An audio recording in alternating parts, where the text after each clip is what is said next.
Orphaned at a young age, Su Hong was raised through tough times by his caring uncle and aunt. Because of his amazing talent in martial arts, his struggling family gave everything they had to support his training. He definitely didn't let them down. During an arena tournament, a terrible accident unexpectedly turned into a blessing. He was chosen by the gods and awakened the martial arts system. By training inside his mental space with a clone mentor, he can master any martial arts skill in the world in record time. By defeating enemies, he earns martial points that he can use to boost his vitality or upgrade his techniques. He can even break past human limits to awaken legendary physiques. As he continues to fight and crush his opponents, top geniuses from all over suddenly realize a harsh truth: they are just basic stepping stones needed to even face him. Now, let's find out how this guy became the martial god. Two students were in the middle of a sparring match. One punch landed hard, and the student who took the hit complained that it hurt like hell. He laughed it off, noting that Su Hong's Vajra fist had clearly improved again.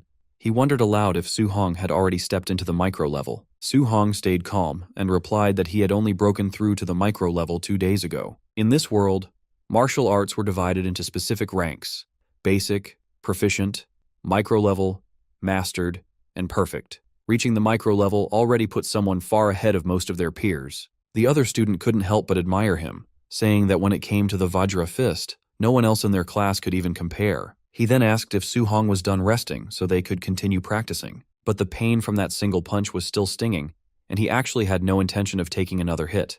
Calling Su Hong a cultivation maniac, he waved him off and said he was heading home to eat. Before leaving the training hall, he politely said goodbye to Teacher Lee. Teacher Lee reminded him to straighten up his clothes before walking out. Then, the teacher turned to Su Hong and stopped him. He asked why Su Hong still hadn't paid the 30,000 registration fee for the martial arts department, reminding him that applications were closing next month. Su Hong hesitated for a moment before asking if he could be given a few more days. Teacher Lee sighed, saying he understood Su Hong's family situation. But rules were rules, and there was nothing he could do to change them. After everyone else had left, Su Hong stayed behind and continued to practice alone. No matter how many times he repeated his forms, one thought kept circling in his mind: the 30,000 registration fee. His memories drifted back to the past. When he was 3 years old, his parents had died during a disaster caused by ferocious beasts. Since then, he had lived with his uncle and aunt. After they discovered his talent for martial arts, they had done everything in their power to support his training. In an era where ferocious beasts roamed freely, becoming a martial artist was the best way to earn good money. He had trained hard to give them a better life, yet right now, it felt like he was only making things harder for them. Later, he returned to a quiet corner of the city, arriving at the cramped, worn-down apartment he called home. Inside, his aunt asked softly whether the rent was almost due and how much money they were still short. His uncle said the rent could wait and that little Hong's registration fee needed to be paid first. His aunt agreed, mentioning that with such talent, Su Hong was sure to succeed one day, and they couldn't afford to hold him back. Then she added casually that she would stop taking her medicine. It wasn't curing her anyway, and stopping would save them money. His uncle immediately objected, telling her he would just take on another job instead.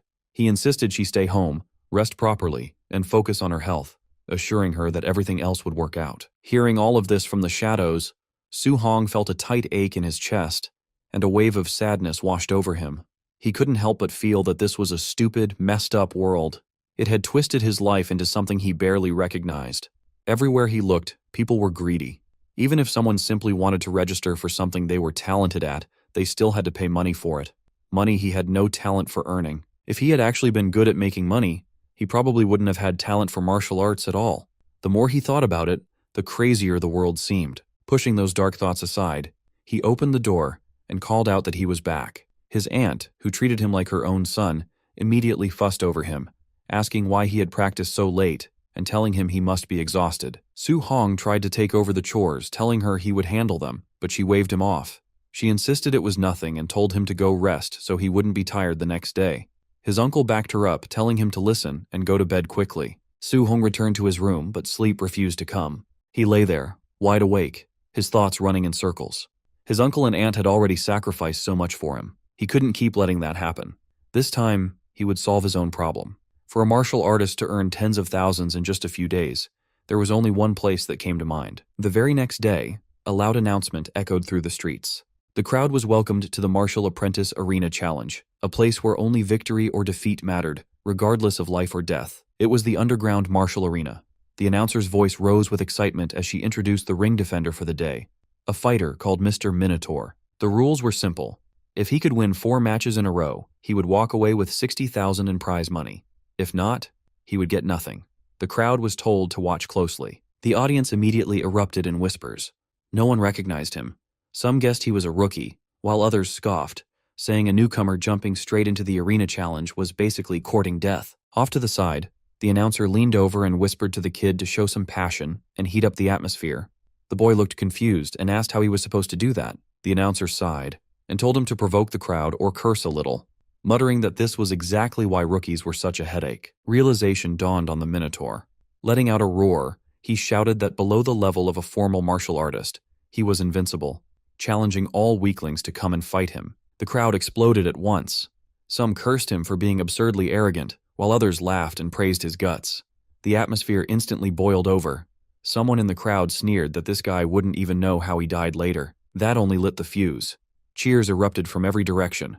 Some people shouted their approval, others yelled for blood, and a few just screamed insults at the so-called Minotaur. With the atmosphere at its peak, the announcer declared that the match had officially begun. Behind the Minotaur mask, Su Hong stayed calm. He could clearly feel the heavy killing intent unique to the underground arena. Still, this was the fastest way to gather enough tuition money. As long as he could win a few rounds with his Vajra fist, it would be worth it. His first opponent stepped forward, calling him an arrogant brat and saying he would play with him a little. Su Hong barely paid attention, his eyes calmly sizing the man up. The opponent's momentum was strong, but his footing was unstable. From the look of it, winning wouldn't be difficult. Seeing him space out, the opponent cursed and charged straight in with a punch. Su Hong sidestepped it cleanly, then casually swung his other hand. The strike landed squarely on the man's jaw, sending him flying straight back to where he had come from. The announcer instantly lost her composure. She was already starting to love this masked fighter, even joking to herself that she might want to ask him out later. Laughing into the microphone, she shouted that Minotaur had taken his first win. The crowd exploded with excited shouts and cheers. A second challenger stepped up, scoffing that the last guy had just been unlucky, but things would be different this time. Su Hong simply replied with a casual, "Please," while calmly judging his opponent. Based on his build, the guy's strength looked decent, perfect for testing how powerful his Vajra fist really was. The man shouted and leaped in with a heavy punch. Su Hong met the attack head-on. With one Vajra fist strike, he shattered the incoming force. The opponent cried out in shock at the sheer power behind the blow.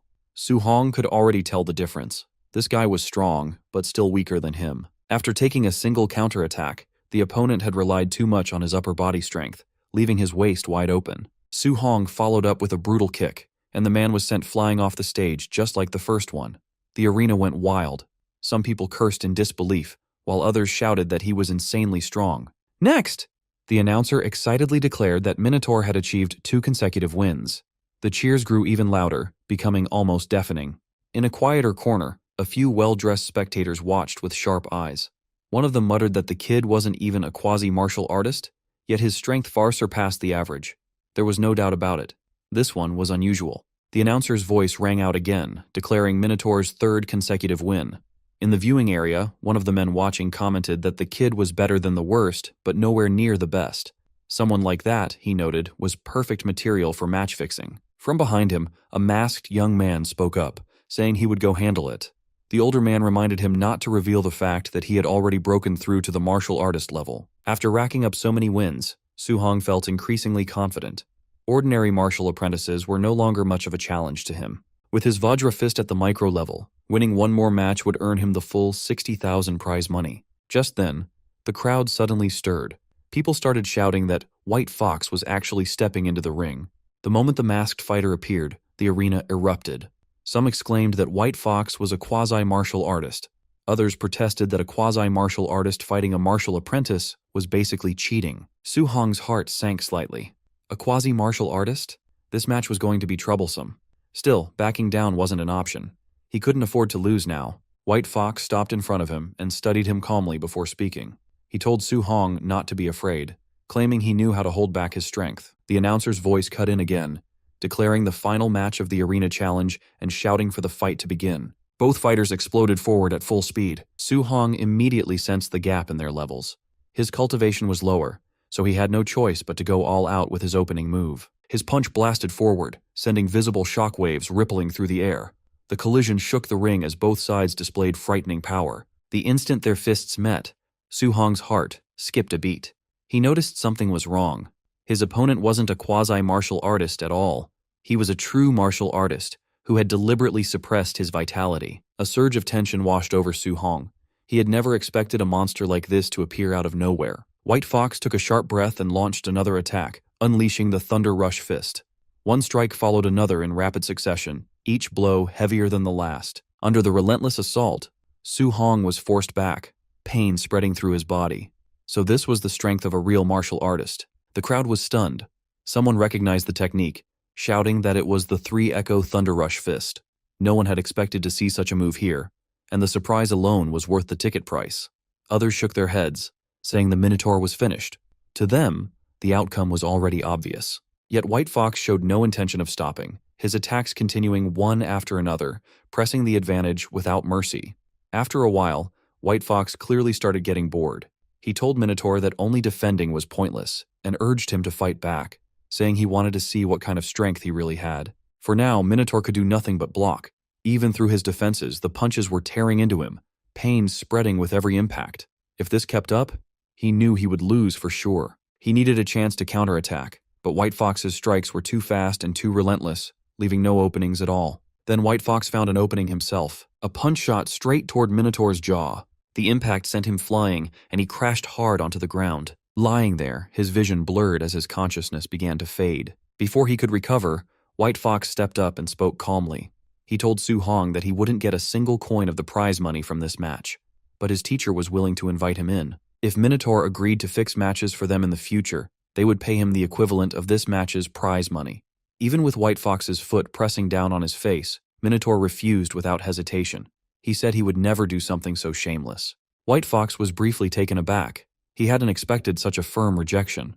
Regaining his composure, he warned him to think carefully, saying that refusing them came with a price he couldn't afford. Minotaur shot back, asking whether people who did things like this really deserved to call themselves martial artists. That was enough.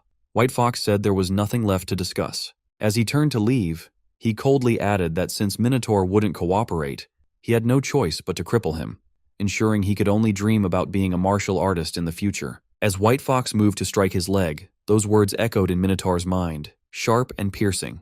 Become a martial artist. A surge of instinct kicked in. He twisted away at the last moment, narrowly avoiding the blow.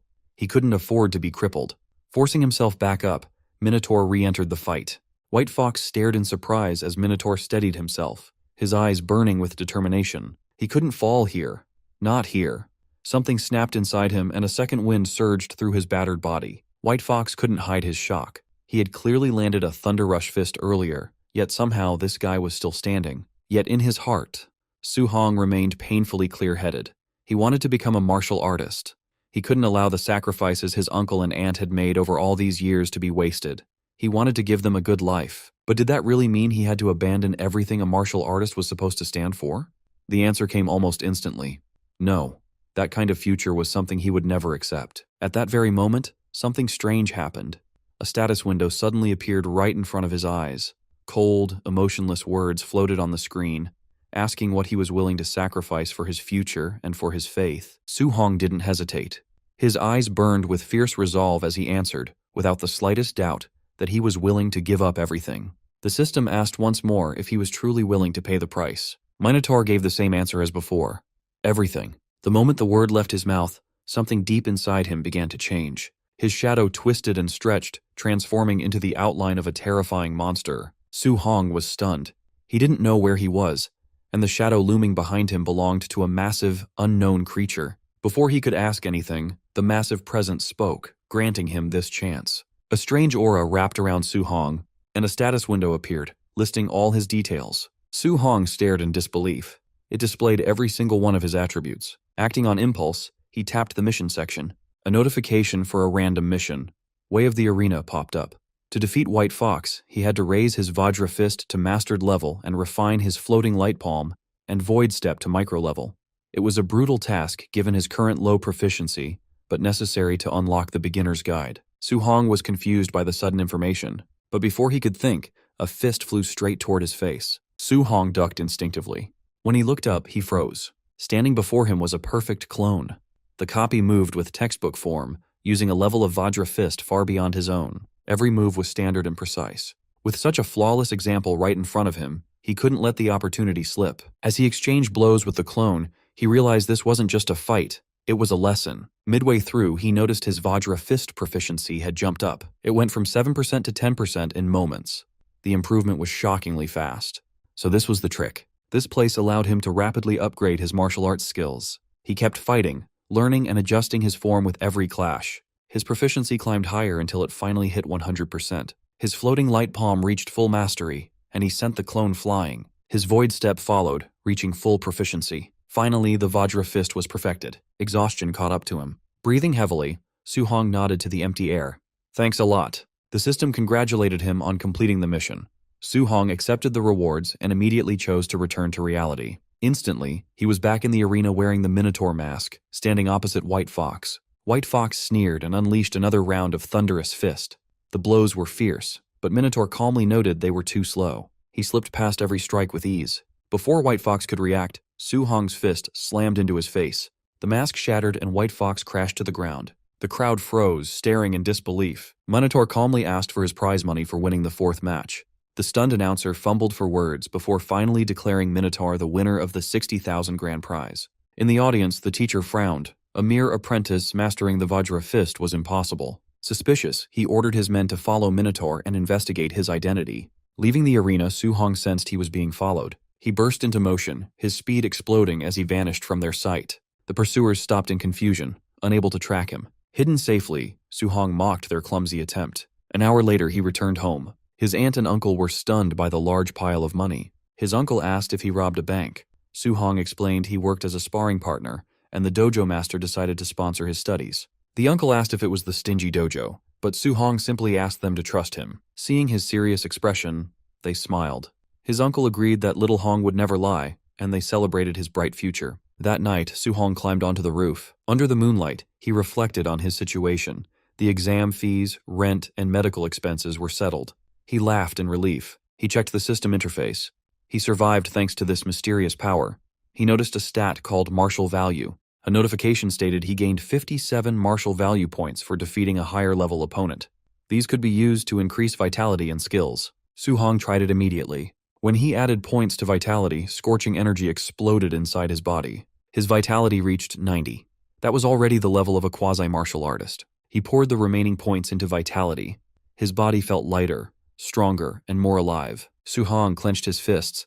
Even his wounds were healed, and he felt brimming with power. He felt an urge to test his new strength. He leaped across the rooftops toward the combat power tester at the school's drill ground. He arrived at Star City No. 1 High School shortly after. The place was quiet, with a lone Tier 1 combat power tester sitting there. Su-hong gathered his vitality but decided to hold back. Using only 70% of his strength, his fist struck the machine with a sharp impact. For a split second, the punch felt incredibly heavy. Suddenly the tester sparked and died.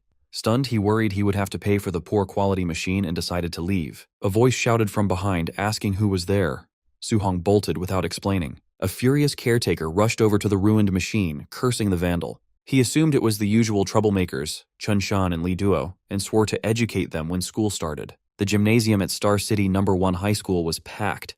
Students crowded every corner of the room, and Su-hong stood quietly among them. While he waited, he heard someone mention that Chun Shan had gotten beaten up. This immediately caught his attention, so he asked what had happened. A student nearby explained that Chun Shan had smashed the combat power tester in the middle of the night and refused to admit it. Because of that, the principal punished him right there. Hearing this, Su-hong felt a bit awkward. It turned out someone else had taken the blame for his mistake. At the same time, he felt relieved.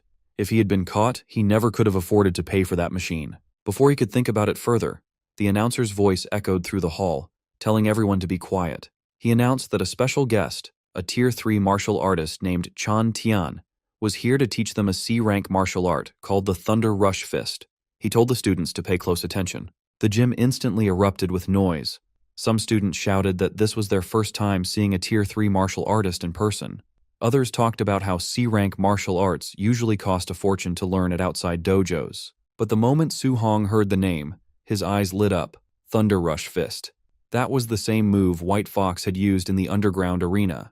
One punch created the impact of 3. Its power was undeniable. Outside of school, just the registration fee to learn something like this would be huge. There was no way he was going to miss this chance. Chantian didn't waste time with small talk. He told the students he would demonstrate the technique 10 times from start to finish. How much they learned would depend entirely on them. He stepped forward, got into his stance, and began. Shouting "Thunder Rush Fist," he threw a punch. The force was intense, and the sound of thunder rolled through the gym. As he demonstrated, he explained the levels. At the basic level, a punch makes 1 thunderclap. At the proficient level, it makes 3 sounds. At the micro level, it makes 5. At the mastered level, it creates 7 sounds, which was his current level. As he finished the move, 7 loud thunder sounds echoed out, making the air vibrate. After using so much energy, Chan Tian paused to catch his breath. He added that at the perfect realm, one could strike out 9 thunder sounds. However, he told them not to aim too high. If they could just grasp the basics today, that would be good enough. After a short break, Chan Tian announced the second demonstration and told everyone to try and follow along. The gym quickly filled with students shouting awkward battle cries as they tried to copy his movements. Hours passed by quickly. One by one, students began to collapse from exhaustion. Some complained that they couldn't get it at all, while others groaned about being totally drained. A few stubborn ones kept practicing, asking if anyone had found the trick, even though their bodies were giving out. One of Su Hong's friends wiped his sweat and sighed, saying that C-rank martial arts were just too hard to learn. Looking around, he realized Su Hong was gone. For a second, he wondered if Su Hong had already learned it, but then he just wondered where he went. Just then, excited laughter rang out nearby. Someone proudly announced that he had reached the basic level. The friend turned and saw Chun Shan looking very pleased with himself. A wave of jealousy hit him. No wonder everyone called Chun Shan a genius. How was he so good at this? The principal quickly stepped forward, introduced Chun Shan as the school's top genius, and asked Chan Tian if he wanted to train him. Students crowded around, calling Chun Shan a true prodigy. Chan Tian, however, didn't look impressed. He casually said this barely counted as being a genius. In other cities, this level was just average. Later, the group moved outside while continuing their conversation. Chan Tian complained to the principal that these students weren't impressive at all, making the trip feel like a waste of time.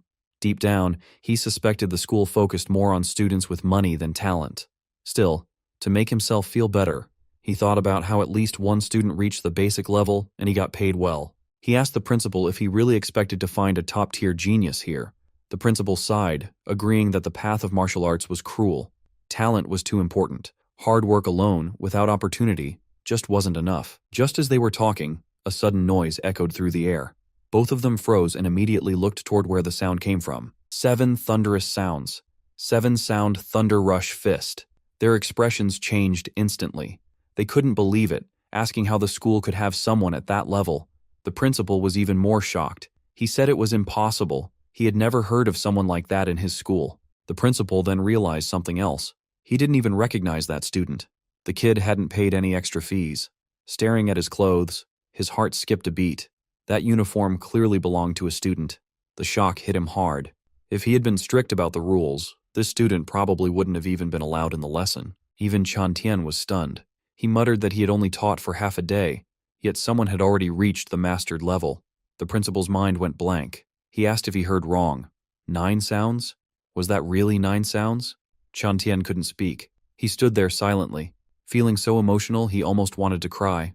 The principal wasn't doing much better. He never imagined someone without money could have such terrifying talent. Seeing Chan Tian frozen in place, the principal asked what was wrong. Chan Tian finally exhaled and said he understood now. Everything suddenly made sense. Without another word, he got into his stance and threw a thunder rush fist of his own. The air exploded. 8 thunderous sounds rang out. The principal nearly jumped. 8 sounds? Chan Tian had broken through? Chan Tian stared at his own fist, excitement showing on his face. He said that seeing that student's punch gave him the inspiration he had been missing for years. Without it, he might never have broken through in his lifetime. But then reality hit him. This was not the time to celebrate. Chan Tian urgently told the principal to hurry and find that student. The principal snapped out of it and actually started running. Unfortunately, by the time they reached the spot, the student was already gone. As for Su Hong, he had already achieved his goal. While walking away, he thought about how practicing a C-rank martial art was much more exhausting than the D-rank Vajra fist. His Thunder Rush fist had already reached the perfect realm. Now, the next step was figuring out how to earn more martial value points to become a true martial artist as soon as possible. He couldn't risk life-and-death fights in the underground arena every time. If he could gain points through normal sparring, that would be much better. Not long after, he arrived at his workplace, the Raging Thunder Dojo. Inside, students were training as usual. When they saw him, Someone asked why he came in today. Su Hong casually replied that he wasn't busy and just came by to practice. Just then, a loud thud echoed across the hall. A student was sent crashing to the floor. Standing over him, another guy sneered. He said that if someone dared to claim his teacher taught poorly, they should first admit they were just bad at learning instead of making excuses. Su Hong glanced over and asked what was happening. His friend explained that since Su Hong hadn't been around lately, he wouldn't know. That student's teacher was a new instructor who was very strong, but he looked down on ordinary people and taught in a very lazy way. On top of that, his disciple, a guy named Li Yen, was also extremely strong. Right as they were talking, another student was knocked down. Li Yen looked at him and sneered, saying he shouldn't dare to challenge him with such a weak level. Before things could get worse, Su Hong stepped in and grabbed Li Yen's wrist, telling him that was enough. Li Yen immediately glared at him, asking who he was and telling him to let go. He said if Su Hong had the guts, they could settle it properly in the arena one-on-one. Su Hong didn't back down and calmly agreed. At that moment, a voice interrupted, asking what the noise was about and announcing that class was starting. Li Yen pulled his hand back and sneered, telling Su Hong he was lucky this time. Watching him leave, Su Hong thought that this guy was way too arrogant. Soon after, the instructor spoke up. He announced that today was the last day he would teach the Raging Sea Spear technique. As usual, he would only demonstrate it once. As he took his stance, it was clear the instructor didn't believe anyone could learn it from just one demonstration. Still, Su Hong watched with intense focus.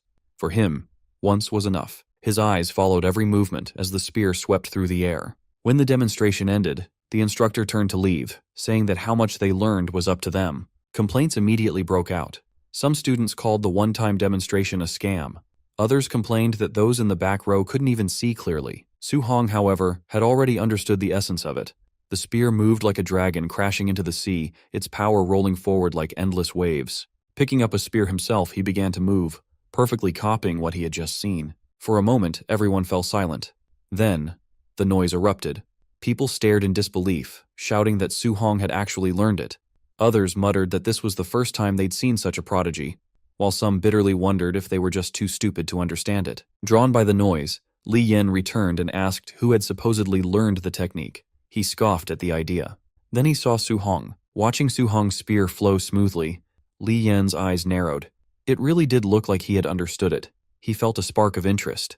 Testing someone like this would be fun. Stepping forward, Li Yen called out to him, saying he would give him a few pointers on his spear technique. Li Yen grabbed his spear, twirled it, and pointed the tip at Su Hong, signaling him to come on.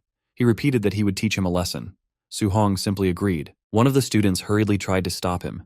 He warned that even though Li Yen was a bad person, he was actually very strong, so Su Hong shouldn't be impulsive. Su Hong just smiled and told him not to worry. He stepped forward with his spear and got into position. Facing Li Yen, he politely said he looked forward to his guidance. That sentence completely set Li Yen off. He snapped that Su Hong was being arrogant and declared that he would show him the Raging Sea Spear technique at the micro level. Su Hong remained calm. As he moved his spear, he quietly controlled his power, deliberately suppressing it. Proficient level. He didn't want to reveal everything. He only wanted the guy in front of him to see just how ridiculous he was acting. The moment Su Hong's spear moved, Li Yen froze. That flow, that momentum, it was unmistakable. Proficient level Raging Sea Spear technique. No matter how hard he tried to deny it, the reality right in front of him wouldn't change. Su Hong reached the proficient level with his Raging Sea Spear technique. His movements flowed just like crashing waves. When he unleashed the attack, his opponent just froze. He couldn't trust his own eyes. Su Hong was just a martial apprentice, not even a real martial artist yet. But somehow, he had mastered the Raging Sea Spear to the proficient level. That was something even veterans struggled to do. But it was happening right in front of him. A notification popped up for Su Hong. Defeated a higher level opponent, martial value plus 35. It worked. Even normal sparring gave him points. He didn't have to risk death every time. He could get stronger just by fighting smart. Meanwhile, the opponent was panicking inside. This is impossible. Totally impossible. I trained for years and he did this so fast? Was all my hard work for nothing? He felt completely crushed. Before things got worse, Su Hong pulled back his spear. That's enough, he said calmly. Just then, the instructor showed up. He saw what happened and immediately stepped in to scold his student. The guy tried to argue, but the instructor slapped him hard across the face. If you can't handle losing, he shouted, you aren't a real martial artist. The crowd loved it. That guy was always stuck up, so seeing him get humbled felt great. The instructor turned to look at Su Hong, amazed. Su Hong only showed the move once, but he already mastered it. Even the geniuses in the capital couldn't do that. Your talent is scary, the instructor said. My student is arrogant, but meeting you is good for him. He bowed slightly. Little brother, I failed to teach him manners. Please forgive us. Su Hong was surprised. He didn't expect the man's attitude to change so fast. This guy changes faces faster than flipping a book page, he thought. Leaving the training grounds, he felt tired, but it was a good tired. He got a lot done today. He mastered the Thunder Rush Fist and the Raging Sea Spear. Plus, he earned a ton of martial value. Walking through his high school campus, he thought about his next steps.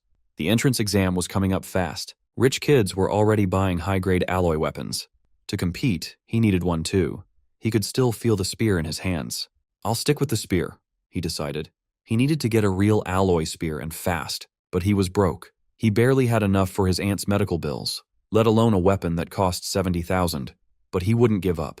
There had to be a way. Suddenly, an announcement played across the city. Ferocious beasts were attacking the wilderness. The city lord was hiring martial artists to hunt them for big rewards. Su Hong knew instantly this was his chance. When he got home later, his aunt was busy working, just like always. She told him not to push himself too hard since he already gave them money. His uncle insisted on working, saying he wouldn't rely on Su Hong as long as he could still move. They greeted him warmly when he walked in. He told them to rest and let him take care of things.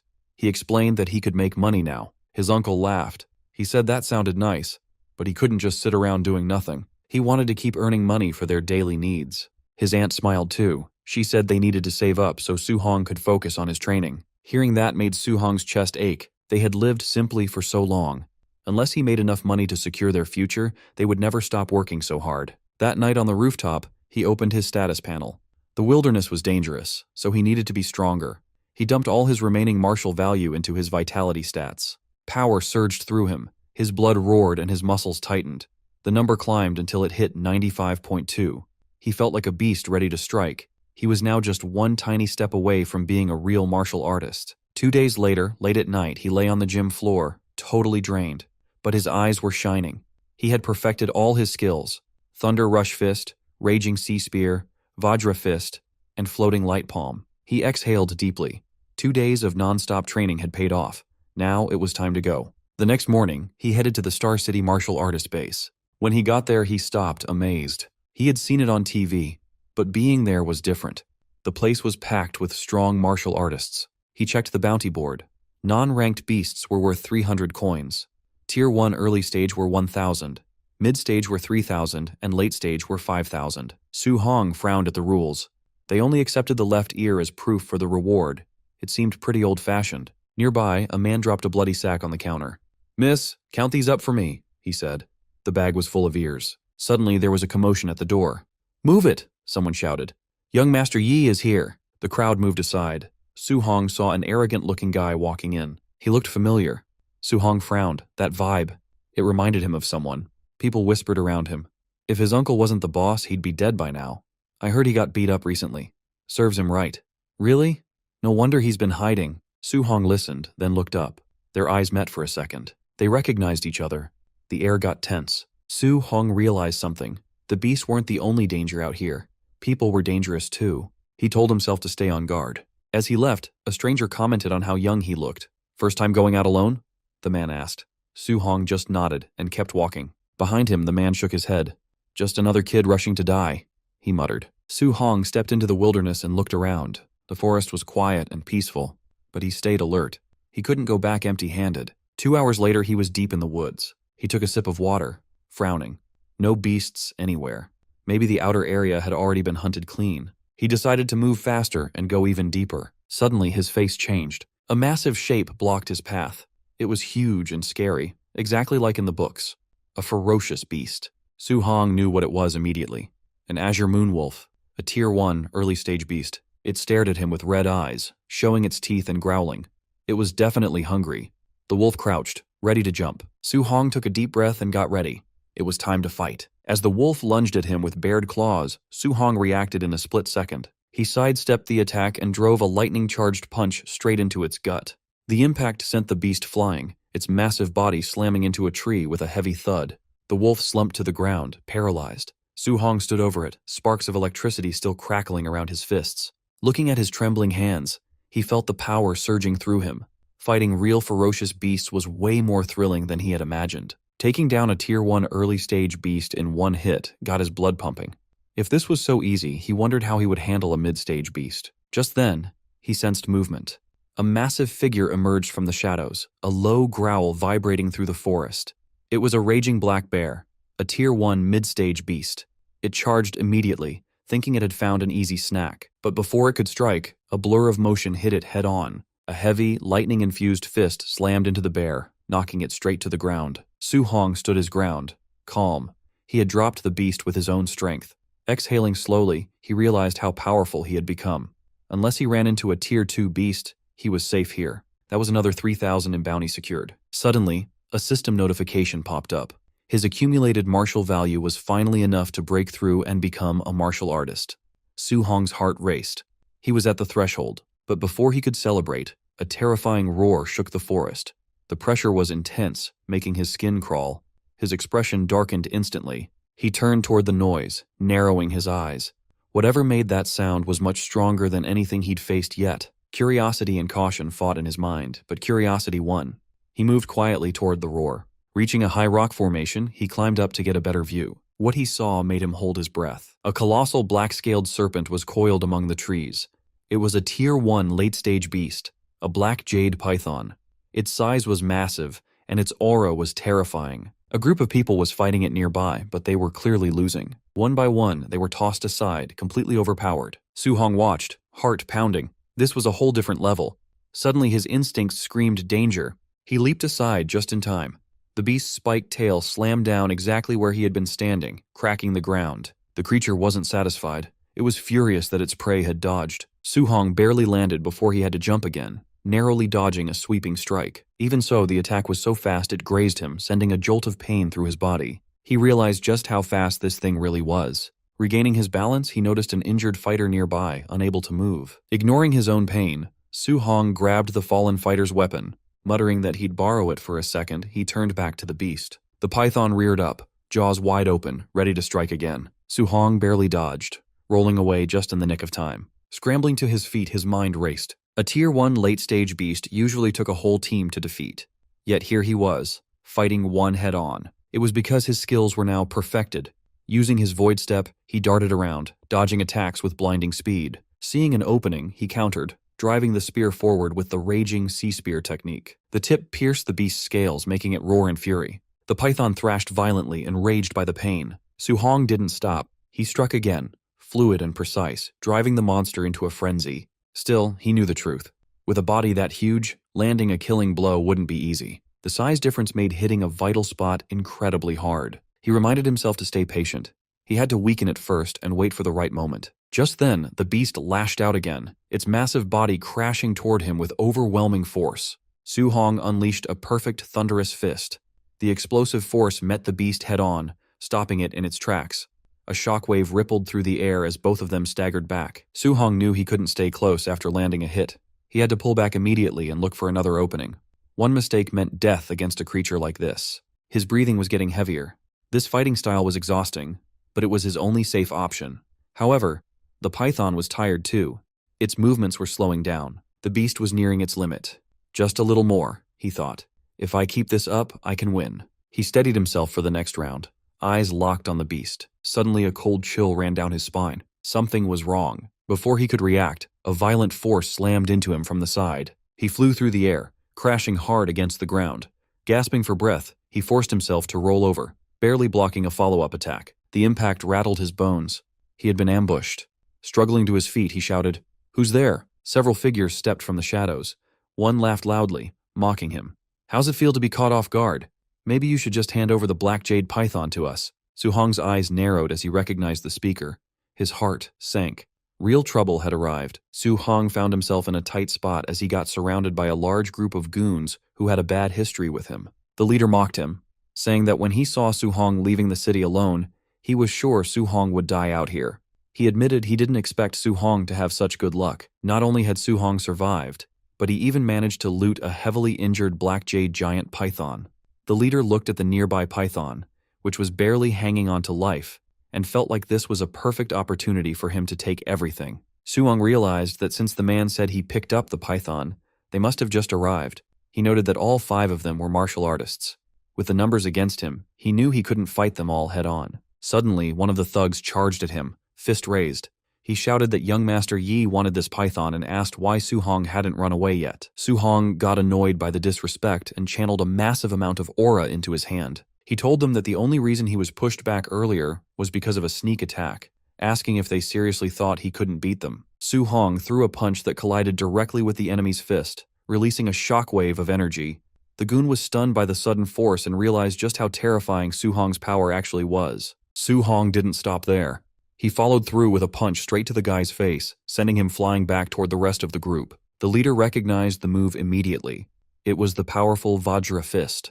He realized this really was the person known as Minotaur. The leader was genuinely impressed by the display of strength. However, Su Hong recognized the leader as well. It was White Fox. White Fox claimed that Su Hong humiliated him in front of a crowd, something no one had ever done to him before. Furious at the memory, White Fox decided he won't let this slide. He ordered his men to take Su Hong down immediately. The group rushed forward with their weapons drawn. Su Hong quickly grabbed his spear and dashed into the wild to create distance. White Fox refused to let him escape and commanded everyone to chase him, leading the pack as they sprinted after Su Hong. They scoured the wilderness, checking every possible hiding spot. One goon complained that they couldn't find him, while another warned that the dense woods ahead were perfect for an ambush, telling everyone to stay alert. One of them remained cocky, though. He said that with so many people on their side, there was no reason to be afraid of just one guy. But in an instant, a figure flashed behind him at blinding speed. The goon spun around, and standing right there was Su Hong. Su Hong landed a crushing punch, sending the man flying through the air until he landed right in front of his leader. That guy was definitely knocked out cold. The leader was shocked, wondering how Su Hong could possibly move that fast. White Fox couldn't believe his eyes. After seeing that brutal attack, the rest of the group quickly formed a defensive circle, terrified of being next. One goon identified the move as the Nine Echoes Thunder Rush Fist, noting that even Tier 3 martial artists struggled to perfect it. White Fox got frustrated and yelled at them to shut up. Internally, he was panicking, thinking that mastering both the Vajra Fist and Thunder Rush Fist should be impossible.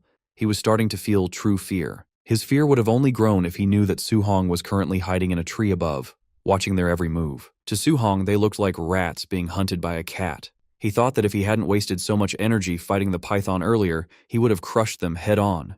He threw his spear to create a distraction, planning to pick them off one by one. The spear slammed into the ground nearby, startling the whole group. While they were distracted by the spear, Su Hong dropped down, grabbed one of the goons, and attacked. After the instant strike, he vanished back into the shadows. The remaining goons were now completely terrified. They felt like even sticking together won't save them against someone this intense. They begged young Master Yi to leave, saying the kid was too strong, but the leader refused to listen. White Fox's ego wouldn't let him run. He wanted to prove his power, even though he was scared deep down. He declared that he had to kill Su Hong today. Meanwhile, Su Hong was darting around them at such high speeds that they could barely track him. Suddenly, while White Fox was still talking, Su Hong rushed past. Before the leader could react, another goon was grabbed and slammed into the ground. Just like before, Su Hong disappeared immediately after the attack. White Fox's panic turned into frustration. He couldn't understand how this kid became so much stronger in just a few days. It felt unreal. Then, a blur rushed right behind him. White Fox whipped around but saw nothing. He cursed, refusing to believe Su Hong could catch him off guard. But the moment he turned back around, Su Hong appeared right in front of him, ready to strike. White Fox reacted instantly, spinning around and shouting that he hadn't been beaten yet. He gathered magic aura into his hand and struck, shouting that this was the void-breaking finger. Su Hong dodged the attack with a smooth movement. The tree behind him took the hit instead.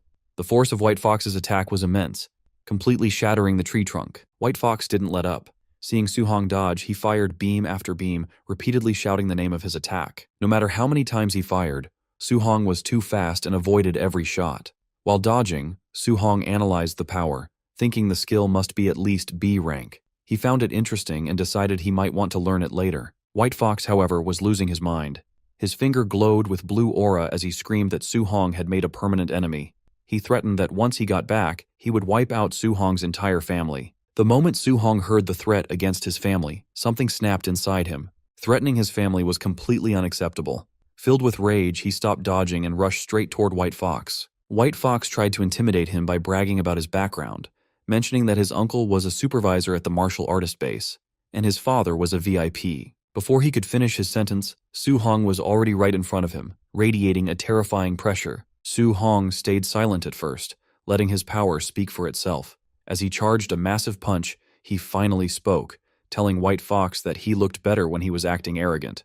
He said this begging didn't suit him, but he was going to enjoy ending this. Su Hong punched White Fox squarely in the face, sending him launching backward. The power behind the blow was overwhelming. White Fox was sent flying deep into the forest, crashing through trees before hitting the ground hard. Dust and smoke filled the air from the impact. When the dust settled, Su Hong walked over with a furious expression, a red aura coating his body. He told White Fox that he should never have used his family as a threat. Lying on the ground, broken and bleeding, White Fox asked in disbelief why Su Hong was so strong. He insisted this was impossible since Su Hong wasn't even supposed to be a martial artist yet. Suddenly, the giant python behind him heard the noise and locked its eyes on White Fox. White Fox felt a chill run down his spine. He looked back just as the python swung its massive tail and struck with its jaws wide open. With White Fox taken out, the python turned its full attention to Su Hong. Su Hong realized that fighting the goons had taken too long, giving the giant python time to recover its stamina. Now, he had to fight the beast again. But this time, he was the one running low on energy. The group of martial artists was fuming after their humiliating defeat. One of them cursed, calling the kid who beat them way too weird. Another looked around, asking where young Master Yi was, hoping he had already finished the kid off. Just then, they spotted the same young man who had defeated them, and he was rushing straight toward them again. Thinking he was back for another round, they immediately braced for a fight. "The brat finally shows his face," one of them shouted, while another vowed not to spare him this time. However, Su Hong had no interest in fighting them. He kept running, calmly telling them to get out of his way. A moment later, they saw exactly why he was running. A massive, enraged giant python was hot on his heels. The sight left them all speechless with terror. The python lunged at Su Hong, but with his spear in hand, he deftly leaped aside, dodging the deadly strike. Unfortunately, one of the other martial artists wasn't as quick. The python snatched him up instead. A system notification popped up for Su Hong. Opponent martial artist indirectly taken down. +30, martial value. The python struck again, catching another man who failed to escape. A second notification appeared with the same message, granting Su Hong another 30 martial value. Su Hong was surprised, realizing he could gain points even when he wasn't the one dealing the final blow.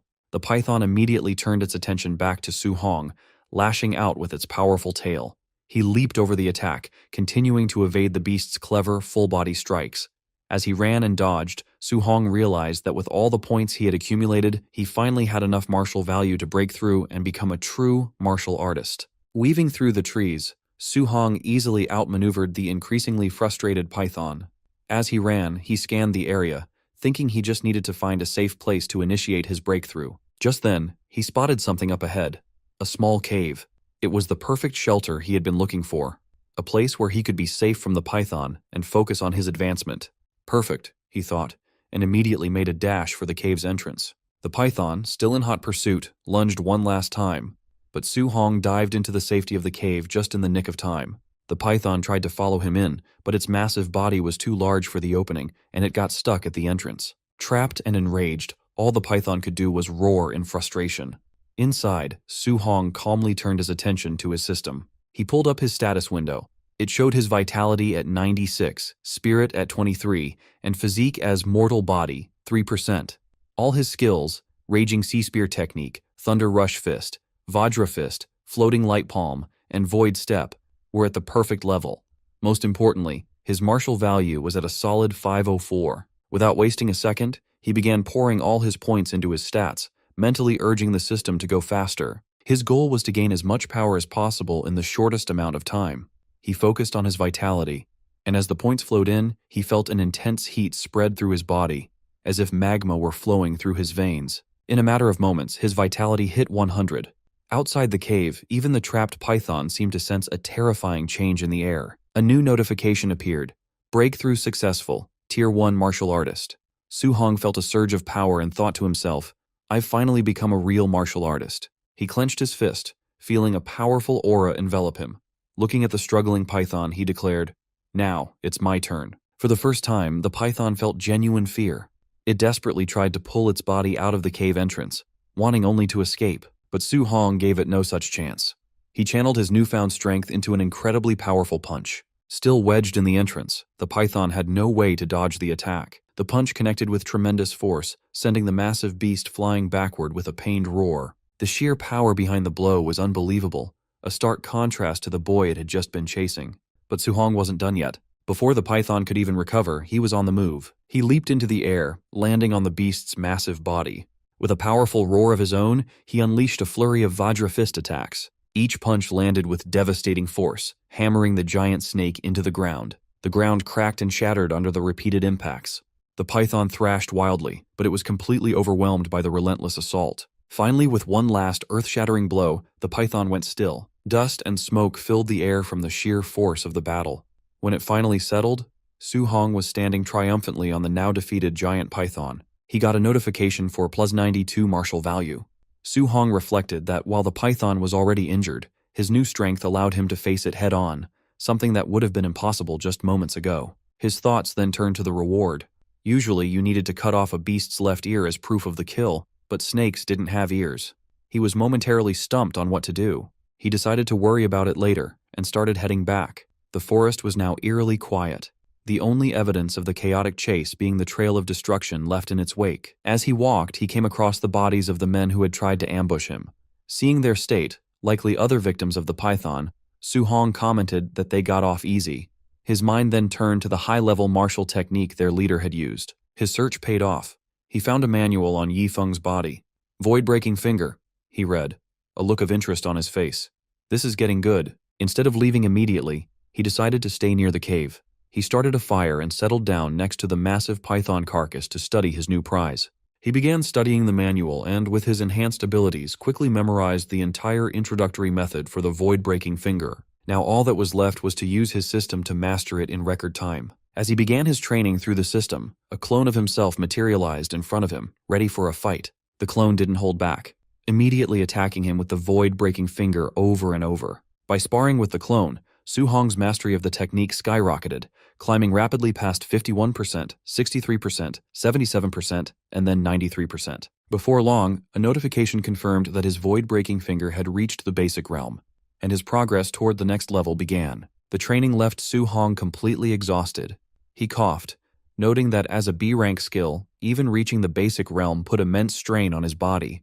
The system then prompted him to find a real monster to test his new power. 3 days later, Su-hong stood before a new challenge, a massive, roaring bear-like monster. He put his new skill to the test, using the void-breaking finger to fight the beast head-on, and eventually, he emerged victorious. After the tough battle, Su-hong felt he had finally mastered the skill. "This power is definitely worthy of a B-rank martial skill," he said with satisfaction. A system notification confirmed that void-breaking finger had reached the perfect level. With his new power secured, Su-hong decided it was finally time to head back. Back at the martial artist base, a large crowd was gathered around the mission counter, buzzing with excitement. Someone in the crowd exclaimed in shock, "230,000!" Another person remarked that the Thunder Squad must be incredibly skilled to have killed so many ferocious beasts. A third added that a haul like that was equal to several months of hard work for most people. Someone else pointed out the quality of the kills, noting that they were all Tier 1 beasts, with not a single non-ranked one among them, and even a few high-stage monsters. Just as the crowd was marveling at the Thunder Squad's score, the receptionist turned to Su-hong's pile of trophies. Her eyes went wide with shock as she announced his results. 72 Tier 1 initial stage beasts, 83 middle stage, 17 high stage, for a total reward of 406,000 Blue Star coins. Seeing the reaction, Su-hong started to regret his decision. He thought to himself that he might have overdone it. A haul this large was far too conspicuous. He could only hope it didn't attract unwanted trouble. The crowd erupted. The number was so staggering that people couldn't believe what they were hearing. As Su-hong made his way through the stunned crowd, a sudden commotion broke out at the base entrance. Shouts rang out, with people wondering how the base could possibly be under attack with so many high-level martial artists present. The commotion wasn't from an attack, but from the forceful arrival of an important figure. The crowd parted to reveal a man striding through with a group of guards. It was Yi Chi, the man in charge of the base and Yi Feng's uncle. With a grim expression, he ordered his men to blockade the entire base. "Don't let a single fly escape," he commanded. His guards immediately moved to carry out the order. Another supervisor hurried over, asking Yi Chi what was going on. Yi Chi's voice was cold as he replied, "My nephew, Yi Feng, and the 4 martial artists with him are all dead." A shocked silence fell over the crowd. People began to whisper in disbelief that young Master Yi Feng and his entire group were wiped out. However, not everyone was sad. One person muttered that it was a good kill, since Yi Feng had robbed nearly everyone at the base. Another added that if it weren't for his powerful uncle, someone would have dealt with him long ago. Ignoring the whispers, Yiqi announced the real reason for the lockdown. A valuable B-rank martial skill was missing from Yi Feng's body. He ordered a search of every martial artist in the base, declaring that no one leaves until they were cleared of suspicion. Hearing this, Su Hong felt a moment of relief. He thought that the state of the bodies clearly pointed to the giant python as the killer, so the deaths shouldn't be traced back to him. However, as the search progressed, he started to feel uneasy. He noticed people glancing in his direction and whispering among themselves, and he began to suspect this search might be targeting him specifically. His fears were confirmed when Yi Qi, flanked by his guards, walked directly toward him. On the surface, Yi Qi's tone was polite. "I heard you killed over 400,000 worth of ferocious beasts all by yourself," he said, praising Su Hong's skills. But his calm words were betrayed by the menacing red aura flaring around him, making it clear that he was anything but pleased. It seemed he already suspected something. Su Hong kept a calm look on his face, but inside he knew the truth. He was much stronger now. Deep down, he even started to wonder if he could actually defeat this man if things really turned sour. The White Fox's father spoke up first. He said he heard that Su Hong took down ferocious beasts worth 400,000 credits all on his own, admitting that was pretty impressive for a student. However, the woman standing next to him wasn't buying it. She argued that Su Hong looked like a rank 1 early-stage fighter at best, so there was no way he could kill that many beasts. She accused him of stealing from young Master Ye's pack and immediately ordered her men to search him. As soon as the order left her mouth, 2 large men with flames burning in their hands started walking towards Su Hong. One of them gave him a sharp warning: "Do not resist, or this would get ugly." But in the blink of an eye, the situation flipped. One of the men suddenly found a spear tip pointed right at his face. The guard froze and asked what Su Hong thought he was doing. Su Hong calmly said it was nothing, keeping the spear steady. The man was completely shocked because he didn't even see Su Hong draw the weapon. It was just too fast. Su Hong then announced that he was a student of Star City High No. 1. He looked at them and asked if they really wanted to force a search on a student from that school. Hearing the school's name, the White Fox's father hesitated. He knew the principal of High School No. 1 was famous for being extremely protective of his students. That was not a person he wanted to offend over a small issue. Ye Qi still thought the whole thing smelled fishy. If this kid really hunted all those beasts, he was a genius. But if they were wrong and they offended a genius student, it wouldn't be worth the trouble. He signaled his men to stop and stepped forward himself. He explained that his nephew was attacked and a secret family technique was stolen, so he had no choice but to find the culprit. He added that he hoped Su Hong would cooperate. Su Hong simply replied that he just hoped they weren't accusing the wrong person. Ye Qi then offered 10,000 credits as payment for the trouble of searching him and asked if that sounded fair. Su Hong countered immediately, asking for 30,000. In his head, he knew Yi Feng was technically killed by the giant python. As long as they didn't find the stolen technique on him, they couldn't prove anything. Ye Qi agreed to the price. Su Hong opened his arms and let them search him. While the men checked his pockets, the woman dug through his bag. Su Hong told them to look closely because he didn't want any false rumors following him later. When they finished, the men reported that they found absolutely nothing. Ye Qi nodded, told them to pay Su Hong the 30,000 credits, and let him leave. Walking away, Su Hong thought to himself that it was a good thing he cleaned up the scene properly. If he hadn't, he would have been in serious trouble today. Ye Qi turned to the crowd and yelled for the search to continue, stating that no one left until the thief was found. Meanwhile, Su Hong planned his next move. He wanted to shower and change, then head straight to the Martial Artist Association to sign up for the assessment. He needed to get a proper guidance technique as soon as possible. A little later, Su Hong was resting at the underground hotel in the martial artist base. He opened his system interface and checked his points. He was surprised to see he had 534 martial points. He realized he was so busy training the world-shattering finger and hunting beasts that he forgot to spend them. His stats looked good. Vitality was over 103, Spirit was at 23, and his physique, the mortal frame, was at 6%. All his skills, Void-Shattering Finger, Raging Sea Spear Technique, and Void Step, were perfected. Looking at the numbers, Su Hong noted that Rank 1 early stage needed 100 Vitality, but mid-stage needed 200. He did the math and realized that even if he used all his points on Vitality, he would still be short about 40 points for mid-stage. He decided to look at Spirit and Mortal Frame instead, to see what upgrading those would do. His Spirit was at 23 and Mortal Frame was at 6%. Since he had points to spare, he decided to test it out. He upgraded his Spirit, watching it go up by zero point 0.1 at a time. After spending some points, he admitted he didn't really feel any different. Next, he tried increasing his mortal frame by zero point 0.1 at a time. This time, the result was instant. He felt a clear boost in physical strength immediately, so he decided to keep adding points there. Watching his martial points drop quickly, he decided to stop upgrading the mortal frame for now. He switched gears and dumped 200 martial points into his vitality instead. After the changes, his mortal frame was sitting at 36.1%. He decided to put whatever points were left into his spirit. The moment he finished, a massive wave of red energy exploded around him. He felt an endless amount of power rising up from inside his body. After a few moments, the energy faded and his body slowly returned to its normal state. He let out a long breath, relieved to be back to normal size. He thought it would have been really awkward to explain to people why he suddenly turned into a giant muscle man. An hour later, Su Hong arrived at the Star City Martial Artist Association, a huge building surrounded by skyscrapers. He walked up to the front desk and told the receptionist he was there for the assessment. The woman nodded and said a staff member would guide him to the testing area soon. As he followed a staff member down the hall, she commented on how young he looked and asked if it was his first time. She explained the rules. To pass as a rank 1 martial artist, he needed at least 100 vitality and a combat power over 1,000. She wished him luck, and Su Hong thanked her politely. Nearby, people in the waiting area started whispering. One guy pointed out that the kid came alone, without a master or teacher.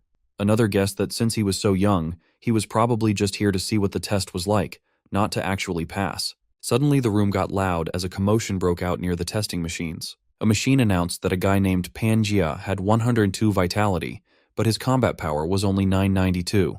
That meant he failed. Panjia cursed loudly, frustrated that he missed the mark by such a tiny amount. Su Hong and the staff member walked into the testing zone. Just then, another announcement came through. Li Ming had a vitality of 105 and had passed. The system told him to move on to the combat power test. Li Ming stepped up to the punching machine, wound up, and threw a heavy punch. The screen flashed the number 1763. He passed easily. Someone in the crowd gasped, noting that 1763 was almost the power level of a rank 1 mid-stage fighter. Another person asked if this was the disciple of Zhang Ming from the Raging Thunder Dojo.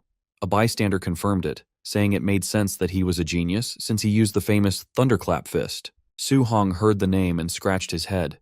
He thought Zhang Ming's disciple was named Li Yan. He wondered just how many students that guy actually had. Li Ming walked back from the machine and looked at Su Hong, telling him he was up next. As Su Hong stepped forward, Li Ming watched him. He figured that since Su Hong was taking the test at such a young age, he must be a genius too. He admitted Su Hong was rare, but he doubted the kid could compare to him. Suddenly the crowd screamed in shock. People were yelling, asking if the machine was broken because they couldn't believe the number they were seeing. Even the arrogant Li Ming spun around in surprise. The staff member announced that Su Hong's vitality was 123. He passed the first round easily. Li Ming muttered that it had to be impossible. He tried to calm himself down, thinking that vitality wasn't the only thing that mattered. Combat power was the real test. He told himself he could still be the #1 student here. The officer called for the combat power test to start, and Su Hong was guided over to the punching machine. Standing in front of the target, Su Hong thought about his stats. He was already a martial artist and had upgraded his physique, so his raw strength was way higher than before. He considered using just 40% of his power, thinking that should be enough to pass. But then he worried. If he held back too much and failed the 1,000-point requirement, he would look stupid. To be safe, he decided to use 50%. He threw the punch with terrifying speed and force. Even at half strength, the power was too much. The punching machine was blasted straight off its mount, flew into the wall, and smashed into pieces. The destruction was total, and the room went silent. Everyone was staring with their mouths open. Li Ming looked terrified, realizing Su Hong just destroyed the tester with one hit. The silence broke into loud shouting as Li Ming realized the scariest part. Su Hong didn't even use a martial arts technique.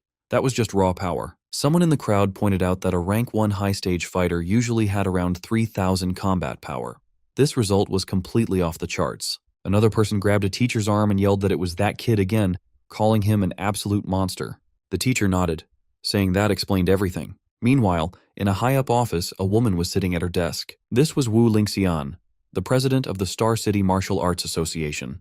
She was venting about the neighboring Yang City branch, complaining that they wouldn't stop bragging about their new genius. She worried that if Star City didn't find some talent soon, she might actually lose her job. Suddenly, a man burst into her office, screaming that a monster had appeared in the assessment hall. Wu Lingxian glared at him for yelling, clearly startled. The man quickly explained, A rank 1. Early stage kid just sent the testing machine flying with raw physical strength, hitting a combat power of 3,000. Wu Lingxian paused, finding it hard to believe. But then she realized, this might be the exact miracle she had been waiting for. The central hall of the Martial Artist Association was packed with activity. People were moving everywhere, some were chatting, some were standing guard, and others were helping injured fighters walk, while many just looked around in awe. 2 men were chatting nearby. One told Brother Su Hong that he'd take him to the second floor to register his martial artist identity first, and after that, they could go collect his allowance. Su Hong politely thanked him for the help. Suddenly, someone interrupted, stating that Su Hong was done with the basics, and that she would handle him personally. The guide was shocked, realizing it was the president herself. He couldn't believe she would come down to handle this in person. To her, this matter was crucial, and she didn't want any mistakes. She turned her gaze to the young man and confirmed that he must be Su Hong. She introduced herself as Wu Lingxian, the president of the Star City branch of the Martial Dao Association, and simply told him to follow her. Su Hong agreed, addressing her as president.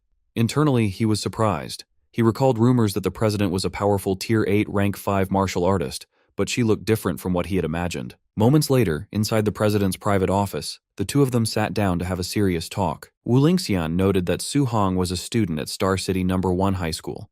She mentioned that the principal, Li Changshan, had complained to her earlier. He was upset that the school had only produced 2 ordinary Tier 1 martial artists this year, completely missing a hidden genius like Su Hong. Su Hong felt a bit nervous. He asked why she had brought him to her office, explaining that he had only come here to register, get his allowance, and pick up a basic guidance technique. Wu Lingxian waved her hand, telling him to relax. She explained that her subordinates were already processing his ID and money. As for the guidance technique, she intended to teach him personally. She stood up and asked him directly, how much did he actually understand about guidance techniques? Su Hong thought for a moment. He recited the textbook definition. The heaven and earth spiritual key had attributes, and a guidance technique was a method to absorb that energy to strengthen the body. He added that different attributes required specific techniques to absorb them. The president extended her hand, conjuring a small flame. She explained that the textbook wasn't wrong, but guidance techniques were more than just simple cultivation methods. She revealed that her heavenly flame guidance technique absorbed fire attribute energy. While it strengthened her body, it also infused her attacks with deadly firepower. She added that mastering external attacks could increase range. However, she noted that for a Tier 1 martial artist, just carrying a trace of the element was impressive. Wrapping an entire fist in it was nearly impossible for beginners. Su Hong was surprised that these techniques could be used for attacking. He admitted he thought they were only for absorbing energy to level up, as the textbooks had never mentioned combat applications. The president continued her lesson. The spiritual key had 7 attributes: metal, wood, water, fire, earth, thunder, and wind. While each had pros and cons, in terms of pure destruction, thunder was first, metal was second, and fire was third. However, you couldn't just pick any element. It depended on your natural compatibility. Su Hong nodded, realizing now that a martial artist was limited by their own body's affinity. The president agreed and pulled out a crystal ball to test his compatibility. She explained that the more it glowed, the higher the affinity. Ordinary martial artists usually only had around 20 to 30%. She mentioned that her own affinity was around 80%, which was considered elite. However, she believed a genius like Su Hong would definitely exceed 90%. As the flame vanished, Su Hong took the crystal ball. He thought about how President Wu had become a Tier 5 master so young. She was a true genius. If she was only at 80%, reaching 90% himself would be absolutely incredible. Suddenly, the crystal ball began to shine, growing brighter and brighter until it was blinding. The president gasped, exclaiming that it was full. She hadn't been expecting this at all. She announced that Su Hong's fire attribute compatibility was a perfect 100%. She stared at him intensely and asked if he understood what that meant. She stepped closer, full of praise. Su Hong admitted he doesn't know the significance. The president explained that this meant he could absorb 100% of the fire attribute energy without wasting a single drop. She explained that with her 80% compatibility, she lost 20% of the energy during absorption. Yet, even with that loss, she had become a Tier 5 martial artist and the president of the association. She pointed right at his face, declaring that his future would definitely surpass hers. Su Hong sweated nervously. The president marveled that she had never expected a small place like Star City to produce a monster comparable to the elites from the imperial capital. While she spoke, Su Hong thought that the fire attribute was nice, but he actually preferred thunder. He thought that if only he had high compatibility with thunder, that would be perfect. Suddenly, the crystal ball lit up again, but this time it crackled with intense thunderous energy. This new development shocked the president even more. Su-hong looked at the ball and noted that his thunder attribute compatibility also seemed to be 100%. The president was completely speechless. She stood there stunned, wondering if she was hallucinating. Thunder and fire dual attributes at 100%? She could only conclude that this boy was a complete monster. Then, the glow shifted again. Su-hong added that his wind attribute compatibility also seemed to be 100%. The president stared in disbelief, wondering how something this outrageous was even possible. A few minutes later, she slumped back onto the couch, totally defeated, while Su-hong quietly watched her spiral into shock and panic. She muttered that this wasn't right. Every single element was full, all at 100%. She convinced herself she must be dreaming. She reflected that she once considered herself a top-tier genius. After all, a 30-year-old Tier 5 martial artist was incredibly rare. But after meeting someone who defied all common sense, she realized she was just an ordinary person in comparison. She realized that only another monster could ever hope to understand or defeat a monster like him. She muttered to herself about existences that ordinary people simply could not comprehend. Su-hong broke the silence, noting that all 7 attributes were at 100%. He complained that if he only cultivated thunder and ignored the other 6, it felt like a huge waste. It was actually quite distressing for him. He then boldly asked the president if she could just give him the guidance techniques for all 7 attributes. The president fell silent. She eventually explained that human energy was limited. No matter how high his talent was, it was best to focus on 1 or 2.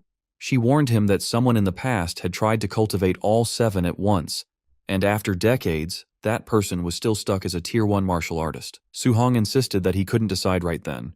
He wanted to try cultivating all of them first and pick a focus later. The president reluctantly agreed but warned him seriously. He absolutely must not squander his God-given talent. Then she changed the subject, asking if his school's monthly exam was coming up soon. Su-hong nodded yes, asking why she wanted to know. The president explained that friction in the all-heavens battlefield was intensifying. The Great War between the 10,000 races and humanity could erupt at any moment. Because of this, nations were pouring resources into a special genius training camp. She wanted to recommend Su-hong for it, but there was a condition. He had to take first place in his school's monthly exam. If he succeeded, she would secure his spot. Su-hong thought about the War of the 10,000 Races. He remembered the conflict that had happened over a decade ago. He recalled losing all his relatives except his uncle and aunt when he was young. He told the president he understood and would work hard. In his heart, he vowed to never let that tragedy happen again. He had to become strong enough to protect his family. That night, back at home, Su-hong excitedly announced to his uncle and aunt that he had become an official martial artist. He proudly displayed his new credentials. His uncle and aunt started crying tears of joy. They exclaimed that little Hong had really succeeded. His aunt added that he had truly made something of himself and she was so proud of his capability. Su-hong revealed that a Tier 1 martial artist got a monthly allowance of $10,000, so his uncle didn't need to work so hard anymore. His uncle smiled, saying that little Hong was now the pillar of the family, and he'd listen to whatever he said from then on. Su-hong silently promised himself that from this moment on, he would carry the weight of the entire family on his shoulders. Later that night, alone in his room, Su-hong sat down to meditate intensely. When he snapped his eyes open, they were glowing with a deep red light. He clenched his fist, and smoke slowly drifted out from his fingers. He wondered if this was the basic level of the guidance technique. It seemed weak. He questioned why it felt like it had no power at all. Then he noticed a new entry on his system panel. The guidance technique had appeared, confirming he had successfully learned it. Checking the status details, he saw it was currently at level 1. He started wondering, could guidance techniques be leveled up like skills? President Wu had never mentioned this. If these techniques had levels, she surely would have told him. A sudden realization hit him. What if he was the only one who could level them up? What if he could solo level his cultivation technique? If you are excited to see just how powerful he becomes, hit that subscribe button right now and turn on notifications so you don't miss the next episode. Su-hong stared seriously at the glowing blue panel. He wondered how to upgrade guidance techniques and if they improved the same way as martial value. As he touched the window, a red warning flashed. Insufficient martial value. Su-hong sighed. He decided to cultivate the other guidance techniques first and figure out how to earn more martial value later. He sat cross-legged on the rooftop, surrounded by books. Flames of spiritual energy burst around him, lighting up the area. Hours later, Su-hong's inner view showed 7 glowing points of spiritual qi. Each point represented a different technique, like thunder, water marsh, thick earth, and spirit wind. The 7 different attributes pushed against each other. Su Hong gritted his teeth, sweating. He understood why President Wu said a genius cultivating 7 techniques stayed Tier 1 for decades. He continued to channel the power, trying to control the energy as flames rose around him. He noticed that while all 7 types of qi existed in his body, he could only use one at a time. A ball of fiery qi formed in his hand as he breathed heavily. The flames swirled in his hand. He realized that if he forced a second attribute, the forces would collide and cause a violent explosion. A huge explosion of energy shook the rooftop, making both attributes disappear. Su Hong narrowed his eyes. Could thunder and fire not be combined? Their natures felt similar, so why did they reject each other? He tried again. Thunderlight and fire sparks wrapped around his fingers. When the forces touched, another explosion burst out, scattering the energy. Sweating, Su Hong clenched his teeth and refused to give up. He yelled to try one more time. Flashes burst from the rooftop all night as he tried to fuse the attributes. At dawn, the building still glowed faintly from the sparks of Su Hong's nonstop training. Breathing heavily with sweat running down his face, he told himself he just needed a little more. Lightning and flame flickered in his hand. He stared at it, insisting he only needed a tiny bit more. Gritting his teeth, he shouted for the power to fuse. Lightning and fire wrapped around his arms as he forced the energies together. A bright flame exploded in his palm. After trying all night, he finally succeeded. He looked at the flame with relief. Straightening his clothes, he decided it was time to go out and test the power. At Star City's Citizen Martial Arts Square, a large plaza with a clock tower, training robots stood ready. Su Hong stood before a spider-shaped combat tester. He noted that he had switched to a Tier 3 tester, hoping this one wouldn't break. Remembering that 50% power reached 3,000 previously, he decided to try 30% power first. He struck with his glowing fist. The result went above 2,300. He was surprised. At 30% strength, it should have been around 1,800, but it had increased by 500. He looked at the lightning in his hand. The power of thunder alone was already very strong. Then he clenched his hand to aim. He wondered how strong the fused thunder and fire would be, then released the combined force. His punch smashed into the tester with overwhelming speed and power. The screen flashed 3041. Su Hong stared in surprise. It was far higher than expected. He muttered in shock, wondering how it passed 3,000. Rubbing his hands beside the damaged tester, he realized that 30% of his fused power already surpassed a Tier 1 high-stage martial artist. He glanced at his status and sighed. His vitality was only 123, making the result even more terrifying. If the power was this strong with 2 attributes, what kind of strength would he have fusing all 7? The thought filled him with excitement. Watching the flames and lightning in his hand, he smiled. He decided to try fusing 3 attributes next time. Later, he lay flat on the rooftop, exhausted, shirtless and sweating. He breathed heavily as small lights floated around. Fusing 2 attributes was hard, but fusing 3 felt much harder. He had rearranged all 7 patterns repeatedly, but made no progress. Still, he imagined the power if he succeeded.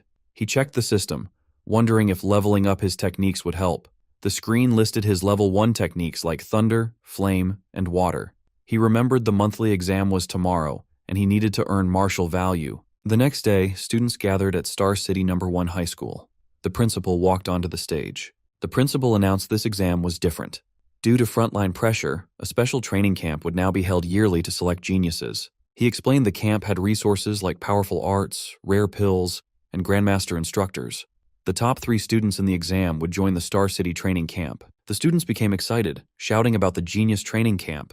Others were shocked that a Tier 7 grandmaster might teach, since their principal was only Tier 3. Su Hong stared ahead tiredly. President Wu had said if he got first place, she would give him a spot.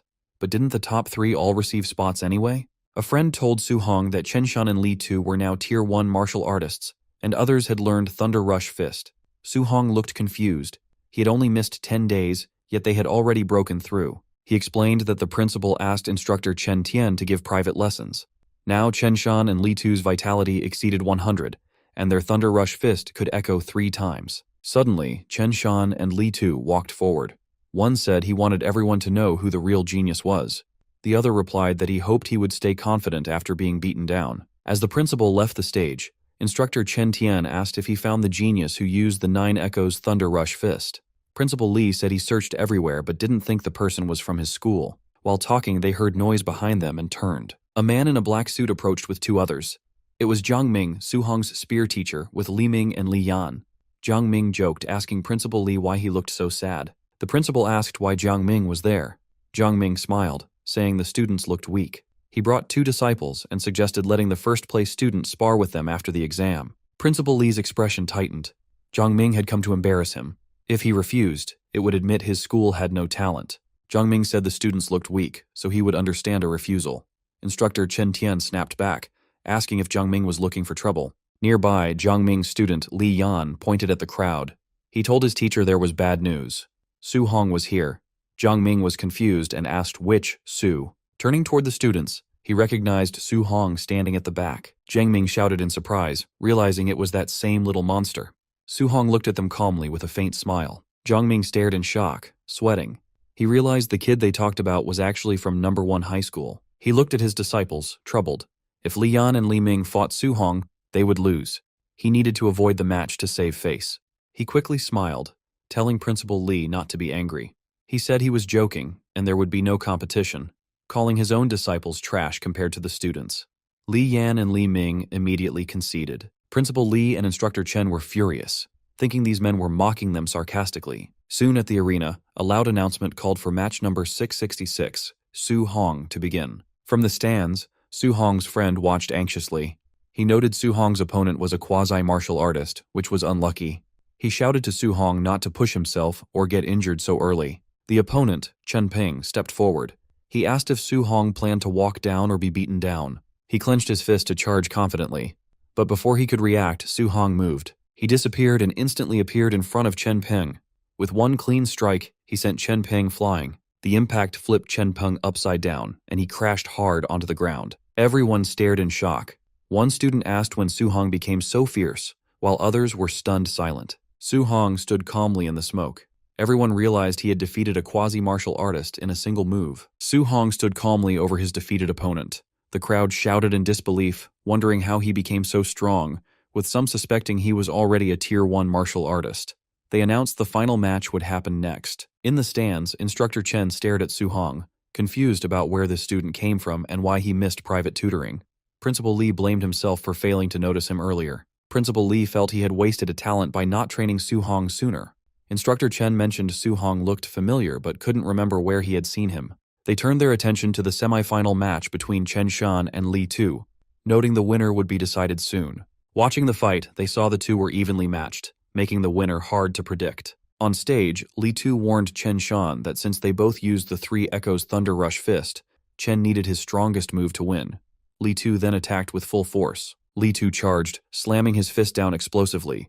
Chen Shan shouted as he blocked, the impact blasting wind across the floor. Chen Shan's fist burst with flames. He yelled at Li Tu to watch closely, declaring himself the school's true number 1. The students shouted in shock that Chen Shan had mastered attribute externalization. They recognized the powerful fire attribute, second only to thunder. Li Tu stepped forward with a smirk, energy flowing like water around his arm. He scoffed that attribute externalization was nothing special. The students gasped again, seeing Li Tu also had externalized attributes. His was metal, even stronger than fire in combat. Metallic chains swirled around Li Tu's fists as he dashed ahead to attack. His punches echoed 5 times. Chen Shan was shocked to see Li Tu unleash the 5 Echoes Thunder Rush Fist. A violent impact followed. Li Tu's strike blasted his opponent backward, sending shockwaves across the arena. Principal Li and Instructor Chen were stunned. Li noted Li Tu had hidden his strength, while Chen marveled that Li Tu mastered attribute externalization and the micro-level Thunder Rush Fist in just 10 days. Principal Li said the final was pointless. Su Hong couldn't beat Li Tu's metal attribute. Chen sighed, saying Su Hong might have had a chance if he knew a guidance technique. Jiang Ming confidently bet 50,000 on Su Hong. Shocked, Li called him crazy for betting on someone without a guidance technique. Chen laughed, happy to take the easy money. The final battle began. Li Tu against Su Hong. Students cheered, some for Su Hong, others urging Li Tu to win. The fighters stepped onto the stage. Li Tu told Su Hong he was lucky to reach the finals without facing him or Chen Shan earlier. Su Hong remained calm. After hunting beasts, these students seemed weak, but Li Tu finally looked like a worthy opponent. Li Tu grinned, calling Su Hong the second strongest. Su Hong simply asked who the first was. Li Tu stomped the ground, declaring that he was naturally number 1. He attacked, claiming one move would show the huge gap between them. Students panicked, seeing Li Tu use the 5 Echoes Thunder Rush Fist immediately. They feared it was already over for Su Hong. But Su Hong's eyes glowed with golden light as power built up inside him. Flames burst from his fist as he charged, wanting to test the limits of his physical body. The crowd screamed that Su Hong was crazy for meeting the attack head-on instead of dodging. Their fists smashed together explosively, shaking the ground. They clashed repeatedly, sending energy bursts through the air. Su Hong met the thunderous attack directly. Li Tu was shocked that Su Hong stopped his 5 Echoes fist instantly with just 5 punches. They fought on, fists colliding in a storm of blows amidst whipping energy chains. Li Tu gritted his teeth. Every punch from Su Hong felt overwhelmingly heavy, like fighting a monster. In the stands, a teacher exclaimed that Su Hong was evenly matching Li Tu without using any martial skills. His friend shouted that his strength was terrifying. The officials were stunned. Chen guessed Su Hong had a special physique. Principal Li laughed, proud the school produced such a genius. However, Chen noted that despite Su Hong's strength, Li Tu's condensed attribute still gave him the edge. The clash sent both sliding back. Su Hong steadied his flaming fist, while Li Tu was forced back several meters. Angry, Li Tu shouted that he would win. Blue lightning surged around his arms as he powered up. He lunged, fists wrapped in energy chains, demanding Su Hong accept defeat. Su Hong realized Li Tu was no longer holding back and was attacking at full power. Since Li Tu went all out, Su Hong decided to show some respect. Flames burst from his fist as he sprinted to meet the attack. Lightning burst across the arena. Li Tu yelled in shock, realizing Su Hong could also use attribute externalization. Principal Li and Instructor Chen trembled as golden lightning filled the arena, leaving them speechless. They were stunned Su Hong had mastered the Thunder Guidance technique. Chen explained that a special physique combined with the Thunder attribute made him terrifying. Su Hong and Li Tu clashed again, causing lightning and chains to explode everywhere. Li Tu realized with alarm that Su Hong's Thunder attribute was stronger than his own metal attribute. Lightning coiled around Su Hong. He told Li Tu that since he revealed his ultimate move, he would answer properly. Su Hong's eyes glowed gold. He announced his ultimate move and charged using the Thunder Rush Fist. His strike landed explosively. The impacts echoed rapidly, driving Li Tu back as 9 echo bursts blasted across the arena. 9 echoes? Impossible! Li Tu shouted. Blood burst from his mouth as he crashed to the ground. Su Hong stood over him, thunder still crackling around his fists. The students fell silent, their faces frozen in pure shock. Someone finally asked if he won. Excitement erupted as they realized Su Hong reached the perfect realm. 9 echoes, surpassing even the teachers. Instructor Chen stuttered in disbelief. Principal Li trembled, declaring Su Hong not just a genius, but the dragon of Star City High. Chen wiped his sweat, imagining how devastated other geniuses in the training camp would be facing a monster like Su Hong. As Su Hong walked away, Chen admired him. He said a golden carp transforms into a dragon when it meets the wind. Star City was too small for him. Principal Li agreed. He predicted Su Hong would rise like a dragon, shining brightest in the imperial capital and the battlefield of 10,000 races. Su Hong arrived back at his cramped apartment building just as the sun was going down. Inside, the mood was warm as Su Hong's uncle served a simple dinner.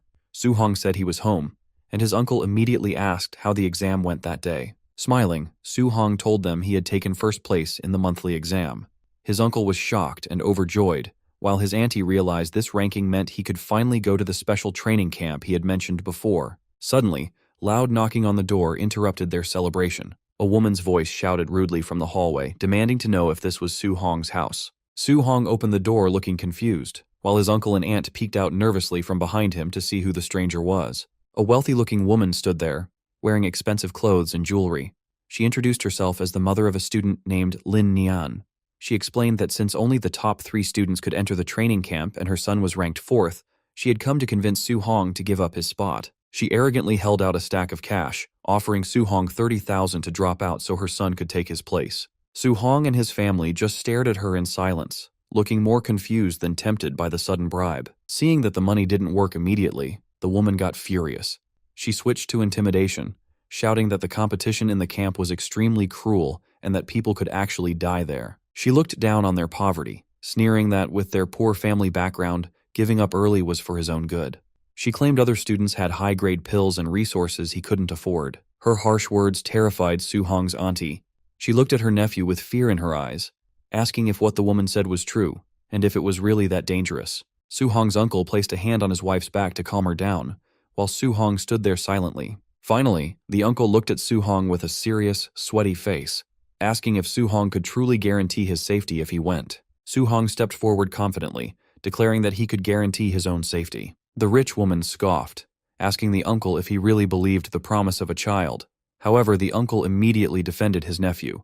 He shouted that he trusted Su-hong because he was an adult now, and he certainly wasn't going to trust a stranger over his own family. Defeated, the woman was forced to leave and the door slammed shut behind her. Outside in the hallway, she was furious. She looked back at the apartment and cursed them, shouting that they were just waiting to be eliminated from the training camp. Inside, things calmed down.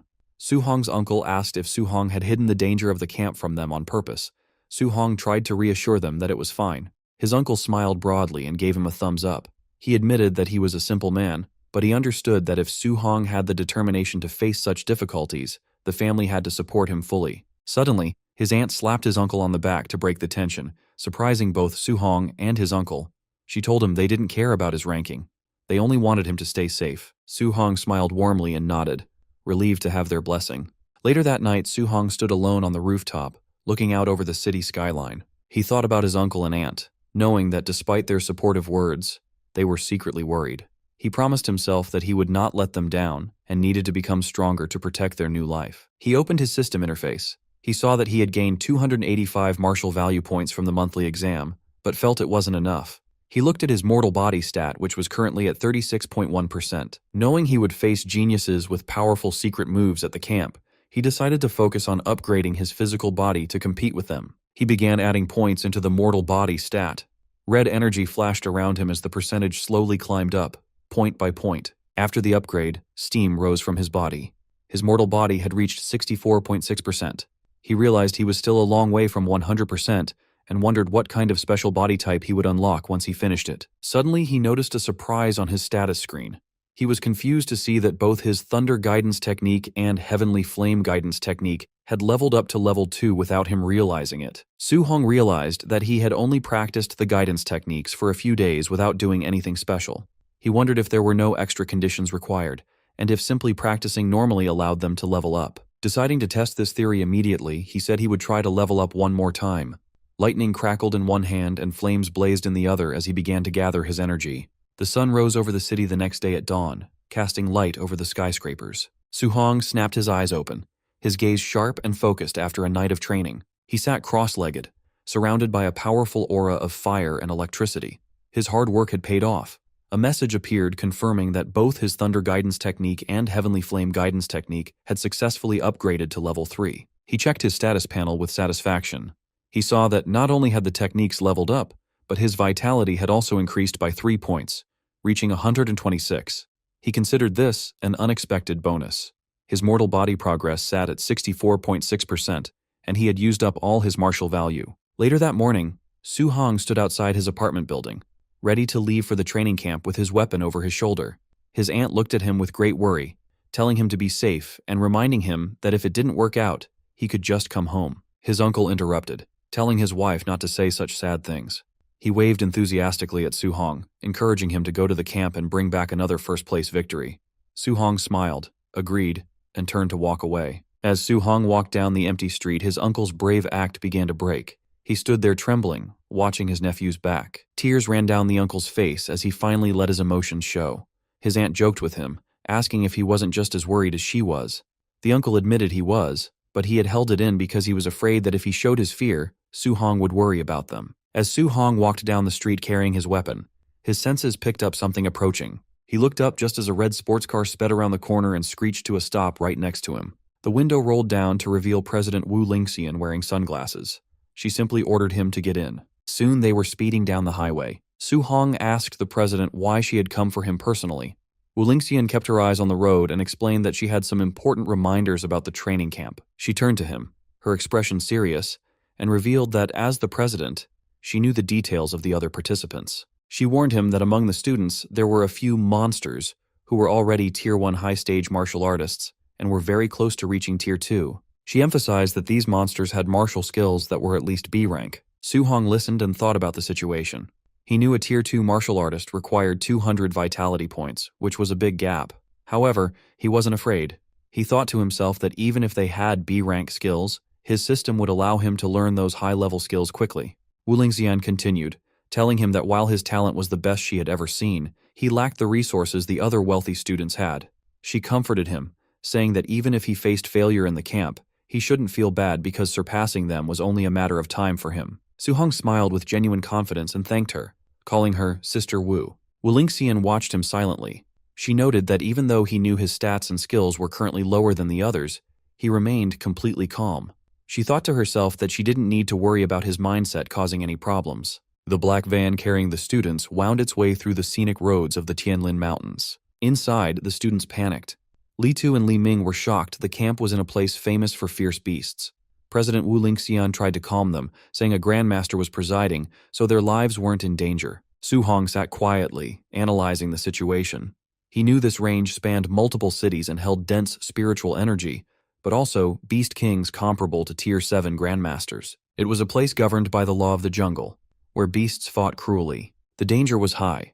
Even a standard Tier 2 martial artist would not dare to tread here easily. As the car sped through the forest, the local wildlife began to take notice. From the shadows, the glowing red eyes of bears and monsters glared at the intruders. Sensing killing intent from the woods, Li Tu and Li Ming sweated nervously, fearing a beast might suddenly attack their vehicle. However, Su-hong felt excited. He realized the camp competition would be as cruel as the beast's slaughter, and he actually liked that intense feeling. Eventually, they arrived at the campsite and joined the gathering crowd. Standing there, one student wondered aloud how strong the other participants would be.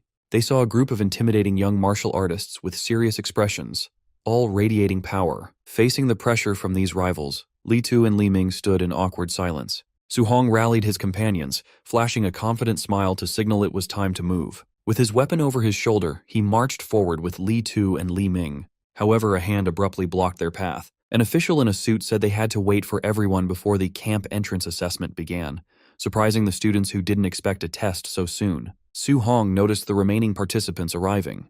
He watched with annoyance as luxury cars drove through mud, thinking how wealthy families made everyone wait. Bodyguards opened the doors of the expensive vehicles, and the atmosphere shifted immediately. 3 prominent figures stepped out, drawing admiration. Students whispered about Xiao Nan, an orange-haired woman, Lin Xingge in white clothes, and Wang Tiantuo, the city lord's muscular son, known as the barbarian god. The elites walked with superiority, while ordinary students parted ways to let them pass. As they took their places, the tension in the air increased. Su-hong recognized them as the geniuses the president mentioned, but instead of fear, he was eager to see their skills. The assessment began with the official addressing the assembled students. He announced that the true training camp was 30 kilometers deep within the Tianlin Mountains. To enter, each student needed a special token. These tokens were surgically placed inside local beasts, meaning they had to hunt to earn their place. This caused anxiety. Li Ming and Li Tu whispered nervously, realizing a 30-kilometer journey was dangerous. Deep in the mountains, a single mistake with high-level beasts could be fatal. Su-hong remained unfazed. He saw the 8-hour limit as a chance to kill extra beasts and earn more martial value. One student asked what if they met a beast beyond their level. The official coldly replied they would be eliminated, though a rescue team would save them from death. The crowd protested that the rules were unfair and relied on luck, risking the strong being eliminated by a chance encounter. The official snapped. He said the world isn't fair, comparing their complaints to protesting on the real all-heavens battlefield. He shouted that battlefield rules were simple: avoid risks, bully the weak, and use numbers. If they feared strong beasts, they needed more caution. A young man in a suit agreed with the official. He sneered at the complainers, calling them trash and telling them to quit if they were afraid. This provoked a rugged student who challenged him. The man in the suit called him a coward and threatened to cripple him. The official interrupted, stating violence was banned at base camp but allowed in the mountains. Snatching tokens or attacking others was acceptable. The 2 students glared at each other, marking one another as future targets. Su-hong realized the camp encouraged fighting. He guessed half the people would be eliminated early. A new opportunity crossed his mind. If fighting was encouraged, this assessment was a gold mine. Fighting these geniuses could be a great way to obtain martial value. The official cut discussion short and pressed a button to start the test. Instantly, the students erupted into a frenzy, charging into the forest, determined to pass. In the woods, the man in the suit pursued the rugged student, taunting him and promising to send him home. They squared off, channeling energy into their fists for a decisive blow. Their attacks clashed, sending a shockwave through the trees. A furious exchange followed, with energy beams lighting up the forest as they fought. From a high branch, Su-hong observed the battle critically. He wanted to gauge the geniuses, but was unimpressed. Their power was weak, so defeating them wouldn't yield much martial value. Deciding to leave, he turned to hunt high-level beasts instead. Below, the fighters were in a stalemate. The suit man sneered that a pauper couldn't compare to his family resources. The rugged student shouted back angrily. Hearing the word pauper echo, Su Hong froze in his tracks. It struck a nerve. Su Hong turned back with a dangerous glint, thinking he couldn't let this delivered martial value slip away. He walked toward the fighters and told them to stop. Carrying a wooden club, he casually suggested they should play with him instead. Infuriated, the suit man called Su Hong a pauper and threatened him, while the other student asked why he interfered. Su Hong smirked, explaining he didn't want them to stop fighting completely. He proposed they join forces against him. Insulted, the rugged student abandoned his opponent and rushed at Su Hong. Su Hong countered with a brutal knee strike to the stomach, sending the student flying. The student gasped in pain, landing in a heap. The suit man stared in disbelief. He couldn't comprehend how a student of similar strength was defeated so easily. Before he could process it, Su Hong appeared in front of him with blinding speed and said, "Your turn." Paralyzed with fear, the man watched Su Hong swing the club. The strike connected, sending the man to the ground and ending the fight. The man in the suit flew through the air and crashed hard into a tree. He screamed as his eyes rolled back, completely overwhelmed by the force. On the ground, Su Hong stood calmly with the wooden stick on his shoulder. Looking at the two defeated men, he said, "This is what they get for underestimating ordinary cultivators." In the monitoring room, instructors watched the fight on a large screen. One wondered where the newcomer came from, complaining that he just walked in and one-shotted both men during their duel. Another asked if the two were now eliminated. The supervisor shook his head, explaining that since they hadn't called for rescue, the assessment would continue. A staff member bowed and acknowledged the order. Back in the forest, the man in the suit groaned as he opened his eyes. Holding his aching face, he muttered about how much it hurt. As he got up, he panicked upon seeing the wooden stick nearby and scrambled back, yelling for Su Hong to stay away. The defeated man screamed in rage, shouting that he'd never been so humiliated in his life and swore Su Hong had better not let him find him again. The other man also woke up against a tree, clutching his chest. He muttered in frustration, blaming himself for underestimating Su Hong and insisting he wouldn't have lost if he'd been serious. The two men sat in awkward silence for a moment, sharing the same bruised pride. Then, one of them apologized, admitting the other was truly strong. The man in the suit agreed and apologized for mocking him. They shook hands as their hostility faded. Soon they walked through the forest side by side like brothers. They agreed to find Su Hong and get revenge, with the man in the suit determined to hit him with the stick to vent his frustration. Meanwhile, Su Hong sprinted through the forest with a spear in hand, leaving trails of blue energy behind him as he ran. Su Hong's eyes narrowed as he sensed movement ahead. Though his expression was calm, he knew trouble was coming. Moments later, a herd of giant tusk boars burst from the trees, their red eyes glowing as they charged. Su Hong complained that it was another group of low-tier boars, wondering how many he had already encountered in the beast-filled mountain range. The boars snorted and kicked up dust as they approached, their massive tusks cutting through the air. The herd roared in unison and rushed straight at him, their steps thundering across the ground. As they approached, Su Hong's eyes sharpened with a golden flash, his focus intensifying. Instantly, golden lightning erupted around him. He swung his spear in a wide arc, and glowing lines of lightning cut through the charging boars, lighting up the area. With golden light wrapping his arm, Su Hong's spear slammed into the boars, sending them crashing to the ground amidst dust and shockwaves. After the fight, Su Hong stood among the fallen beasts as system screens displayed his martial Dao points. He noted that since he became stronger, the points he earned from weaker beasts had greatly decreased. Sighing, he said he needed to hurry and find a token, then began cutting open a boar's stomach with his spear. Searching the bodies, he muttered that the previous dozen low-tier beasts he killed had no tokens. Hoping this batch was different, he searched each boar one by one.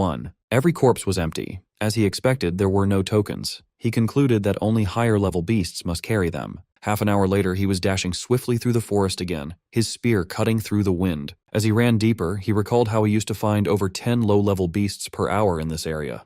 Now he couldn't find a single one. Suddenly, a roar shattered the silence. A massive black tiger with glowing red eyes leaped from the trees, pouncing at him with incredible speed. Su Hong's eyes glowed blue, and he smiled, recognizing the creature. He had finally found a Tier 1, upper stage Dark Knight black tiger. Blue energy gathered at his fingertips, swirling and brightening before it burst outward. He thrust his glowing finger down, and a piercing blue beam shot into the tiger, splitting the ground beneath it. The Dark Knight black tiger roared in pain, spraying blood from its wide-open jaws. The tiger crashed to the ground, cracking the earth. It twitched and struggled as dust scattered around it. Without slowing, Su Hong gripped his spear and lunged forward at an incredible speed. Spinning through the air, his glowing spear struck the tiger's head. Blue energy exploded outward, and the beast roared one last time before dying. A screen showed he had earned 35 martial Dao points. He commented that with his current strength, killing a high-tier beast like this was as easy as breathing. He crouched beside the corpse and began searching, hoping the high-tier tiger had a token inside. After cutting it open, he paused, then pulled out a blood-covered token. He laughed softly, confirming it was inside the high-tier beast. It had taken him nearly 3 hours to find just one token. Holding the token, Su Hong considered his encounters. Low-tier boars were everywhere, but high-tier tigers only appeared every half hour. He realized the deeper he went, the stronger but rarer the beasts became. He glanced at the tiger's corpse. High-tier beasts gave more points, but finding only one every 30 minutes was inefficient.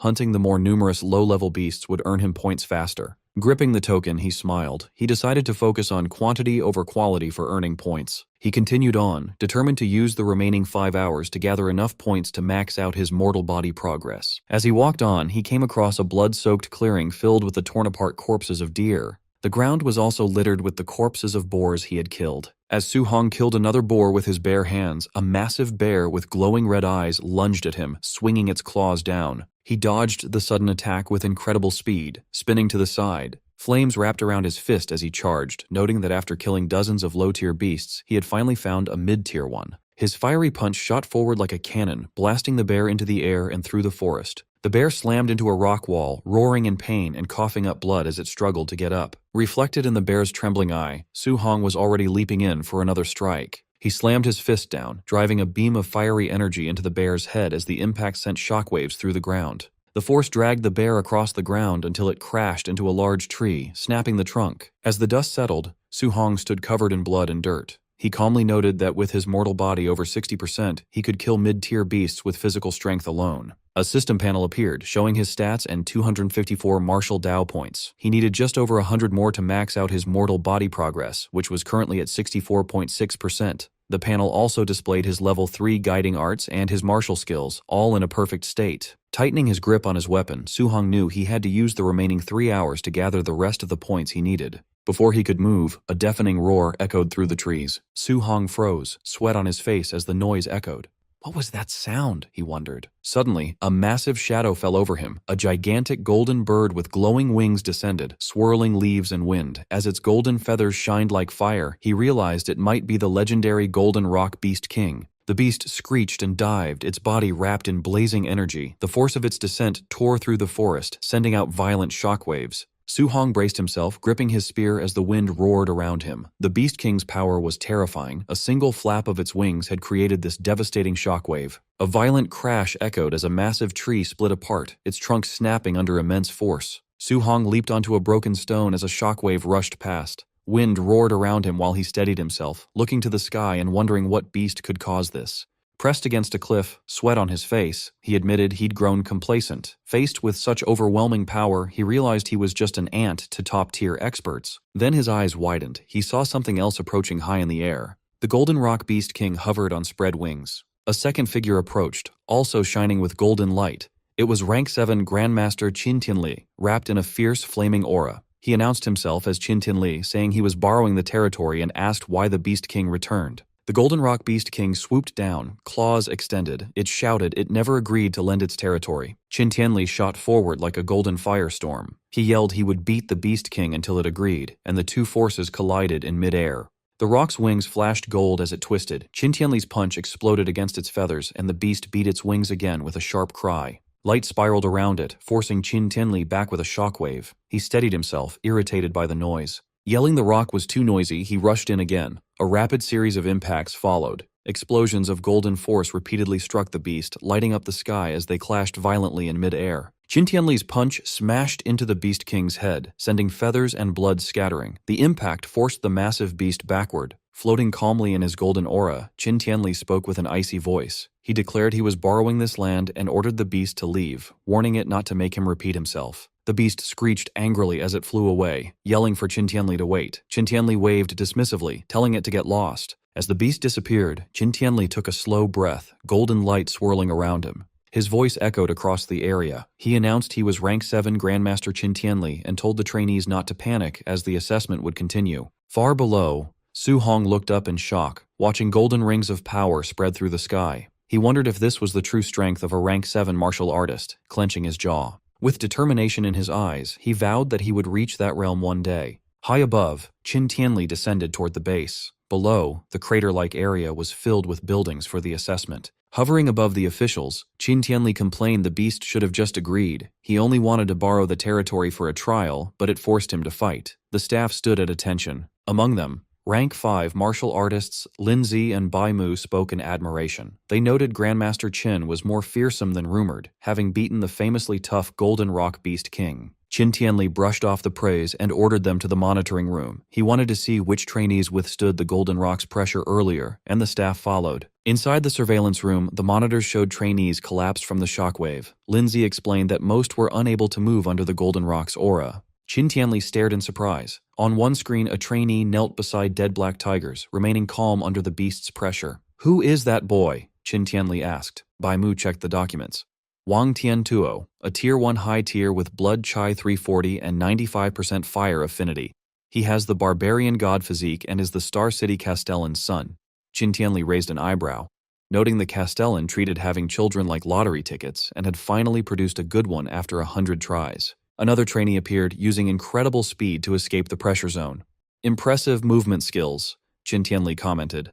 Bai Mu identified him as Lin Xing He, a Tier 1 high tier from the Lin family with Blood Qi 325 and 96% wind affinity. The footage showed a girl using a glowing barrier to shield herself. Qin Tianli noted she was a spiritual telekinetic, skillfully using her power to resist the pressure.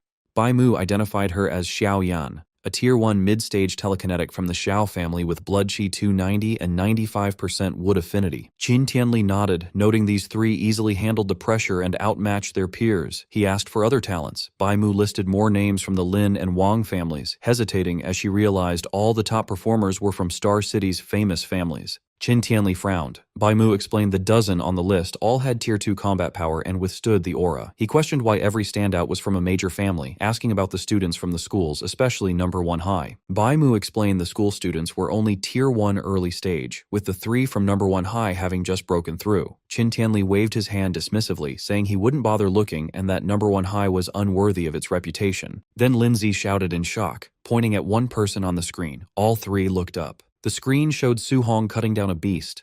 They were shocked he still had the strength to hunt after experiencing the Golden Rock's pressure. Bai Mu trembled and stuttered. "That's Star City number 1 high's monster." Lin Zi scolded her, telling her not to make a fuss in front of the Grandmaster. Qin Tianli was silent, but after Lin Zi glanced at the report, he also began shaking and repeated with wide eyes, "Monster." Qin Tianli glanced at them, reminding the two rank 5s they should have seen plenty of geniuses. He asked why they were making such a fuss, awkwardly adding that their temperaments weren't steady yet.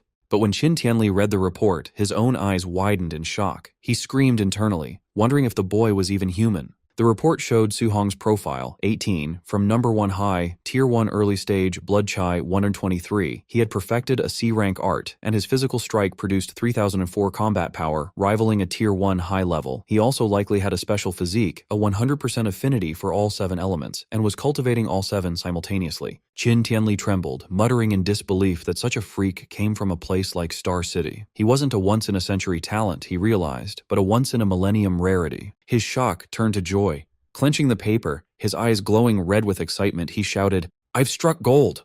Then he paused, confused. He demanded to know why someone so talented was only Tier 1 early stage with Blood Qi 123. Bai Mu quickly explained that Su Hong was cultivating all 7 guiding techniques at once. Grandmaster Qin erupted in frustration. "No wonder he's so low," he said. Cultivating 7 techniques at once was a doomed path, even for an immortal. He questioned how Su Hong could advance at all, growling that the local martial arts association president should have stopped him. Just then, a staff member reported that trainees were arriving at the camp. Qin nodded and said they would go take a look. Outside, the first 3 trainees greeted him.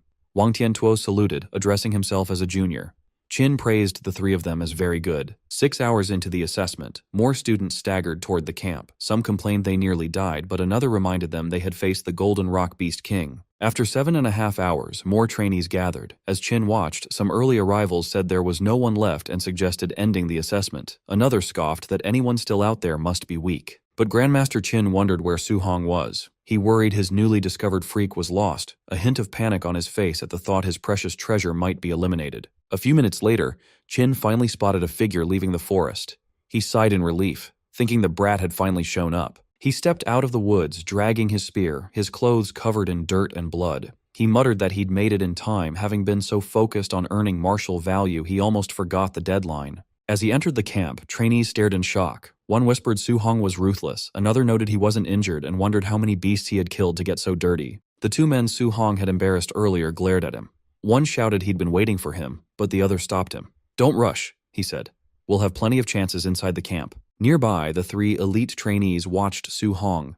One called him an expert for passing at the deadline, another found it interesting. Wang Tiantuo, eyes closed, simply nodded. As the sun set, Instructor Lin Zi stepped forward and announced the 8-hour limit was over. Anyone not present was eliminated. He then began to introduce the camp's facilities and rules. Instructor Lin introduced the major facilities, which included a gravity room, a movement skill training room, and a ferocious beast combat room. He pointed to a large building, the Martial Arts Pavilion. There, trainees could use contribution points to buy martial arts, pills, and weapons, some as high as a rank. Hearing this, a blood-covered but calm Su Hong sat among the trainees. He thought that coming here was the right decision. But Instructor Lin then explained the rules. All facilities required contribution points to use. The only way to earn points was by passing training subjects. Outstanding performance would earn extra rewards. As the sun set, he dismissed them.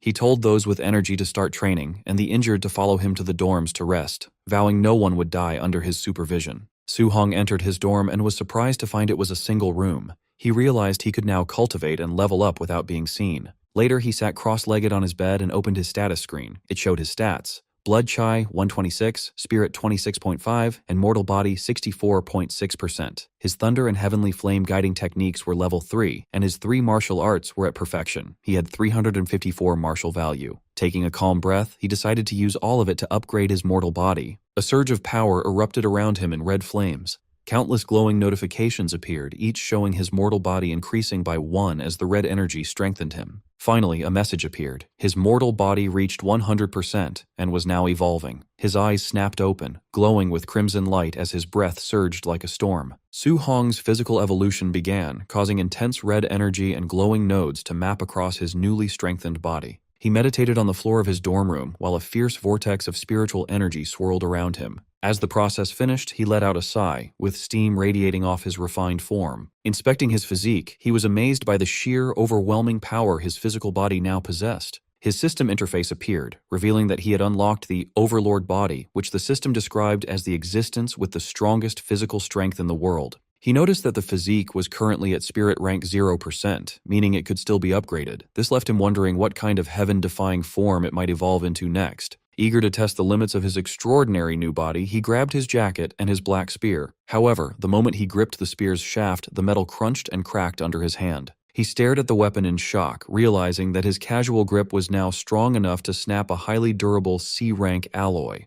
He briefly panicked, lamenting that C-rank spears were incredibly expensive and that he had just ruined a fortune. Fortunately, he quickly remembered that he had actually looted this spear for free during his time in the wilderness. Knowing his old equipment could no longer handle his strength, he decided he must gather camp contribution points as soon as possible to exchange for an A-rank alloy spear. Striding confidently out of his room into the hallway, he planned his next move, contemplating if he could easily earn those points by training with a weight vest of a few hundred kilograms. Inside the camp warehouse, a crowd of trainees gathered in awe around Wang Tiantuo. Despite carrying a massive 3,000-kilogram weight, Wang Tiantuo effortlessly leaped into the air. Watching from the sidelines, Lin Xinghe and Xiaonan were amazed by his monster-like strength, noting that an ordinary Tier 1 martial artist could only handle a fraction of that load. Observing the warehouse feed from the monitoring room, Grandmaster Qin Tianli praised Wang Tiantuo's barbarian god body. The conversation then shifted to Su Hong. Bai Mu asked how they should address Su Hong's flawed path of cultivating 7 guidance techniques simultaneously. Knowing that directly confronting a proud genius would likely backfire, Qin Tianli decided to make Su Hong realize his mistake the hard way. Qin Tianli asked instructor Linze about the progress of a secretly planned night raid meant to ambush the trainees. Linze smiled wickedly, anticipating the despair of the students who mistakenly believed they could finally relax after the entrance exam. To execute his lesson, Qin Tianli specifically ordered Linze to send a powerful Tier 1 high-stage martial artist to overwhelmingly defeat Su Hong. Once Su Hong was utterly crushed, Qin Tianli planned to step in, explain the impossibility of his cultivation method, and force him to give it up. The staff worried that pitting Su Hong against an opponent with over 400 vitality and 5,000 combat power might permanently break his spirit, given his much lower vitality stats. However, Qin Tianli coldly dismissed their concerns, stating that if Su Hong's resolve collapsed that easily, he was nothing but trash. Meanwhile, outside in the camp, Su Hong overheard other trainees rushing to the gravity room to watch Wang Tiantuo train. Preferring to avoid the crowd, Su Hong headed into the now-empty equipment warehouse, planning to check out the commotion later. Inside the equipment warehouse, Su Hong picked up his smart scoring bracelet, confirming it was the device used to calculate his contribution points. As he explored the room, he walked past the lighter equipment racks and stopped in amazement at a rack holding 10-ton weight vests forged from super heavy alloy, wondering who could possibly wear something so heavy. Curious about his own limits, he tried on a 10-ton vest, but quickly realized the immense weight severely hindered his speed and stamina, making it impractical for long-term training. He decided to swap it for a 5-ton vest instead. After rapidly leaping around the warehouse to test his mobility, he concluded that the 5-ton load was perfectly suited for his current physical state. Thinking about his competition, Su Hong wondered how much weight Wang Tiantuo and the other top-tier geniuses chose to wear, assuming that since they were at the Tier 1 high stage, they must be at least as strong as him, if not stronger. Hoping to learn from their cultivation methods, he left the warehouse to go observe them. Outside, a large crowd was gathered in front of a pyramid-shaped gravity room. The trainees were astounded that Wang Tiantuo had entered the facility without taking off his 3-ton weight vest. A monitor displayed Wang Tiantuo straining inside the room under 2 times normal gravity, which the crowd noted effectively turned his 3-ton vest into a grueling 6-ton load. Standing at the back of the crowd with his arms crossed, Su Hong was genuinely surprised to hear that Wang Tiantuo's base vest was only 3 tons. Considering that weight to be incredibly light compared to his own comfortable 5 tons, Su Hong realized he had completely underestimated the sheer toughness and superiority of his newly evolved overlord body. Su Hong approached his former schoolmates, Chen Shan and Li Tu, and asked why they weren't going into the gravity room to cultivate.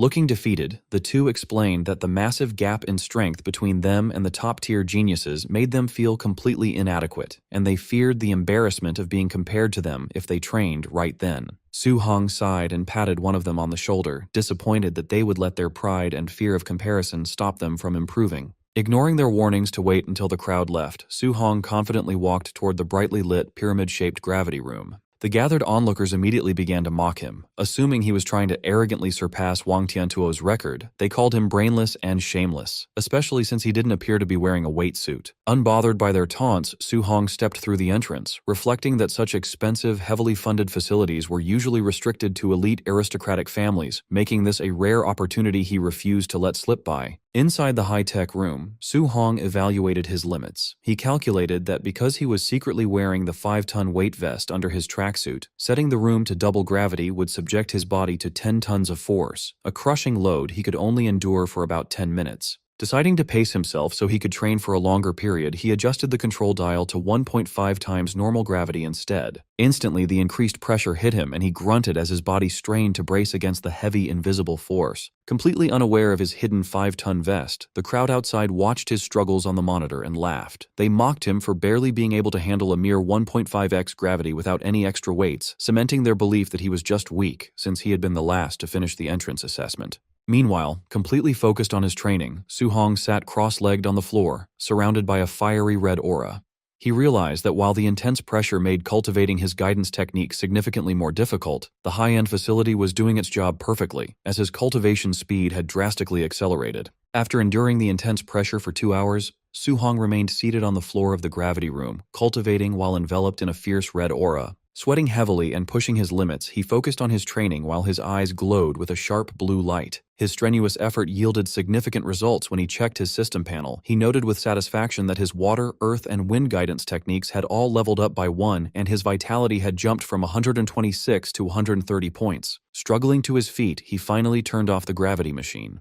Impressed by the room's effectiveness, he eagerly considered how beneficial the camp's movement technique and ferocious beast rooms would be. Utterly exhausted, he stumbled out of the facility, wiping the thick sweat from his face. Waiting outside, 2 other trainees immediately began to mock him. Still under the false impression that he had been training without weights at a mere 1.5x gravity, they laughed at his worn-out state, with one arrogantly boasting that he could easily sleep overnight in those conditions. Ignoring their baseless taunts, Su Hong simply complained about the boiling heat and terrible breathability of his gear before unzipping his tracksuit, casually revealing the massive 5-ton weight vest he had been wearing the entire time. Seeing the heavy equipment hidden underneath his clothes, the 2 mocking trainees were left completely paralyzed in shock. The 2 trainees were surprised when Su Hong removed his weight vest, assuming it only weighed around 500 kilograms. Despite acknowledging that his strength was passable for lasting 2 hours, they still looked down on him as he dropped the vest to the ground, insisting that he was nothing compared to the camp's top genius, Wang Tiantuo. Suddenly, a commotion broke out as the crowd noticed Wang Tiantuo finally exiting the gravity room. The trainees marveled that he had withstood 6 tons of heavy pressure for over 2 hours. Sweating profusely and panting, Wang Tiantuo stepped out while the crowd praised his physical strength as the absolute best in the training camp.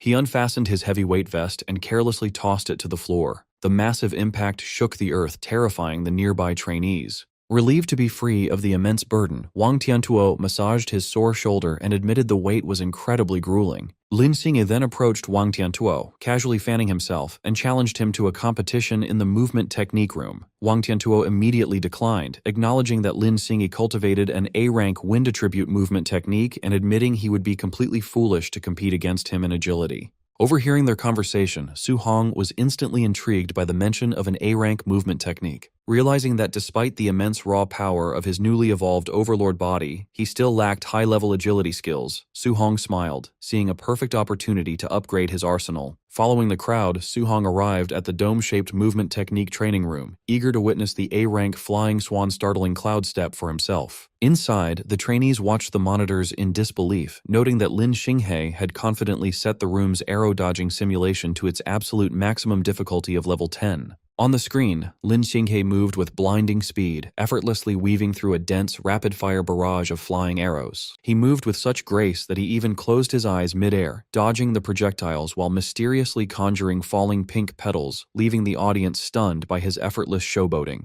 Watching the spectacular display, Su Hong calmly praised the technique. Almost instantly, his system interface appeared in front of him, revealing that merely by observing the skill in action, he had successfully copied the flying swan startling cloud step and unlocked it at 1% proficiency. Su Hong carefully analyzed Lin Xinghe's graceful movements. He stepped forward to test the technique himself, drawing the attention of nearby bystanders. The crowd immediately began to laugh and mock him, finding it ridiculous that he believed he could master a complex A-rank movement technique simply by watching it once. Ignoring their taunts, Su Hong's consciousness entered his system's virtual training space, where he battled against a simulated clone of Lin Xinghe. Through intense practice and dodging rapid attacks, his proficiency in the skill skyrocketed, quickly climbing from 8% all the way to 93%. A system notification soon congratulated him on officially reaching the basic level of the technique, and Su Hong stood triumphantly, thrilled to have acquired his first A-rank movement skill. As the system prepared to send him back to reality, Su Hong reflected that having to use Lin Xinghe's incredibly showy movements as a learning template was somewhat embarrassing. Satisfied that he no longer needed the movement technique room, he decided his next destination would be the ferocious beast room, where he could hunt beasts to earn martial value and increase his vitality. However, his train of thought was interrupted when he noticed the entire crowd staring at him and taking pictures with their phones, praising his dramatically flashy posture. To his absolute mortification, Su Hong realized that while he was training in his mind, his physical body in the real world had been acting out all of the exaggerated, showy poses. Deeply embarrassed, he sprinted away from the area at top speed, ignoring the crowd's cheers asking him to perform again, and silently vowed to never use Lin Xinghe as a template again. As he dashed off, Su Hong's sharp senses picked up the feeling of being followed. Trailing a short distance behind him were the student in the suit, now armed with a wooden club, and the rugged student he had defeated during the entrance assessment. Having tracked Su Hong's path toward the ferocious beast room, the two vengeful trainees plotted to block the exit and ambush him the moment he came out. Arriving at the large facility known as the ferocious beast room, Su Hong noticed a large crowd gathered outside.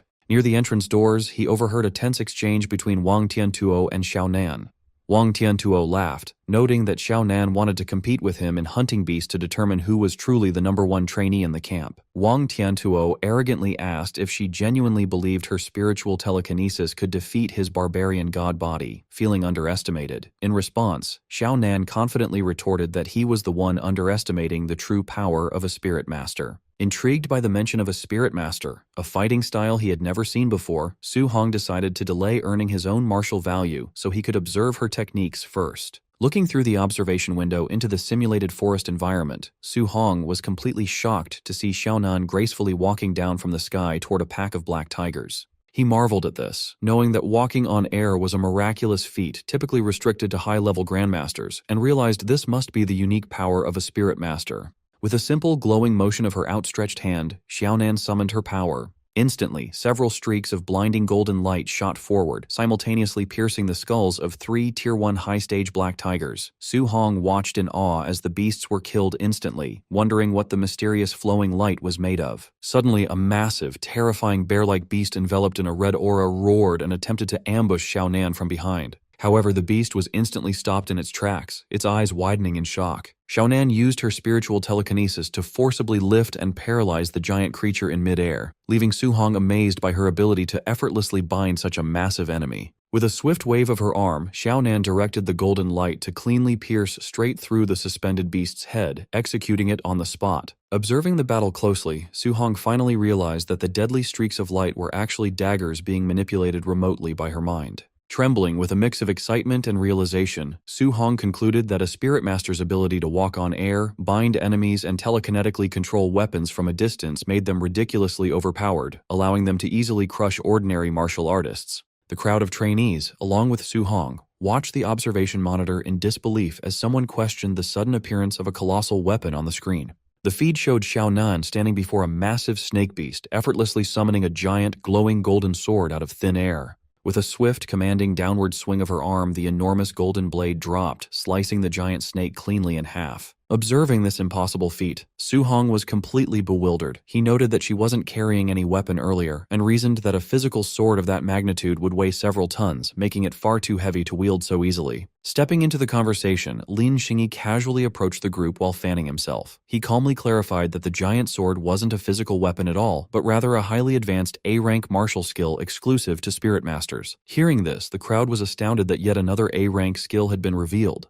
Someone turned to Lin Xinghe asking how all the top geniuses seemed to possess such rare techniques, and wondered if Wang Tiantuo had one as well. Lin Xingyi confidently confirmed that Wang Tiantuo did indeed possess a devastatingly powerful A-rank offensive martial skill, causing the surrounding trainees to despairingly call the elites heaven-defying monsters. However, rather than feeling intimidated by the massive gap in resources, Su Hong broke into an eager smile, realizing that the training camp was overflowing with elite A-rank martial skills just waiting to be copied by his system. He happily concluded that coming to the camp was the best decision he could have made. The trainees watched the monitor as Wang Tiantuo obliterated a Tier 1 high-level ferocious beast with a single punch. They quickly realized that the elite trainee was relying purely on his immense physical strength rather than using any actual martial skills. Since there was nothing to copy from Wang Tiantuo at the moment, Su Hong turned away, deciding to find another opportunity to learn from him later. Inspired by Xiaonan's display of power, Su Hong opened his system panel to check his own attributes. He noted that his spirit stat was only at 26.5. To become a spirit master, he needed his spirit stat to exceed 100, leaving him 73.5 points short.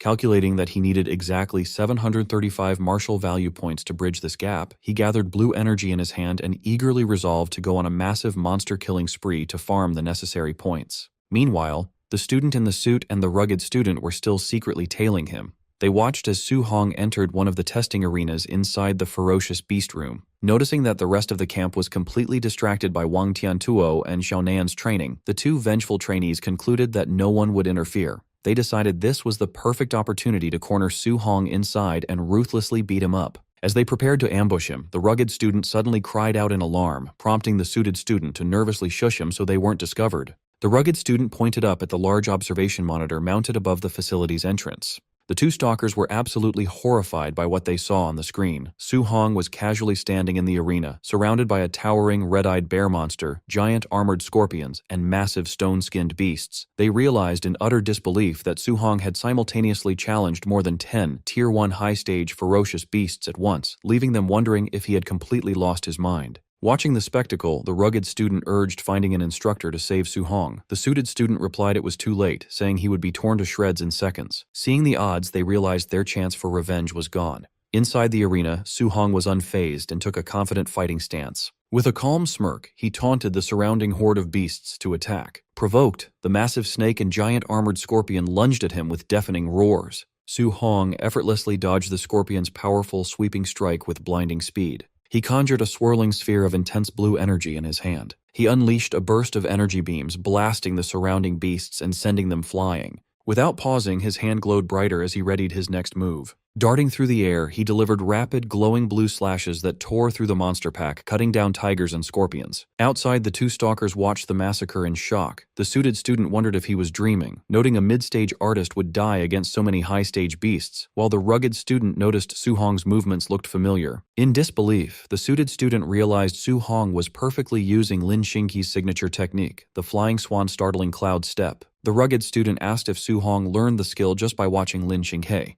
The suited student dismissed this, saying a regular student couldn't access a high-grade technique, and wondered if Su Hong was from a powerful family. The suited student stressed mastering an A-rank technique by watching was nearly impossible, marveling at his talent. Intimidated, the rugged student suggested they abandon their revenge, admitting they wouldn't stand a chance together. Though trembling as he gripped his club, the suited student refused to back down. He declared that whether Su Hong was a genius or from a great family, he could not let the grudge go. The rugged student nervously pointed to the monitor, urging his companion to look again before deciding to fight Su Hong. The suited student stared at the display, his expression shifting to horror as a cold sweat broke out on his face. Speechless at the massacre on screen, the suited student dropped his wooden club to the floor. Inside, Su Hong rested on a slain monster's corpse.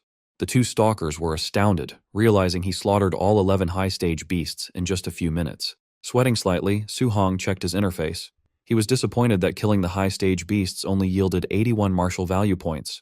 He realized farming points was getting harder as his power grew. Suddenly, Su Hong caught movement in the shadows. Several more red-eyed beasts emerged from the dark enclosures, glaring at him. Standing on his fresh kill as new monsters roared, Su Hong stretched and decided not to rest, eager to continue farming. A massive, saber-tooth-like beast leapt from above, aiming its sharp claws at his head. Su Hong spun around, his fist glowing with intense golden energy as he prepared to counter. He intercepted the beast with a Vajra fist, smashing its face with an explosive burst of golden light. His heavy landing sent a powerful shockwave outward, blowing back the surrounding beasts. Intimidated by his display of strength, the remaining monsters flinched and cautiously backed away. Unwilling to let points escape, Su Hong's eyes flared blue as he charged the retreating monsters for their martial value. He leapt into the air and grabbed the armored tail of a giant scorpion. With monstrous strength, Su Hong swung the giant scorpion like a club, smashing it into the other fleeing beasts. Outside, the two stalkers stood in terrified silence, watching the one-sided beatdown unfold. His desire for revenge broken, the suited student sweated and decided to forgive Su Hong.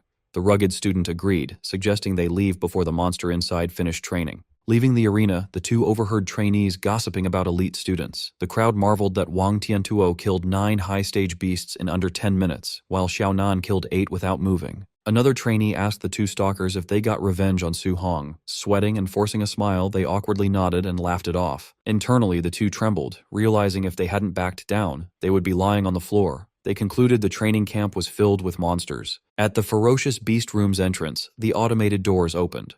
Wang Tiantuo and Xiaonan emerged, looking exhausted. The crowd praised them, asking how many contribution points they earned. Checking his smart bracelet, a panting Wang Tiantuo revealed he earned 280 points, while Xiaonan announced 270. The trainees were shocked by the high numbers. One calculated they must have slaughtered 50 to 60 beasts each. Wang Tiantuo added that his weight vest gave him an extra 100 points. Xiaonan sighed, noting she only got 50 points from her weight training. Hearing this, the crowd checked their devices in despair. Some complained about getting only 20 or 30 points, while another cried over earning just 10. Lin Xinghe asked the pair who won their competition.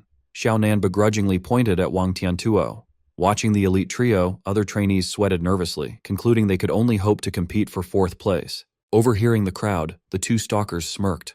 They mocked the crowd's ignorance, knowing a more terrifying monster who surpassed the top 3 was still inside. An hour later, inside the testing arena, the walls were heavily cracked and covered with fresh blood. The floor was a slaughterhouse, piled high with the mutilated corpses of countless beasts. In the center of the carnage sat a lone figure. Su Hong rested on a slain monster, panting and covered in sweat, dirt, and blood from the long battle. Even with his overlord body's stamina, fighting for over an hour had left him exhausted. Checking his interface, he was frustrated to still be short of the 735 martial value points needed for his next upgrade. However, his smart bracelet showed his camp rewards. He earned 700 contribution points, 400 from hunting and 300 from his vest, and perked up, wondering what he could buy at the martial arts pavilion. Under the starlit sky, Su Hong arrived at the martial arts pavilion, a grand traditional building glowing with warm light. Inside, Su Hong stood at the counter, flipping through an inventory ledger. Across from him, a female receptionist in a pink suit sat with a bored expression. Scanning the catalog, Su Hong noted that basic Tier 1 pills cost between 10 and 50 points. However, A-rank techniques were incredibly expensive, costing 2 to 3,000 points. Realizing A-rank skills were out of his budget, Su Hong focused on medicinal items. The pill prices were more acceptable, and the catalog had spirit-gathering pills, which he needed for his spirit stat. The receptionist asked if he had decided what to exchange his points for. She secretly judged his Tier 1 cultivation level, assuming he was too poor to afford anything worthwhile. Ignoring her, Su Hong asked if the spirit-gathering pills permanently increased spiritual power. The receptionist confirmed this, explaining they only worked the first time and higher-grade pills gave better results. With this confirmation, Su Hong scanned the list. He found the highest quality option, a Tier 4 Spirit Gathering pill, cost 500 contribution points. Su Hong confidently asked for a Tier 4 Spirit Gathering pill, startling the receptionist. Still assuming he was a poor student, she reminded him the pill cost 500 points, not 50. Unbothered, Su Hong just confirmed his order and raised his wrist. He tapped his smart bracelet on the payment terminal. It flashed his 700-point balance, leaving the receptionist wide-eyed in shock. Her attitude shifted to enthusiasm. Blushing and smiling, she presented him with the pill in an ornate box. Su Hong thanked her and asked if they carried dual thunder and fire attribute alloy spears. The receptionist confirmed they did, adding it only cost 200 points. She flirtatiously thanked her handsome customer for his business. Later that night, the moon shone over the quiet camp dormitories. Inside his room, Su Hong's new weapon, a C-rank Thunderfire spear, leaned against the wall. On his bed, Su Hong reviewed his glowing interface. He saw his vitality and elemental techniques had leveled up, and he had 490 martial value points. He was satisfied, as his progress today exceeded a normal week's. Opening the box, he revealed the glowing spirit gathering pill. He calculated his stats, noting his base spiritual power was 26.5. Even converting all 490 martial value points, he'd still be 25.5 points short of the 100 needed to become a spirit master. Holding the pill to the light, he hoped the Tier 4 medicine would provide the remaining 25.5 spiritual power points he needed. With a determined smile and a fierce glint in his eyes, Su Hong swallowed the pill, resolved to become a spirit master. The glowing green, pearl-like medicine activated. Vibrant green energy flowed through Su Hong's body, lighting his energy pathways. He felt immediate comfort as the pill soothed his exhausted nerves. Sitting cross-legged on his bed, his mind cleared and his senses expanded to perceive his entire room. Su Hong opened his eyes, which glowed bright blue. He checked his system interface and saw the pill had raised his spirit stat by 24 points to 50.5. He calculated that his 490 martial value points and new spirit stat only brought him to 99.5%. He was 5 points short and regretted not killing one more beast. Accepting he had to wait until tomorrow, Su Hong lay down to rest. In the brightly lit camp warehouse, staff members assembled. Instructors in dark uniforms gathered to discuss the new trainees while reviewing their profiles. One man asked Bu Jingfeng why someone from the prestigious Martial Dao University had been summoned to serve new recruits with them. Bu Jingfeng scoffed, calling the recruits fake geniuses and claiming they weren't qualified to be his high school sparring partners. The bald instructor laughed and showed Wang Tiantuo's profile, which had a vitality of 340, a level Bu Jingfeng never had, surprising him. A gray-haired instructor showed Lin Xinghe's profile, noting his vitality exceeded 300, while a mustached instructor added that his student was a spirit master. Bu Jingfeng was confused by his target Su Hong's low stats. He questioned why he got a Tier 1 trainee with only 123 vitality, while others got strong ones. The other instructors were in disbelief, as Bu Jingfeng was their strongest. They wondered why he had been assigned a weak target and questioned if Grandmaster Qin Tianli had made a mistake. Grandmaster Qin Tianli entered with Lin Ze and Bai Mu, confirming he had made no mistake. Bu Jingfeng complained to the Grandmaster, feeling insulted. Qin Tianli clarified that Su Hong's combat power rivaled a Tier 1 high-stage martial artist. This stunned the instructors, who wondered what monster could have such power with only 123 vitality. Qin Tianli said some info was classified and Bu Jingfeng would understand after fighting. Reluctantly, Bu Jingfeng sighed that with his vitality near 500, it felt like bullying. Annoyed, Qin Tianli slapped Bu Jingfeng's head, telling him to stop talking and do the mission.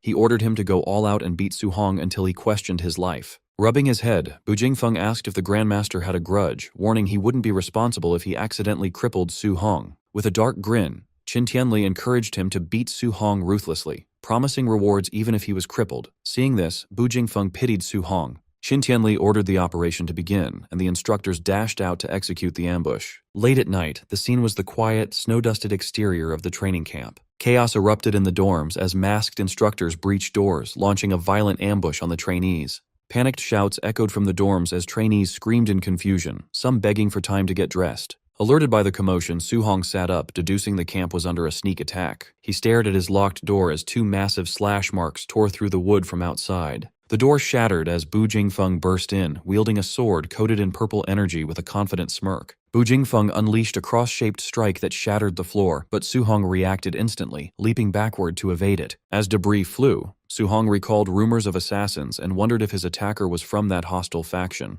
Landing safely, Su Hong grabbed his new spear. He took a defensive stance in the ruined room, unable to gauge his masked assailant's strength. Bu Jingfeng leaped, bringing down a massive arc of purple energy. Confident, he mocked Su Hong, calling him an unlucky Tier 1 brat. Hearing him speak and sensing his aura, Su Hong realized the intruder was a human Tier 1 martial artist, not an alien assassin. A confident smile spread across Su Hong's face as he realized this was a stroke of luck. Su Hong calculated that defeating this opponent would give him the 5 martial value points he needed to become a spirit master. Mid-air, Bu Jingfeng's eyes widened in shock. He saw the trainee wasn't dodging, but stepping forward to meet his strike head-on. Their weapons collided in a blinding flash as Su Hong's spear clashed with Bu Jingfeng's purple energy blade. Straining, Bu Jingfeng sweated, admitting Qin was right about the boy's power rivaling a Tier 1 high-stage martial artist. As the clash continued, the instructor panicked. He realized Su Hong's physical strength was too massive for a normal Tier 1 martial artist. Unfazed, Su Hong enveloped his body in a red aura and pressed his spear forward, used to fighting Tier 1 high-stage enemies. With a battle cry, Su Hong unleashed his immense might. He swept his spear upward, shattering Bu Jingfeng's defense and sending the stunned instructor flying. Bu Jingfeng skidded backward, trembling as he struggled to hold his sword. Terrified, he wondered if the trainee was a monster. Regaining his footing, Bu Jingfeng channeled purple fire into his blade, declaring that fights weren't won by strength alone as he readied his elemental skills. Su Hong watched the glowing blade with interest, his first time seeing a fire attribute art. Golden lightning then crackled around his spear. The purple flames on Bu Jingfeng's sword intensified as he gathered power. Leaping high, Bu Jingfeng conjured a glowing purple cross around his blade. He taunted Su Hong, challenging him to withstand a B-rank martial art. With a shout, Bu Jingfeng brought his weapon down, unleashing the flame slash technique. Su Hong braced himself, channeling golden lightning through his spear. He realized the strike's might exceeded his own B-rank void-breaking finger technique. Instead of dodging, Su Hong thrust his spear up, using his lightning energy to block the purple energy blade. The clash of elemental energies caused a massive explosion, shattering the floor and sending concrete flying. As the dust settled, Su Hong landed lightly on his feet. The smoke cleared, revealing an unharmed Su Hong holding his spear, looking down at a stunned Bu Jingfeng in the ruined dorm. Sweating, Bu Jingfeng realized Su Hong had blocked a B-rank skill just with raw thunder energy, not a formal technique. Acknowledging his talent, he understood why Qin had ordered him to go all out. To save face, Bu Jingfeng noted Su Hong lacked thunder spear techniques, claiming that without them, he would be easily defeated. Unfazed, Su Hong smirked, lightning crackling on his spear, and admitted he lacked thunder techniques. However, Su Hong then summoned red flames that wrapped around his spearhead, merging perfectly with the golden electricity. Enveloped in a dual aura of fire and lightning, Su Hong stood confidently as Bu Jingfeng stammered in disbelief at the sight. Sweating and wide-eyed, the instructor stared in shock, terrified to see the trainee had perfectly executed an advanced attribute fusion. Su Hong faced Bu Jingfeng, his spear blazing with merged fire and lightning energy. Bu Jingfeng sweated in shock as he witnessed the dual attribute fusion, a feat he previously had thought was just a legend. Fire surged from Su Hong's eyes as he lunged at the instructor. Bu Jingfeng forcefully swung his weapon, unleashing a wave of purple energy. The purple blade clashed violently against Su Hong's lightning-infused spear. Su Hong overpowered the strike, thrusting his spear to unleash a massive eruption of combined elemental energy that completely engulfed his opponent. The sheer force of the attack shattered Bu Jingfeng's defense, causing him to cough up blood, astounded by the destructive power. The overwhelming blast violently launched Bu Jingfeng backward, sending him crashing through the building's exterior wall in a burst of debris. As the dust settled, Su Hong stood victorious and unharmed amidst the rubble. The system notified him he had earned 7 martial value points. Su Hong smiled as he realized he finally had enough points to become a spirit master. He reviewed his system interface, confirming his updated stats and new total of 497 martial value points. Outside in the courtyard, loud crashes and sounds of battle echoed from the dorm building. Grandmaster Qin Tianli and Bai Mu arrived, observing the commotion. Unaware of Su Hong's victory, Qin Tianli assumed enough time had passed for Bu Jingfeng to crush the young trainee. He confidently told Bai Mu he had prepared speeches to correct Su Hong's cultivation path and force him to abandon his flawed method of practicing multiple techniques. His lecture was cut short by a massive explosion as Bu Jingfeng was violently blasted through the upper wall of the dorm. He plummeted from the sky and slammed heavily into the ground at the feet of the Grandmaster and Bai Mu. Bu Jingfeng was completely unconscious, his eyes rolled back with blood dripping from his mouth. Bai Mu gasped in shock, recognizing the elite instructor. Beside her, Qin Tianli stared down at the body in stunned silence, his confidence entirely shattered. Trembling, Bai Mu pieced together the terrifying implication. If Bu Jingfeng was the one defeated, it meant the low-level Su Hong actually beat him. Before they could fully process this upset, 3 more massive blasts shattered the remaining upper windows of the dorm. 3 more figures were launched into the night sky, trailing distinct paths of elemental energy. The 3 figures plummeted downward, crashing violently into the courtyard right next to Bu Jingfeng. They were revealed to be the other 3 masked instructors sent to ambush the top trainees. All of them were battered and unconscious. Up in the ruined building, the top 3 elite trainees emerged victorious. Wang Tiantuo stood with his arms crossed, Xiaonan floated comfortably inside a telekinetic bubble, and Lin Xinghe sat on a ledge, fanning himself. Wang Tiantuo called down to Grandmaster Qin, suggesting he send stronger opponents next time because these instructors were too weak. However, Wang Tiantuo paused in confusion when he noticed 4 defeated instructors lying in the courtyard instead of the 3 they just fought. Xiaonan wondered aloud who could have possibly finished their fight faster than they did. Lin Xinghe, misreading the situation, casually assumed the 4th trainee was weak and was simply crushed instantly by their assigned instructor. Still sweating from the revelation, Bai Mu mentally corrected Lin Xinghe's arrogant assumption. Staring down at Bu Jingfeng's broken body, she knew he was actually the strongest of the 4 instructors sent out tonight. Grandmaster Qin Tianli stroked his beard, analyzing the situation. He acknowledged the swift victories of the top 3 trainees made sense given their high cultivation levels and unique talents. However, he was deeply perplexed that Su Hong, a mere early-stage Tier 1, had managed to defeat a near Tier 2 opponent even faster than the elite geniuses did. Frowning in intense thought, the Grandmaster wondered what secret had allowed Su Hong to achieve this, speculating whether the boy used an ultimate martial art or possessed a supreme physical constitution. Suddenly, Instructor Lindsay sprinted towards them in a panic, shouting that a major incident had occurred. Qin Tianli calmly closed his eyes and waved a hand dismissively. He casually assumed a trainee was accidentally killed in the ambush, stating that a few casualties were a normal part of harsh training. Sweating and frantic, Lindsay loudly corrected him, revealing the crisis wasn't a death, but rather that Su Hong had used an elemental attribute fusion technique during his fight with Bu Jingfeng. Qin Tianli casually nodded, noting a fused technique perfectly explained how the boy had won against a superior opponent. A split second later, the sheer impossibility of what he just heard fully registered, and the Grandmaster was shocked. Erupting in a blazing golden aura, Qin Tianli violently grabbed Lindsay by the shoulders, demanding he repeat himself and warning the instructor not to make up ridiculous lies about Su Hong achieving a dual attribute fusion. Lindsay nervously defended his claim, recalling seeing the monitor feed of Su Hong wielding a spear cloaked in both fire and lightning. He urged the Grandmaster to ask Bu Jingfeng if he still had doubts. Qin Tianli looked down at the defeated Bu Jingfeng, the reality of the thunder and fire fusion finally sinking in. Shaking Linzhou with wild enthusiasm, the Grandmaster noted that the only human genius in history to successfully research dual attribute fusion had taken over a decade to do so. Yet, according to Star City's records, Su Hong had been practicing his guiding techniques for less than a month. Overjoyed to the point of ecstatic laughter, Qin Tianli praised Su Hong as a heaven-sent prodigy and a true dragon among men. He completely ignored the exhausted Lin Ze, who slumped over and had to be awkwardly supported by Bai Mu. Holding up her reeling colleague, Bai Mu asked the Grandmaster if attribute fusion was truly powerful enough to let an early-stage Tier 1 defeat a near Tier 2 opponent. Regaining his dignity, Qin Tianli confirmed it, explaining that the historical pioneer of the technique could easily suppress Tier 2 enemies while still at Tier 1. Intrigued by the overwhelming power, Bai Mu questioned why such a formidable combat method wasn't widely promoted for cultivation, reasoning that despite the extreme difficulty, the potential rewards were worth the risk. Qin Tianli solemnly explained that many had tried attribute fusion in the past, but the process was incredibly difficult and carried a high risk of severely crippling the practitioner. He added that even if someone succeeded, they often remained permanently stuck at the Tier 1 cultivation level, making the immense effort and danger ultimately pointless. However, his demeanor shifted back to intense excitement as he clenched a fiery fist, emphasizing that Su Hong had managed to master this fusion in less than a month.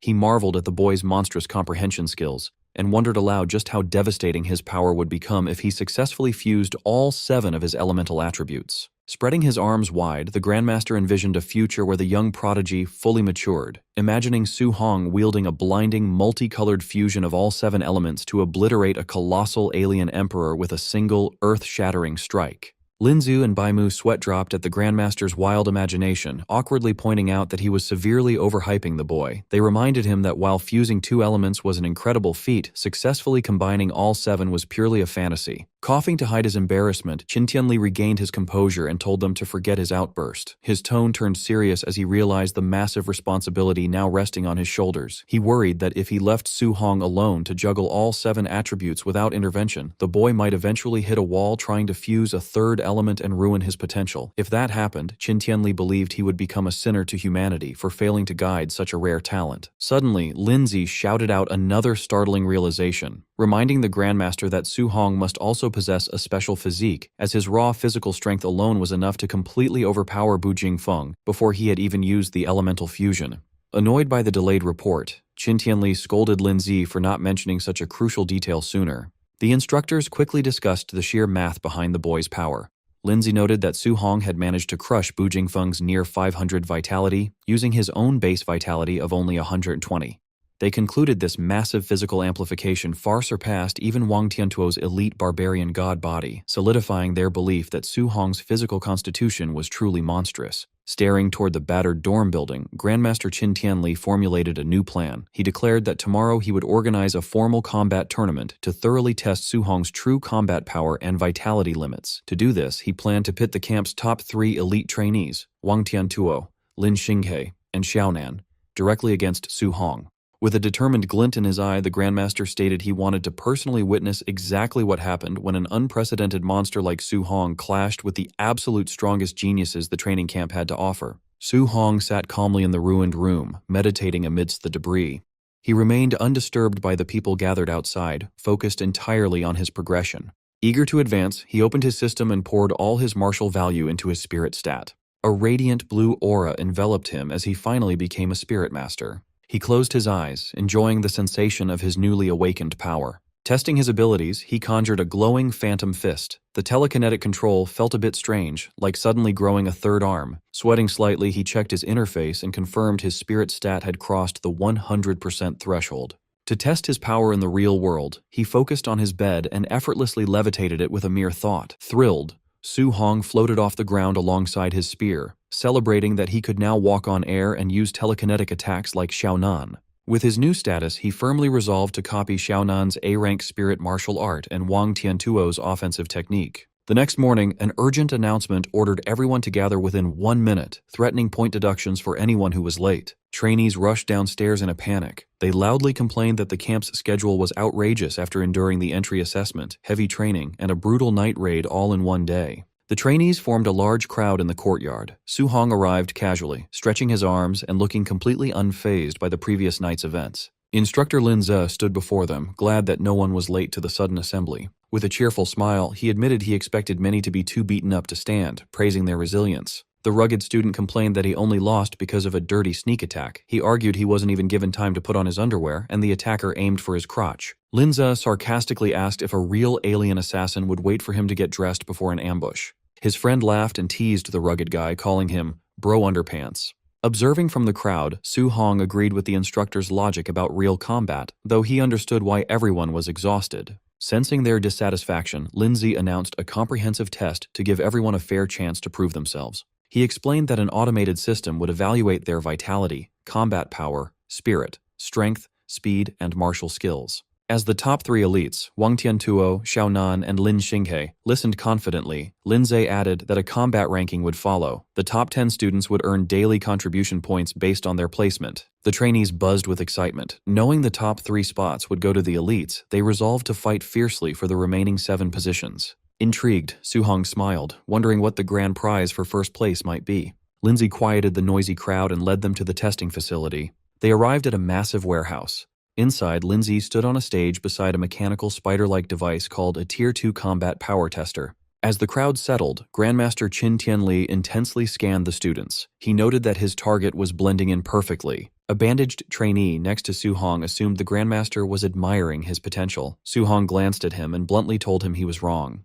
Feeling the weight of the Grandmaster's stare, Su Hong sweated nervously, well aware he was the actual target. Grandmaster Qin Tianli addressed the trainees. He announced a new grand prize. Whoever ranked first overall could choose an A-rank martial art or movement technique. The crowd erupted in excitement. Realizing the top 3 elites would now go all out, the trainees eagerly debated who would win. Wang Tiantuo's expression turned serious. He knew A-rank martial arts were incredibly rare, as even his powerful family only possessed a few. Xiaonan smiled confidently, thrilled by the prospect of securing such a high-level skill. Lin Xinghe hid his face behind his fan, eyes sharp with ambition. Winning an A-rank technique would prove his family wrong about his focus on speed. Su Hong's eyes glowed with fierce determination. Tempted by another A-rank technique, he resolved to go all out and claim the prize. Observing the crowd, Qin Tianli narrowed his eyes. His true motive for the test was to finally see Su Hong's absolute limits and true strength. Setting his plan in motion, the Grandmaster announced the testing order: Lin Xinghe, followed by Xiaonan, and then Wang Tiantuo. The trainees whispered nervously, intimidated by the explosive starting lineup. They wondered who would be unfortunate enough to test fourth and face that immense pressure. The Grandmaster calmly announced the 4th participant, Su Hong. The trainees stared in shock, but Su Hong remained calm, confirming his suspicions that he was being targeted. His former schoolmates, Chen Shan and Li Tu, looked at him with pity. Remembering Su Hong finished last in the entry assessment, they wondered if he had somehow offended the Grandmaster. Others gossiped, concluding the Grandmaster purposely placed the weakest student after the top 3 to create a humiliating contrast and motivate poor performers. Ignoring the whispers, Qin Tianli instructed them to test raw physical combat power first, then martial skills. Lin Xinghe stepped up, casually noting raw strength wasn't his strong suit. Lin Xinghe lunged forward and delivered a heavy punch to the machine. The screen flashed brightly, displaying a score of 40-13. The crowd was dumbfounded, marveling that a punch over 4,000 was incredibly high for someone claiming it as a weakness. Another trainee pointed out that compared to his terrifying A-rank speed, strength was technically his lesser attribute. Watching calmly, Su Hong realized Lin Xinghe's physical foundation had to be strong to support an A-rank movement technique. Su Hong prepared his system, eager to copy the martial art Lin Xinghe would use next. Lin Xinghe gathered a vortex of green wind energy around his fist. Unleashing the cloud-hiding gale fist, he struck the machine with a concentrated blast. The tester trembled, and its display updated to a much higher score of 56-42. The crowd gasped. A score over 5,600 reached the standard of a Tier 2 martial artist. They marveled at the terrifying power of his B-rank technique. Su Hong successfully copied the wind attribute cloud-hiding gale fist. As green energy swirled around his hand, he analyzed the numbers. The B-rank art only boosted Lin Xinghe's base score by 1,600 points, which Su Hong found underwhelming. Lin Xinghe stepped down smugly. Xiaonan scoffed at his display, calling his results average. Unbothered, Lin Xinghe challenged her to do better. Xiaonan registered a base combat power of 3253. Trainees agreed it was normal for a spirit master's physical body to be weaker, knowing her true strength lay in telekinesis. For the martial skill phase, Xiaonan's eyes glowed. Using her telekinesis, she manifested a massive golden hammer and brought it crashing down onto the machine. Su Hong's system instantly copied the ability, acquiring the spirit attribute weapon condensation art. Thrilled by the effortless acquisition, he praised the training camp as a treasure trove. An eager smile spread across his face as he wondered how many more skills he could secretly learn before the test ended. Xiaonan swung her arm down, bringing the huge spiritual weapon crashing onto the tester. The screen flashed, showing a high score of 59-42. The trainees were amazed, noting her score beat Lin Xinghe's and nearly doubled her base power. They marveled at the explosive strength of spirit masters. In the crowd, Su Hong reflected on how useful spiritual power was in combat for things like walking on air and controlling objects. He tried to practice the weapon condensation art in his mind, gathering golden energy above him. He snapped his fingers and the shape quickly faded. Feeling the strain, Su Hong realized that creating solid objects from weapons to beasts used a huge amount of spiritual power. Sweating, he concluded his current spiritual power was just too low to learn the technique right then. Su Hong decided to learn it later. He looked back at the stage as Wang Tiantuo prepared for his turn, eager to see the elite trainee's skill. Wang Tiantuo stepped forward confidently while the crowd cheered him on, praising the strength of his barbarian god body and calling him a combat god. Su Hong watched closely, curious how Wang Tiantuo's famous body compared to his own overlord body. Warning the crowd to watch closely, Wang Tiantuo threw a pure physical punch at the machine, creating a massive shockwave on impact. The trainees were in shock. Wang Tiantuo's raw physical strike scored only 300 points lower than Lin Xinghe's martial art attack, proving his legendary strength.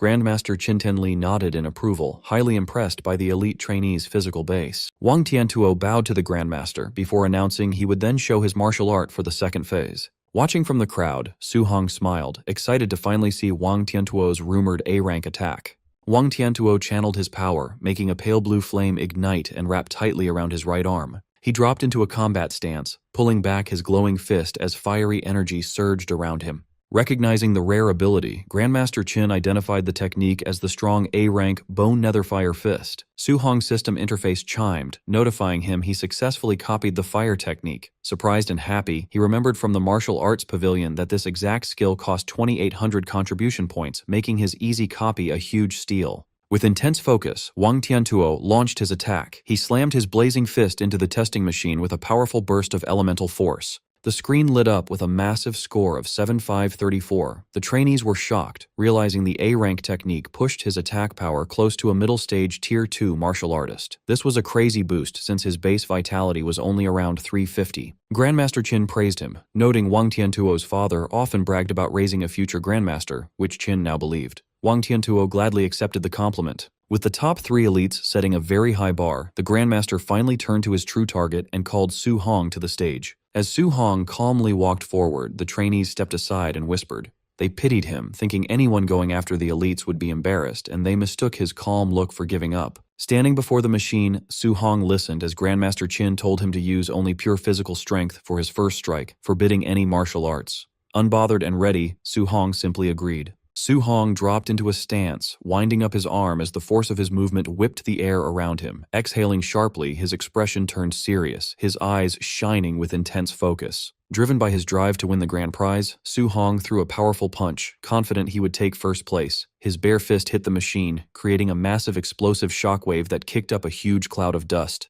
The heavy machine shook violently as the screen updated, revealing a mind-blowing pure physical score of 65-51. Seeing the results, Grandmaster Qin and instructor Lindsay broke out in a cold sweat. The Grandmaster was completely shocked, admitting to himself he still underestimated the young man's crazy base strength. The entire crowd of trainees fell into a stunned silence, their eyes wide and jaws dropped in shock. Chaos quickly erupted as the trainees screamed in disbelief, wondering if the machine was broken. They were confused how the student who placed dead last in the entry assessment was now putting out numbers that shattered their belief that Wang Tiantuo was the camp's king. The top 3 elites were also shaken. Lin Xinghe dropped his arrogant act, thinking such huge physical power was impossible for a Tier 1 martial artist. He wrongly concluded that Su Hong must have secretly reached Tier 2. Breaking the tension, Su Hong turned to the instructors and calmly asked if he should proceed with the martial arts test. Still recovering from the shock, Grandmaster Qin gave him the okay. Su Hong stepped back into the testing area, taking a firm stance for his next attack. His system rapidly processed the newly acquired skill. The mastery percentage ticked up fast as a pale blue fiery aura identical to Wang Tiantuo's attack ignited around his body. As the proficiency shot past 80%, Su Hong realized mastering the A-rank Bone Netherfire Fist was much faster than his previous A-rank movement technique. He felt the explosive skill perfectly suited his fighting style. Watching Su Hong gather power, instructor Lindsay wondered out loud how high the final score would go.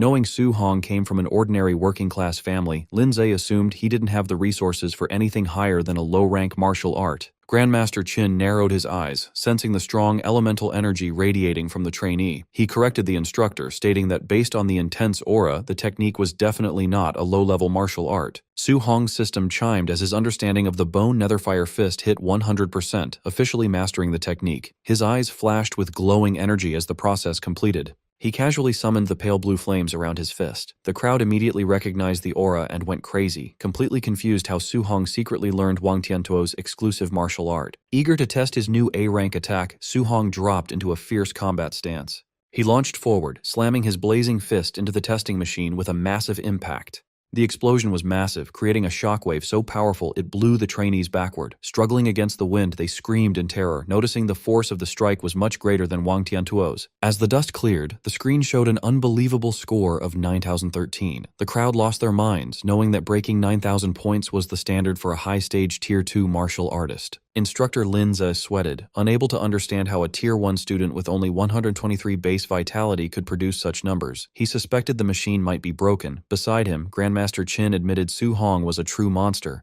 Desperate for an answer, Xiaonan concluded Su Hong must be hiding his true stats and that his vitality definitely exceeded 500. Hearing this, a stressed Wang Tiantuo comforted himself, thinking losing to a secretly high-level expert wasn't shameful since his own vitality hadn't reached 400 yet. To settle the debate, Su Hong took a vitality test. However, the crowd got more confused when the machine read his vitality at a mere 137. They yelled that the tester must be broken. Su Hong sat calmly inside the glowing pod as the screen confirmed the 137 score. Outside, even the highly experienced Grandmaster Qin muttered that the situation was completely crazy. The trainees panicked, joking the machine must have missed a zero. They were terrified by the reality that Su Hong was just a Tier 1 martial artist, making his 9,000-point output a crazy miracle. As the pod opened and Su Hong stepped out, Grandmaster Qin gave him an intense stare, very curious about the boy's secrets. Restoring order, the Grandmaster told the stunned crowd to back away from the machines and announced the start of the final phase, the Practical Combat Tournament. He explained the rules with a smirk, stating it would be a challenge system where trainees could pick their opponents. The final winner would secure first place and the grand prize of an A-rank martial art. Instantly, an eager shadow fell over Lin Xinghe's face as he called out to the Grandmaster. Holding his closed folding fan, Lin Xinghe stepped forward and pointed his finger at Su Hong, boldly declaring his intent to challenge him. Smug and confident, Lin Xinghe reasoned that despite Su Hong's monstrous combat output, his low vitality was a critical weakness. He planned to use his superior movement technique to evade attacks and exhaust Su Hong. Startling Lin Xinghe, Grandmaster Qin Tianli rejected the one-on-one challenge. Instead, he proposed that the top 3 elites face Su Hong together. The trio was deeply offended. Wang Tiantuo scowled at being underestimated, Xiaonan scoffed at Su Hong's worthiness of a combined assault, and Lin Xinghe worried their combined might would cripple the lower-tier trainee. Ignoring their complaints, the Grandmaster asked for Su Hong's opinion. Su Hong calmly agreed to fight all 3 simultaneously. The elites glared at Su Hong, irritated by his apparent arrogance. Wang Tiantuo believed he could easily defeat Su Hong all by himself. Grandmaster Qin Tianli announced the start of the match, and the 3 elites squared up against Su Hong in the testing facility. As the fight commenced, Wang Tiantuo and Xiaonan charged forward while Lin Xinghe leaped backward to create distance. Lin Xinghe intended to hang back and wait for Su Hong to be fully engaged before using his high-speed movement skill for a devastating sneak attack. His plan shattered when Xiaonan and Wang Tiantuo screamed in panic, warning him to dodge. Caught off guard, Lin Xinghe turned in shock. Moving with blinding speed, Su Hong slid effortlessly past his line of sight, appearing directly behind him. Su Hong unleashed a glowing blue punch, calmly bidding him farewell. Just before landing, the crushing blow was brought to an abrupt halt inches from Lin Xinghe's face. Given a split-second reprieve, a terrified Lin Xinghe frantically leaped backward to escape. Landing safely, Lin Xinghe thanked Xiaonan for her telekinetic intervention, warning his teammates about Su Hong's dangerously unnatural speed. Restrained by a faint telekinetic aura, Su Hong looked at his hand with mild intrigue. He remarked it was his first time experiencing spiritual telekinesis in combat, unaccustomed to his movements being controlled. Realizing he needed to eliminate Xiaonan first, Su Hong unleashed an explosive burst of speed, shattering the floor as he rushed toward her. Xiaonan's eyes widened in shock, realizing he was perfectly executing the elite flying swan's startling cloud step. Lin Xinghe and Wang Tiantuo charged to intercept. Baffled by how a fire attribute user could perform his wind-based technique, Lin Xinghe concluded Su Hong possessed dual attributes and yelled for Wang Tiantuo to stop him. Wang Tiantuo stepped into Su Hong's path, his arm igniting with a fiery aura. He instructed Xiaonan to focus on her spiritual control while he physically blocked the advance. Wang Tiantuo unleashed his A-rank bone netherfire fist. Instead of dodging, Su Hong mirrored the attack perfectly, his own fist violently erupting with the exact same pale blue flames. Before the strikes connected, Xiaonan amplified her telekinetic hold, freezing Su Hong in his tracks. Straining against the intense pressure, his feet cracked the concrete. He noted the spiritual control was more troublesome than anticipated. Taking advantage of Su Hong's immobilized state, Lin Xinghe leaped and brought down a fierce kick aimed at his head. Observing from the sidelines, Grandmaster Qin Tianli mused it might have been premature to let Su Hong fight all 3. He acknowledged that escaping a spirit master's crowd control required either overwhelming physical strength or counteracting spiritual power. Despite the intense combined attacks and telekinetic hold, a confident smile spread across Su Hong's face. The Grandmaster noted with shock that he didn't seem panicked at all. Just as the attacks were about to land, Su Hong unleashed a massive surge of brute strength, shattering the telekinetic bind. The violent backlash caused Xiaonan to cough up blood, losing her spiritual control. Now free, he effortlessly intercepted their attacks, creating a shockwave. The spectating trainees erupted in disbelief. Terrified that Su Hong shattered Xiaonan's telekinesis and blocked the elites using only sheer physical strength, they likened him to a ferocious beast. With a ruthless motion, Su Hong twisted the limbs he held, completely throwing Lin Xinghe and Wang Tiantuo off balance. Caught off guard by the overwhelming force, Lin Xinghe panicked and Wang Tiantuo cursed, realizing they were entirely at Su Hong's mercy. Utilizing his monstrous strength, Su Hong lifted both elites and spun them rapidly through the air like ragdolls. Eyes glowing fiercely, Su Hong halted his spin and mercilessly slammed both elites face first into the concrete floor. The massive impact shattered the ground. Wang Tiantuo's face was driven into the rubble while Lin Xinghe coughed up blood from the immense shock. The trainees watched in horror as heavy thuds echoed through the facility. Displaying terrifying savagery, Su Hong repeatedly lifted and smashed the two elites into the ruined floor in a relentless blur of motion. When Su Hong finally released his grip, the once proud elites lay completely motionless, having fainted from the savage beatdown. Standing tall amidst the settling dust, he had completely dominated the match. Still radiating a fierce battle aura, Su Hong locked an intense gaze onto his last remaining opponent. Catching his terrifying stare, Xiaonan lost all will to fight. Trembling, she threw her hands up and backed away, loudly surrendering and begging him not to come closer. The spectating trainees erupted into a frenzy of awe. They marveled that Su Hong had single-handedly crushed the camp's strongest trio, cementing his status as an unmatched monster. Silencing the commotion, Grandmaster Qin Tianli stepped forward. He asked if anyone else dared to challenge Su Hong, declaring that otherwise, the young man would claim first place. The trainees practically tripped over themselves to forfeit. Fearing the same brutal fate, they universally agreed Su Hong was the undisputed number one, admitting only a fool would challenge him now. With no objections, the Grandmaster declared Su Hong the winner. He then instructed instructor Lin Zhe to organize the remaining matches to determine the secondary rankings. Acknowledging his overwhelming victory, Grandmaster Qin Tianli instructed Su Hong to follow him to claim his grand prize and select a new A-rank martial art. A satisfied smile spread across Su Hong's face. He was thrilled that his victory meant adding another powerful A-rank martial art to his arsenal. As they walked, Grandmaster Qin Tianli mentioned he had been observing Su Hong since his arrival. He questioned why Su Hong chose to hide his true strength when most trainees eagerly showed off. Su Hong explained his caution, stating that without the backing of a powerful family, revealing his abilities too early would make him an easy target. The Grandmaster laughed, appreciating the boy's survival instincts. He confessed he had orchestrated the tournament specifically for Su Hong, intending to use it to secure more elite training resources for him. Qin Tianli advised that resources were heavily concentrated on recognized geniuses. He assured Su Hong he no longer needed to hide his power, offering his personal protection. Grateful for the backing, Su Hong thanked the Grandmaster. They soon arrived at the martial art pavilion. Inside, the startled receptionist stood at attention as the Grandmaster ordered her to bring out the master list of martial arts. While reviewing the catalog, Qin Tianli told Su Hong to ask if he needed clarification. Taking advantage of the expert guidance, Su Hong asked what type of martial art would best suit his progression. Before advising, the Grandmaster asked Su Hong to list his current martial arts. Su Hong casually listed the Bone Netherfire Fist, Flying Swan Startling Cloud Step, Cloud Hiding Gale Fist, and Void Breaking Finger, noting his other skills were lower ranked.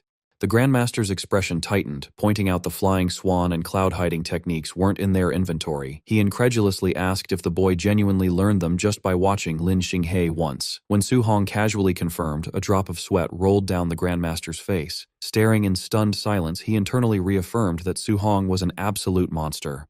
The receptionist watched in shock, wondering who Su Hong was to have Grandmaster Qin Tianli personally help him choose a martial art. Looking through the catalog, Qin suggested a control-type martial art since Su Hong already had attack and movement skills. He recommended the A-rank Flame Cage, which used fire qi to trap enemies. Qin explained that control arts required qi to leave the body, a hard task even for Tier 2 artists. However, he believed Su Hong's talent could overcome his Tier 1 limits. Offering to help him decide, Qin mentioned he knew the technique and offered to show it. Su Hong watched closely and thanked him. Summoning a spark from his hand, Qin highlighted the great battle value of control-type arts as the flame quickly grew into a glowing cage. He explained the battle plan, showing how to trap an enemy in the cage and then launch another attack like an energy arrow for a quick kill. However, Qin warned that keeping the cage active while attacking would be impossible for Su Hong right now. Qin admitted he only mastered that level of control at Tier 3. Hearing this, Su Hong immediately shook his head and gave up on the technique. Surprised by his quick surrender, Qin silently praised him. He noted that unlike arrogant geniuses, Su Hong listened to good advice, proving his true potential. Secretly, Su Hong smiled. His system confirmed he had learned Fire Flame Cage just by watching the display. Having gotten the skill for free, he politely asked Qin to recommend a different martial art. Agreeing to change focus, Qin flipped through the book and suggested looking into defensive arts to balance the young man's skills. He recommended the A-rank Thick Earth Armor, an earth skill that formed a strong defensive key layer over the user's body. Su Hong thought about it carefully. Realizing that adding a defensive art to his already strong body would give great results, Su Hong gladly accepted the recommendation. While finalizing the choice, Qin asked about Su Hong's special body type. Su Hong confidently made up the name Overlord Body. In his head, he got excited, imagining Qin praising this rare constitution and giving him a mountain of A-rank skills. Qin admitted he had never heard of that physique. Su Hong awkwardly confessed he just made the name up. The Grandmaster guessed it must be an entirely unrecorded physical type. Despite the fake name, Qin noted the huge strength boost it gave. He pointed out that Su Hong easily blocked a full-power strike from Wang Tiantuo's famous barbarian god body. He admitted he had never seen a Tier 1 fighter with such crazy raw power. A phone call interrupted them. Qin answered, planning to say he was busy, but instructor Bai Mu urgently reported a system error. She revealed that the point system showed Su Hong had worn his training weight vest during the whole tournament. Shocked, Qin asked if Su Hong really fought the top 3 elites while wearing the heavy vest. Su Hong casually agreed, explaining he kept it on to earn passive points.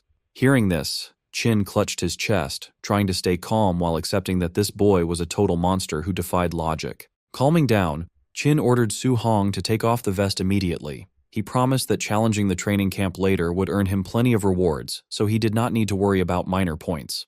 Su Hong agreed. As Su Hong took off the black vest, the receptionist cheerfully offered to return it to the warehouse. Handing it over, Su Hong warned her that it was a bit heavy.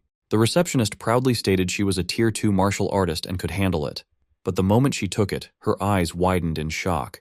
Unable to hold it, she dropped the vest, shattering the wooden floorboards under its huge weight. Staring at the broken floor, the shocked receptionist asked how heavy the vest was. Su Hong casually replied it weighed 5 tons. Watching him, Qin sweated nervously, amazed that a beginner Tier 1 trainee carried a 5-ton weight while beating 3 late-stage geniuses. Deeply impressed, the Grandmaster put an arm around Su Hong's shoulder. Calling him a little monster, Qin excitedly said he had another A-rank martial art in mind to teach him. Curious, Su Hong asked what art it was. Qin recalled Su Hong liked using the spear and mentioned a man named Grandmaster Jiang Lin from Yang City, a famous spearmaster. Qin explained that Jiang Lin had an A-rank thunder spear art with amazing destructive power. Smiling slyly, Qin proposed a plan. He would take Su Hong to Yang City to fight Jiang's student, using the duel to trick his rival into giving up the prize technique. Su Hong pointed out that tricking someone was not very nice. Irritated by an old grudge, Qin complained that Jiang Lin constantly called the Star City camp trash. Qin wanted to use Su Hong to humiliate his rival. He told Su Hong to rest, as they would leave early the next morning. Su Hong agreed. That night, Su Hong returned to his room. He was pleased to find the staff had completely fixed and cleaned it after the previous night's attack. Sitting on his bed, Su Hong focused on training. His system registered 3 new skills: the Fire Scorch 4 Fields, the Spirit, Soul Capture Art, and the Earth, Thick Earth Armor. Determined, he trained through the night to reach basic mastery for all 3 before morning. Meanwhile, Grandmaster Qin was on the phone with his rival. He confidently told Jiang Lin to prepare his Thunder Spear art, declaring he was bringing his student tomorrow to challenge the Yang City camp. Over in Yang City, Grandmaster Jiang Lin smugly brushed off the challenge. He bragged that his camp recently found a rare wood spirit body genius who was already a Tier 2 fighter. Jiang continued boasting, claiming his student learned the A-rank wood prison in just 2 days, reaching a level where his QI could leave his body. He proudly watched his student train. The student, a green-haired young man, strained as a green aura covered his body. Channeling his power, he unleashed the technique, summoning a massive tangle of thick wooden vines to form the wood prison. However, the skill quickly grew unstable. He desperately tried to stop the wild vines, but the prison shattered violently into glowing green pieces instead of fading cleanly. Panting heavily, the student sighed at another failure. Jiang Lin called him Lin Chunfeng and scolded him for being impatient. He reminded the boy that control arts needed more than just willpower. Refusing to give up, Lin confidently promised to reach the basic level within a month. Back on the phone, Jiang mocked Qin, boasting his student was a monster for learning it in a month, since it took Jiang himself 3 months. Insulting the Star City camp again, Jiang claimed his student would easily crush Qin's trash. Qin erupted in anger, but Jiang hung up. Turning to Lin Chunfeng, Jiang told him not to win too quickly tomorrow. He ordered Lin to act like the fight was close and win narrowly to save Qin some face. Forming a clawed hand of greenwood energy, Lin smiled and promised his acting skills were ready. The next afternoon, high above the Yang City training camp on a flattened mountain peak, Grandmaster Qin used his power to fly himself and Su Hong toward the base. Glancing down, Su Hong smiled nervously, saying he never expected his first flight to be like this. With a strong gust of wind, they landed right in the center of the courtyard, facing Jiang Lin and his men. Wearing a smug grin, Jiang Lin greeted his old rival and asked to see the genius Qin brought to challenge them. Qin presented Su Hong as a beginner Tier 1 fighter who also used a spear. Planting his weapon on the ground, Su Hong politely greeted the rival grandmaster. Jiang Lin's smug look vanished into annoyed disbelief. He asked if Qin was crazy for treating a beginner Tier 1 rookie like a genius. Internally, Jiang began to sweat. Pitting his Tier 2 student against a Tier 1 beginner would usually mean an instant kill. He worried Lin's acting skills would be heavily tested to make this fight look fair. Ignoring the insult, Qin confidently urged Jiang Lin to start the match, casually adding that he and Su Hong needed to get home in time for dinner. A large crowd of trainees gathered at the Yang City Training Camp's arena, waiting in excitement. Some wondered about the visiting genius from Star City, joking that they hoped the challenger wouldn't be too weak. Grandmaster Jiang Lin introduced the famous Grandmaster Qin Tianli and his supposed genius student, Su Hong, to the crowd. Smiling smugly, Jiang Lin revealed to everyone that Su Hong was only a beginner at the Tier 1 stage. The local trainees erupted in disbelief, insulted that someone so weak dared to challenge them. They mocked Su Hong, pointing out that their champion, Lin Chunfeng, was a Tier 2 martial artist who could crush him instantly. Hearing this, Lin Chunfeng started sweating nervously. His master had ordered him to make the fight look close to save Qin's pride, but he panicked over how to fake a fair battle against such a weak opponent. Ignoring the noise, Jiang Lin confirmed the bet with Qin Tianli. If his student won, Qin had to teach him an A-rank martial art. Pretending to be generous, Jiang Lin told Su Hong that if he somehow won, he could choose an extra A-rank martial art as a prize. Su Hong politely thanked him. Amused, Qin Tianli slapped his rival's back and sarcastically called him a nice guy. Meanwhile, Jiang Lin was fully confident that a Tier 1 beginner could never defeat a Tier 2 student with a rare wood spirit body. The competitors stepped into the arena while the grandmasters watched. Jiang Lin subtly reminded Lin Chunfeng to hold back his strength. Gripping his sword, the anxious student assured his master that he would. Drawing his blade, Lin Chunfeng continued to worry about his acting. He was terrified of accidentally hurting the beginner with a single careless strike. Noticing his opponent was unarmed, Lin Chunfeng asked why Su Hong wasn't using the spear he brought to the camp. Su Hong casually stretched and replied that he wouldn't use his weapon just yet. In reality, Su Hong chose to go unarmed because his only spear skill was a basic C-rank technique. This was much weaker than his new A-rank fist and movement skills, making the spear a clear disadvantage. Misunderstanding this practical choice as pure arrogance, Lin Chunfeng grew annoyed. Eager to test this supposed confidence, he leapt into the air and charged at the unarmed trainee with his sword. Covered in a green aura, Lin Chunfeng swung his sword down. Su Hong easily dodged the heavy slash, stepping aside as the blade smashed into the stone floor and sent debris flying. Using his A-rank movement skill, Su Hong gracefully glided backward across the arena. He left a trail of wind behind him as he casually kept his distance. Lin Chunfeng was shocked to see a beginner use an A-rank wind movement technique. Watching from above, the grandmasters smirked in amusement at the impressive display. Refusing to let him escape, Lin Chunfeng charged forward. He declared that movement skills were useless now and unleashed his wood prison technique. Thick green vines shot from the ground and tightly wrapped around Su Hong's leg. Surprised to face a rare control-type skill, Su Hong briefly praised Lin Chunfeng's talent. Still, he remained calm and flared his aura, preparing to use his raw physical strength to break the vines. Before Su Hong could even try, the weak green vines suddenly shattered and vanished into thin air. Confused and disappointed, he wondered how such a powerful technique could fall apart instantly. Using this brief distraction, Lin Chunfeng appeared mid-air behind Su Hong. Swinging his sword down, he confidently claimed that stopping his opponent for just a second was enough to win. Unfazed, Su Hong calmly looked over his shoulder. Gathering glowing green wind energy around his fist, he prepared a quick counterpunch. As Su Hong threw the wind-infused strike, Lin Chunfeng's eyes widened in shock. He realized Su Hong's attack was so fast that the punch would hit before his own sword could land. He desperately used his wood escape technique, creating a thick wooden barrier to shield himself just as the fist struck. The defense was completely useless. Su Hong's punch violently shattered the wooden shield into splinters, launching Lin Chunfeng backward with immense force. Sent flying through the air, a battered Lin Chunfeng was completely baffled by the overwhelming physical power of this lower-level beginner. The local trainees watching were equally shocked. Seeing their champion's A-rank defense easily broken, they fearfully realized the beginner's raw strength was greater than a wild beast's. Above the arena, Grandmaster Qin laughed loudly, teasing his rival about the sudden turnaround. Sweating but stubborn, Grandmaster Jiang Lin argued that raw strength alone wouldn't defeat his genius student and told Qin to keep watching. Pressing his advantage, Su Hong launched himself forward at high speed to chase down the retreating Lin Chunfeng. Su Hong delivered a fierce kick, but his leg passed right through the target, shattering it into shadows. He quickly realized he had hit an afterimage. Using his own A-rank movement skill, Lin Chunfeng appeared directly behind him. Boasting about his own footwork, he unleashed an explosive sword slash, but Su Hong easily dodged it. As the dust cleared, a panting Lin Chunfeng looked across at Su Hong. Acknowledging the boy's immense power, Lin Chunfeng urged him to give up. He humbly admitted that if they were at the same level, he would definitely lose. Surprised by this shift in tone, Lin Chunfeng watched as Su Hong knelt and extended a hand toward him. Bright orange flames violently erupted from Su Hong's fist. Before Lin Chunfeng could question this new element, a massive cage of fire roared to life, instantly trapping him in a fiery control skill. Sweating from the heat, Lin Chunfeng was amazed that a beginner had mastered such a skill. However, he figured Su Hong's energy wouldn't last long, so he decided to wait inside for the flames to collapse on their own. On the platform, Qin Tianli lost his composure, shocked that Su Hong had already mastered the flame cage. Confused, Jiang Lin asked why he was so surprised by a move he supposedly taught his own student. Qin awkwardly stammered for an excuse.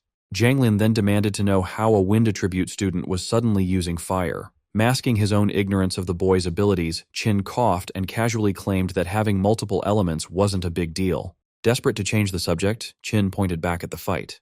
He loudly wondered why the flame cage hadn't collapsed yet and pointed out the new glowing energy on Su Hong's hand. Su Hong stood calmly outside the cage, gathering a swirling pale aura around his fist. Trapped inside, Lin Chunfeng stared in horror. He realized Su Hong was multitasking by preparing an attack while maintaining the cage, a feat incredibly difficult even for advanced fighters. Confirming his worst fears, Su Hong launched himself forward and drove his glowing fist right through the flames toward the trapped student. Panicking as the strike approached, Lin Chunfeng desperately triggered his wood escape again, summoning thick wooden roots to shield himself. The defense was useless. Su Hong's glowing fist pierced straight through the wood and slammed into Lin Chunfeng's stomach. Coughing up blood as the force blasted him backward, the defeated student cursed the absurdity of the beginner's power. Su Hong's fist smashed brutally into Lin Chunfeng's chest, spraying blood into the air. The massive force launched Lin backward. He crashed violently against the scorching walls of the flame cage, severely burning his bare back. However, bright green energy instantly flared over the burns, rapidly healing the damaged skin. With a confident smirk, Lin warned his opponent not to underestimate the healing power of a Tier 2 wood spirit body. Unfazed, Su Hong stared at him coldly. He figured that if one punch wasn't enough to keep him down, he would just throw more. Charging forward, Su Hong unleashed a rapid, relentless barrage of glowing punches, refusing to believe Lin could heal forever. Even while taking the heavy blows, Lin absorbed the damage and taunted his attacker. He insisted the effort was useless, as a Tier 1 fighter's stamina could never outlast a Tier 2's. Gathering a dense sphere of green energy in his free hand, Lin challenged him, eager to see if the flame cage would break first or if Su Hong's energy would run out. Realizing his fire energy was running dangerously low, Su Hong suddenly stopped attacking. Knowing the cage might collapse on its own and turn the fight against him, he cancelled the fiery prison himself. Seeing the flames vanish, Lin laughed in triumph, assuming Su Hong had given up. He declared it was now his turn to attack and that Su Hong's defeat was guaranteed. His arrogant smile quickly vanished, replaced by sheer terror. Su Hong gathered a crackling mass of golden lightning and fire in his hand, casually mentioning he hadn't planned to use this move because it drained too much energy. Staring at the terrifying energy in Su Hong's hand, Lin broke into a cold sweat. He was stunned that a mere Tier 1 fighter could produce such monstrous power. Panicking, Lin knew he absolutely couldn't let Su Hong get close. He slammed his glowing green hands onto the stone floor, channeling every ounce of his remaining energy. Roaring the name of his defensive technique, he summoned a massive wall of thick wooden pillars that erupted from the floor to shield himself from the attack. Su Hong's eyes flared with intense golden light. Stepping up to the towering wooden wall, he pulled back his fist, which violently crackled with raw lightning energy. With devastating force, Su Hong drove his blazing, lightning-infused fist forward, warping the very air around the impact. The strike pierced straight through the thick wood like paper. The overwhelming punch hit Lin squarely in the face, blasting him backward and sending his unconscious body crashing onto the stone floor. Su Hong stood calmly among the fading flames and debris, looking down at his defeated opponent. A stunned silence quickly fell over the massive crowd around the arena. The Yang City trainees erupted into panicked disbelief. They were horrified that their champion, despite his Tier 2 healing powers, was knocked out in one strike. Recognizing the punch's power as something like a legendary S-rank move, they couldn't believe Su Hong was still only an early Tier 1 fighter. Grandmaster Zhang Lin broke into a cold sweat. Staring in absolute shock, he turned to his old rival, demanding to know what kind of monster Qin Tianli had brought to the camp.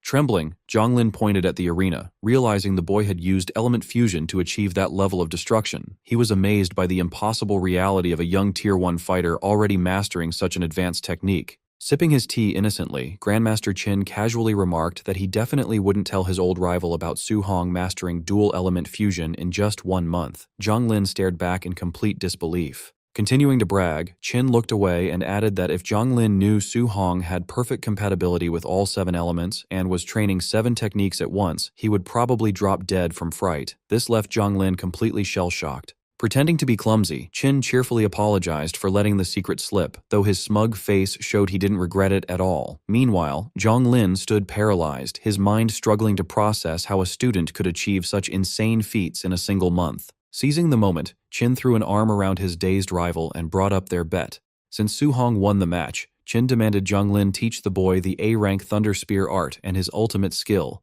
Palm Thunder. Still overwhelmed, Zhang Lin mindlessly agreed. Sometime later, inside a massive dome-shaped training room, Su Hong and Grandmaster Zhang Lin stood across from each other in a high-tech arena, holding practice spears. Zhang Lin stared at the young trainee, still amazed by the boy's monstrous potential. He admitted to himself that he had never met anyone like Su Hong in his entire life. Pushing aside his shock, Zhang Lin introduced the technique he was about to show, an A-rank Thunder Spear art called the 9 Heaven-Breaking Spears. As blue lightning violently crackled around his grip, Zhang Lin explained the technique. The art had 3 stances, each with 3 unique moves. He warned that both the destructive power and the difficulty increased heavily with each stance. Noting the move's extreme difficulty, Zhang Lin said he would normally never teach it to a fighter below Tier 4. However, given Su Hong's rare talent, he was confident the boy could learn the first stance without issue. Telling Su Hong to watch closely, Zhang Lin's eyes glowed with electricity. He unleashed the first stance, River Overturning, sending a massive wave of pure lightning crashing down vertically through the arena. Moving smoothly to the next attack, Zhang Lin announced the second stance, Sea Inverting. Sweeping his spear, he summoned a huge wave of lightning that surged across the arena like a raging ocean. Gripping his own weapon tightly, Su Hong watched the incredible display. Caught in the simulated storm, he felt like a tiny boat lost at sea, knowing even a single stray bolt could obliterate him. Without pausing, Zhang Lin leaped high to perform the third stance, Heaven Breaking. He drove his spear downward, releasing a piercing blast of lightning that struck the center of the room with explosive force. The leftover energy from the strike created a massive, terrifying tornado of swirling electricity. Watching the fierce storm, Su Hong realized the Grandmaster had held back to avoid destroying the reinforced training room. Even though he felt like a mere ant against such overwhelming power, Su Hong's eyes shone with determination. He firmly resolved that one day, he too would have that level of devastating combat power. As the storm finally faded, Zhang Lin handed Su Hong a small manual explaining the 9 heaven-breaking spears. He told the trainee to practice on his own first, offering to answer any questions later. Su Hong respectfully thanked the Grandmaster for his guidance. Smiling warmly, Zhang Lin said he was just honoring their bet. He promised that once Su Hong mastered the first stance, he would teach him the second martial art, Palm Thunder.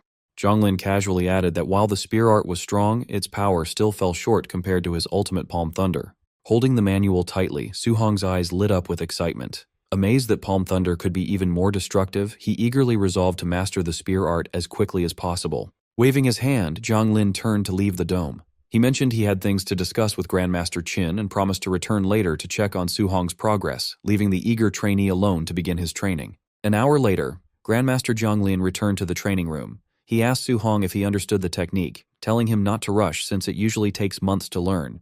But when he looked inside, he saw Su Hong surrounded by a swirling vortex of golden lightning.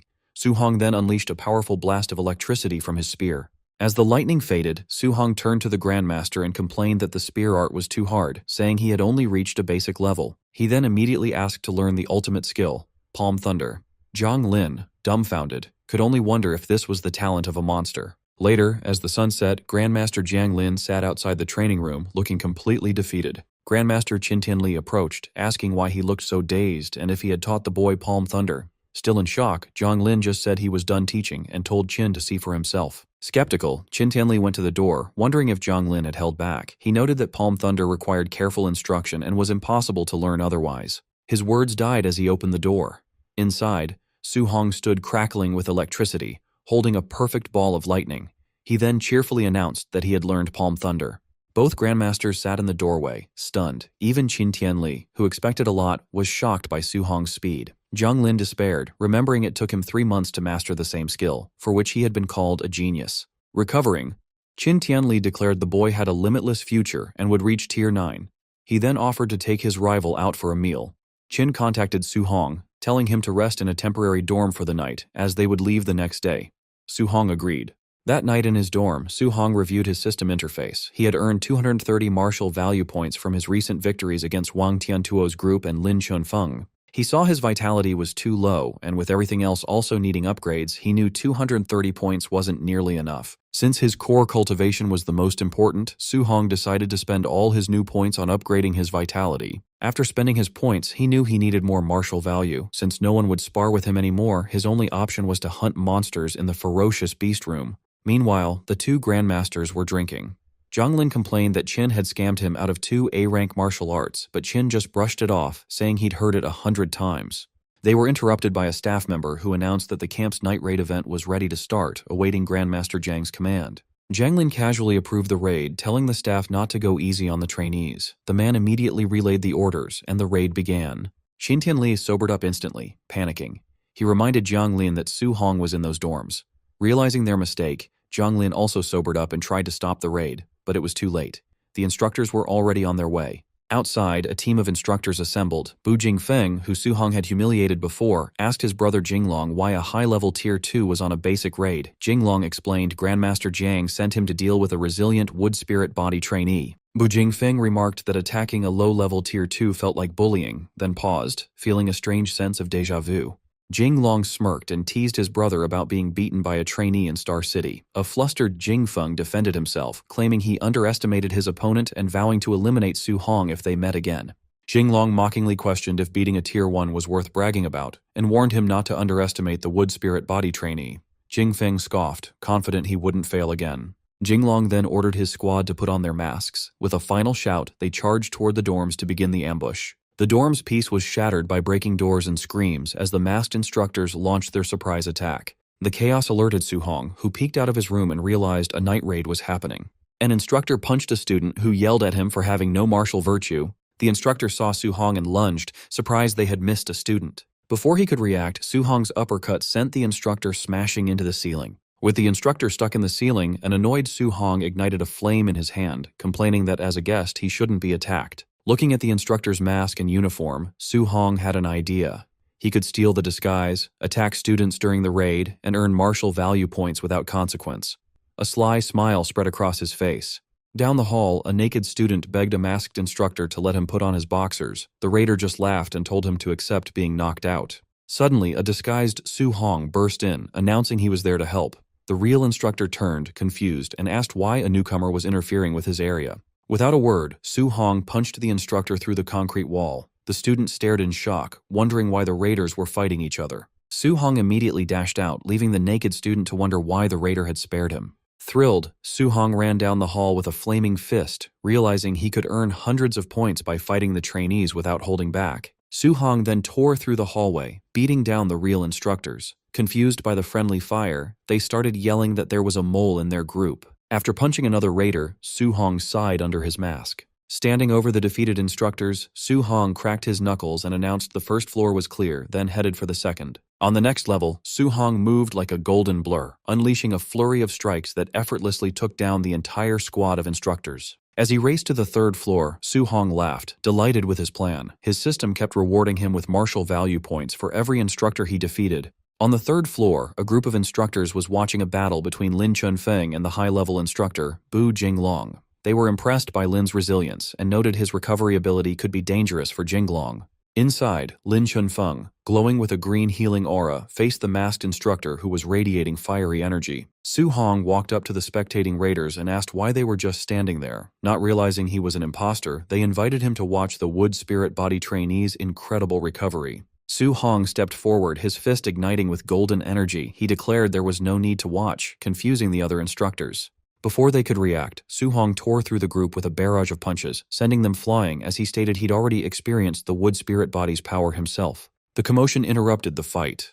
Bu Jinglong paused and angrily demanded to know why a raider was attacking their own men. Unbothered, Su Hong flared his golden aura. Smiling under his mask, he challenged both the trainee and the elite instructor to fight him together. Bu Jinglong told Lin Chunfeng to step aside and rest, intending to deal with the rogue raider himself. Furious that someone had interfered, he charged at Su Hong, shouting that he would teach him a lesson for breaking the night raider's rules. Unfazed, Su Hong channeled golden energy into his hand, forming a powerful Vajra fist to meet Bu Jinglong's attack head-on in a fierce clash. The sheer force of the impact sent Bu Jinglong stumbling backward, leaving him stunned by his opponent's incredible physical strength. Realizing Su Hong was no ordinary fighter, he quickly changed his mind and yelled for Lin Chunfeng to join the fight. Lin Chunfeng immediately unleashed his wood prison technique, causing thick vines to erupt from the floor, but Su Hong swiftly flipped out of the way, evading them with ease. Using the distraction, Bu Jinglong appeared right behind Su Hong and threw a heavy punch, only for it to slam into a glowing purple earth attribute armor that suddenly covered Su Hong's body.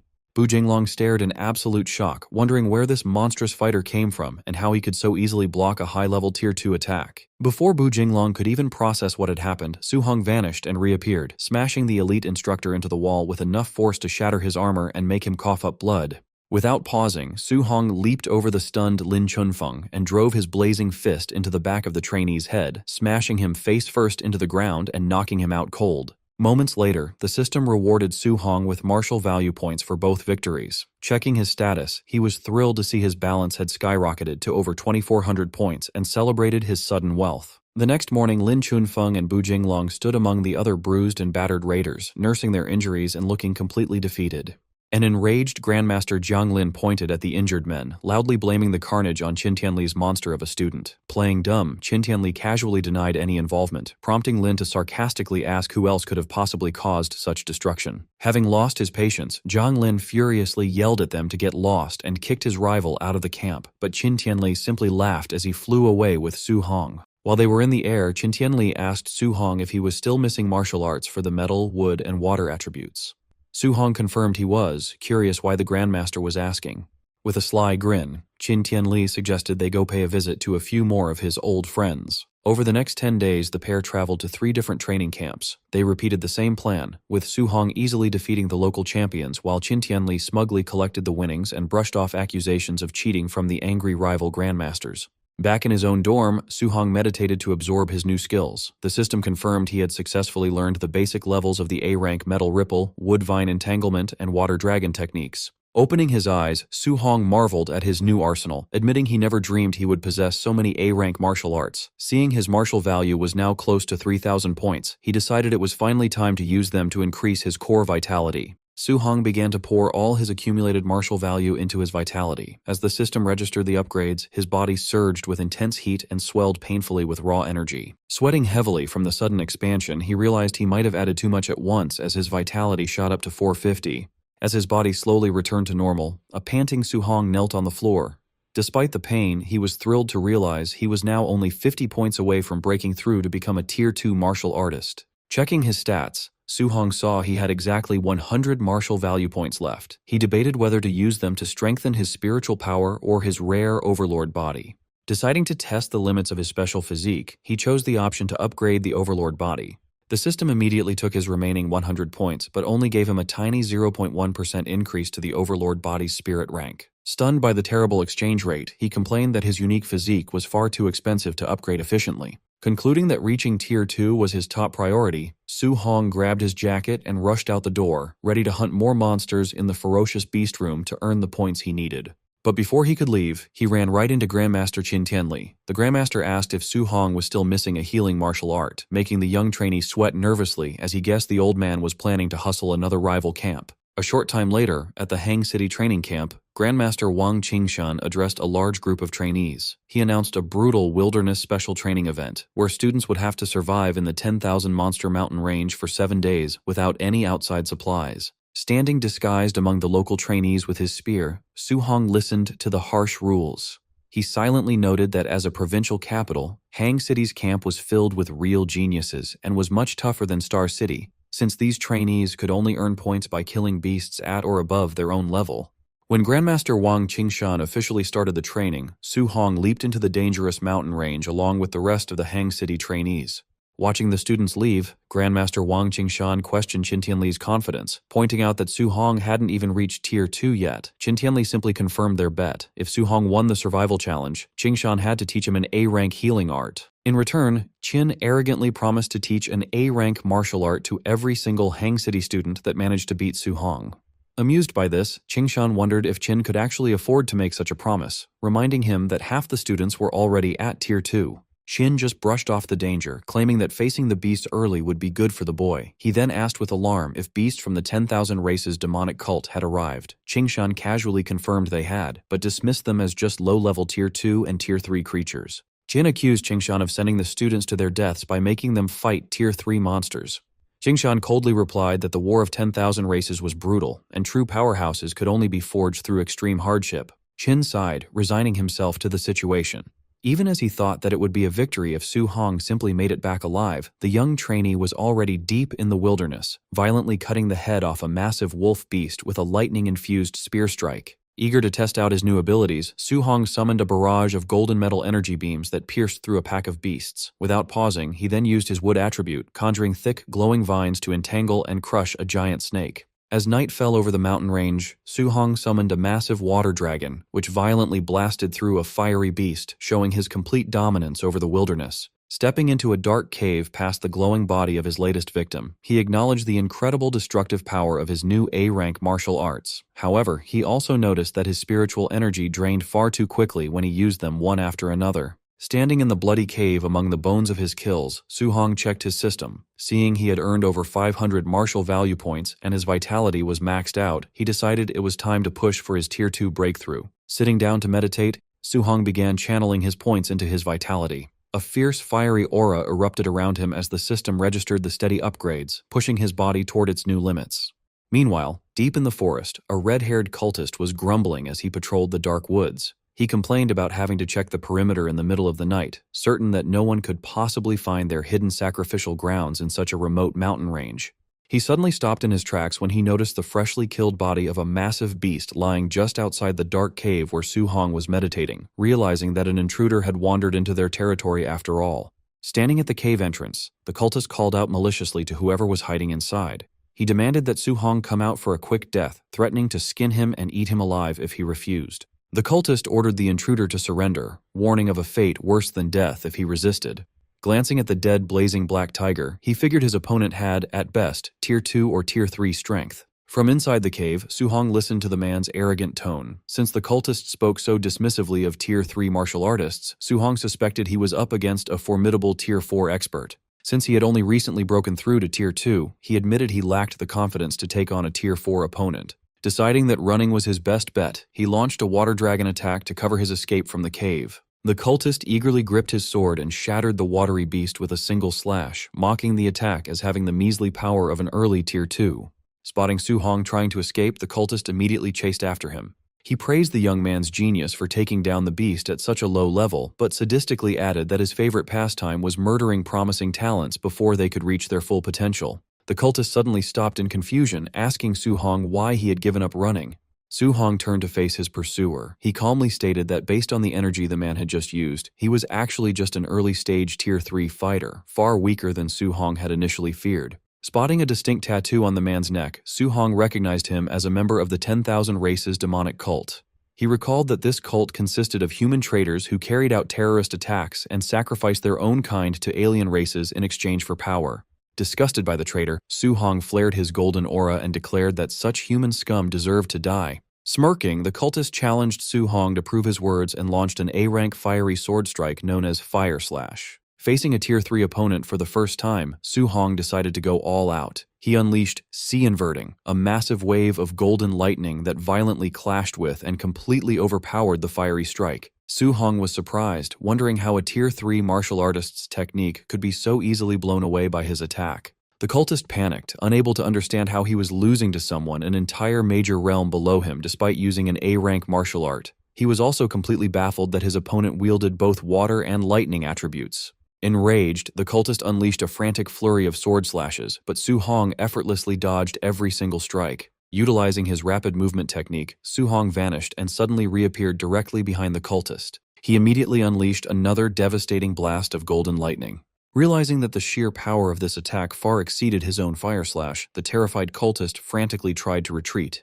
Before he could escape, thick green vines erupted from the ground and tightly bound his leg. The cultist stared in utter disbelief, shocked that Su Hong was now using a wood attribute control technique as well. Completely immobilized by the vines, the cultist was instantly engulfed by the massive blast of lightning. As the dust cleared from the intense lightning strike, Su-hong stared down at the cultist's smoldering remains. Suddenly, the body began to melt into the ground, prompting Su-hong to wonder if the cultist had used some bizarre movement technique to survive the blast. The cultist reformed his body, now covered in thick, magma-like rock armor. He angrily cursed his terrible luck for running into such a monstrous human genius out in the middle of nowhere. Declaring that Su-hong had nowhere left to run, the armored cultist prepared his counterattack as Su-hong took a step back. The cultist initiated a bloodline transformation, sprouting large wings from his back. He arrogantly demanded that Su-hong witness the divine might of the celestial race. Disgusted, Su-hong thrust his spear forward. He mocked the cultist for mutating into a freakish monster and called the entire demonic cult completely insane. The cultist easily caught the spear tip with his bare, armored hand, bragging that once his bloodline transformation was complete, he would become a true celestial being. Still gripping Su-hong's spear, he declared that the boy had to die for interrupting their sacrificial ritual. Su-hong immediately retaliated, unleashing a fierce blast of fire that pierced straight through the cultist's new wing and left the fanatic in shock. Capitalizing on the opening, Su-hong instantly activated his flame cage technique, trapping the cultist inside a blazing prison. He then channeled pure lightning into his weapon and executed the ultimate heaven-breaking stance of his A-rank spear art. The crackling spear violently pierced straight through the cultist's hardened rock armor, delivering a devastating, explosive blow right through his chest. The hardened rock armor crumbled away as the cultist gasped in sheer disbelief, his mutated body completely shattering into pieces just moments later. Checking his system, Su-hong was shocked to see a massive reward of 212 martial value points for the kill. He realized that hunting these fanatics was incredibly lucrative, noting that he normally had to fight beasts for a long time just to scrape together 500 points. Remembering the dead cultists' mention of a sacrificial ritual, Su-hong quickly deduced that they must have captured human victims. He immediately decided to contact his grandmaster for backup. Back at the Hang City training camp, Grandmaster Qin Tianli checked his phone and relayed Su-hong's message to Grandmaster Wang Qingshan. He reported the demonic cult's presence and their ongoing sacrifice, noting that Su-hong was requesting a rescue team. Wang Qingshan calmly sipped his tea and coldly dismissed the threat. Qin Tianli explained that this particular ritual actually targeted the cult's own brainwashed followers, meaning there was absolutely no reason to intervene or save them. Questioning his rival's relaxed attitude, Qingshan asked Qin Tianli why he was still sitting around drinking tea instead of rushing to save his student. Qin Tianli casually replied that there was no need, as Su-hong had already killed the early-stage Tier 3 cultist. Qingshan scoffed, flatly refusing to believe that a mere Tier 1 trainee could defeat a Tier 3 cultist, and accused Qin Tianli's student of blatantly bragging. Unbothered, Qin Tianli casually told him to believe whatever he wanted. 3 days later, deep in the wilderness, Su-hong stood over the freshly severed head of a massive multi-eyed snake beast. Leaning against the creature's corpse, he reviewed his system stats and sighed in disappointment. Despite hunting numerous Tier 3 beasts over the past 3 days, his martial value had only reached 832 points. He complained that all this grueling effort had yielded less value than killing just 4 cultists. Suddenly, his heightened senses picked up a hidden presence nearby. A blue-haired woman with black wing tattoos on her back stood on a nearby branch, playfully praising the handsome young man for detecting her approach. Gathering sharp ice energy in her hand, she offered a seductive smile, but ruthlessly declared that since he had intruded on their territory, she had no choice but to kill him. She instantly launched a rapid barrage of deadly ice spikes at him. Rather than feeling threatened, a confident smile spread across Su-hong's face. He happily realized that another demonic cultist just meant more free martial value points delivering themselves right to his doorstep. Su-hong countered the attack with a massive water dragon. The 2 elemental strikes violently clashed, creating a thick curtain of smoke. Suddenly, the cultist attacked again as a whip shot out from the smoke. Reacting instantly, Su-hong caught the whip. He decided to keep her alive just long enough to ask where the other demonic cult bases were. He yanked the whip with immense force, pulling the panicked woman through the air straight toward him. As she flew into range, Su-hong delivered a brutal punch to her stomach with his cold fist technique, instantly defeating her. Standing over her, he pointed his glowing spear at her neck and demanded to know where their base was.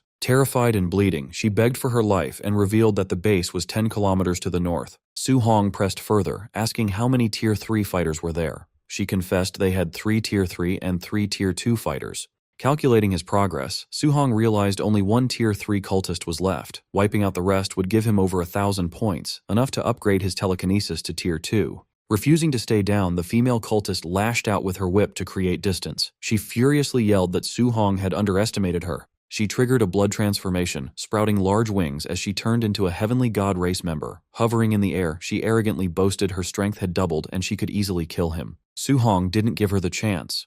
He immediately countered with a powerful spear thrust, unleashing a massive pillar of golden lightning that pierced straight through her chest. As her mutated form faded, Su-hong pulled his spear from her falling body and coldly told her to hand over her points.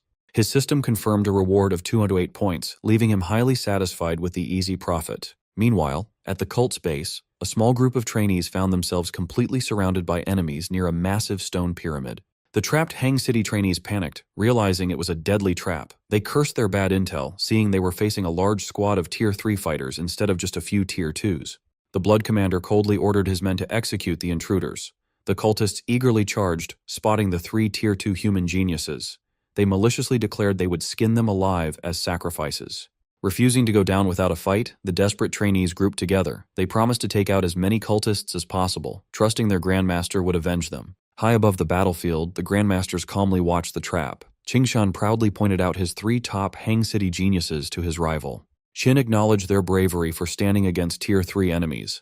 Qingshan planned to let the trainees fight to build experience, promising to step in only if things turned fatal. Smirking confidently, Qin Tianli told Qingshan they didn't need to intervene. He pointed out that his own little monster, Su-hong, was already rushing into the valley to save Qingshan's students. Wang Qingshan glared at Qin in disbelief, asking if he was drunk. He scoffed at the crazy idea that a mere Tier 1 trainee could save anyone from a squad of Tier 3 experts. Down in the valley, one of the top Hang City trainees stepped forward to cover his teammates, bravely declaring they would fight and die together. A cultist lunged at them with glowing red claws, laughing that there was no escape.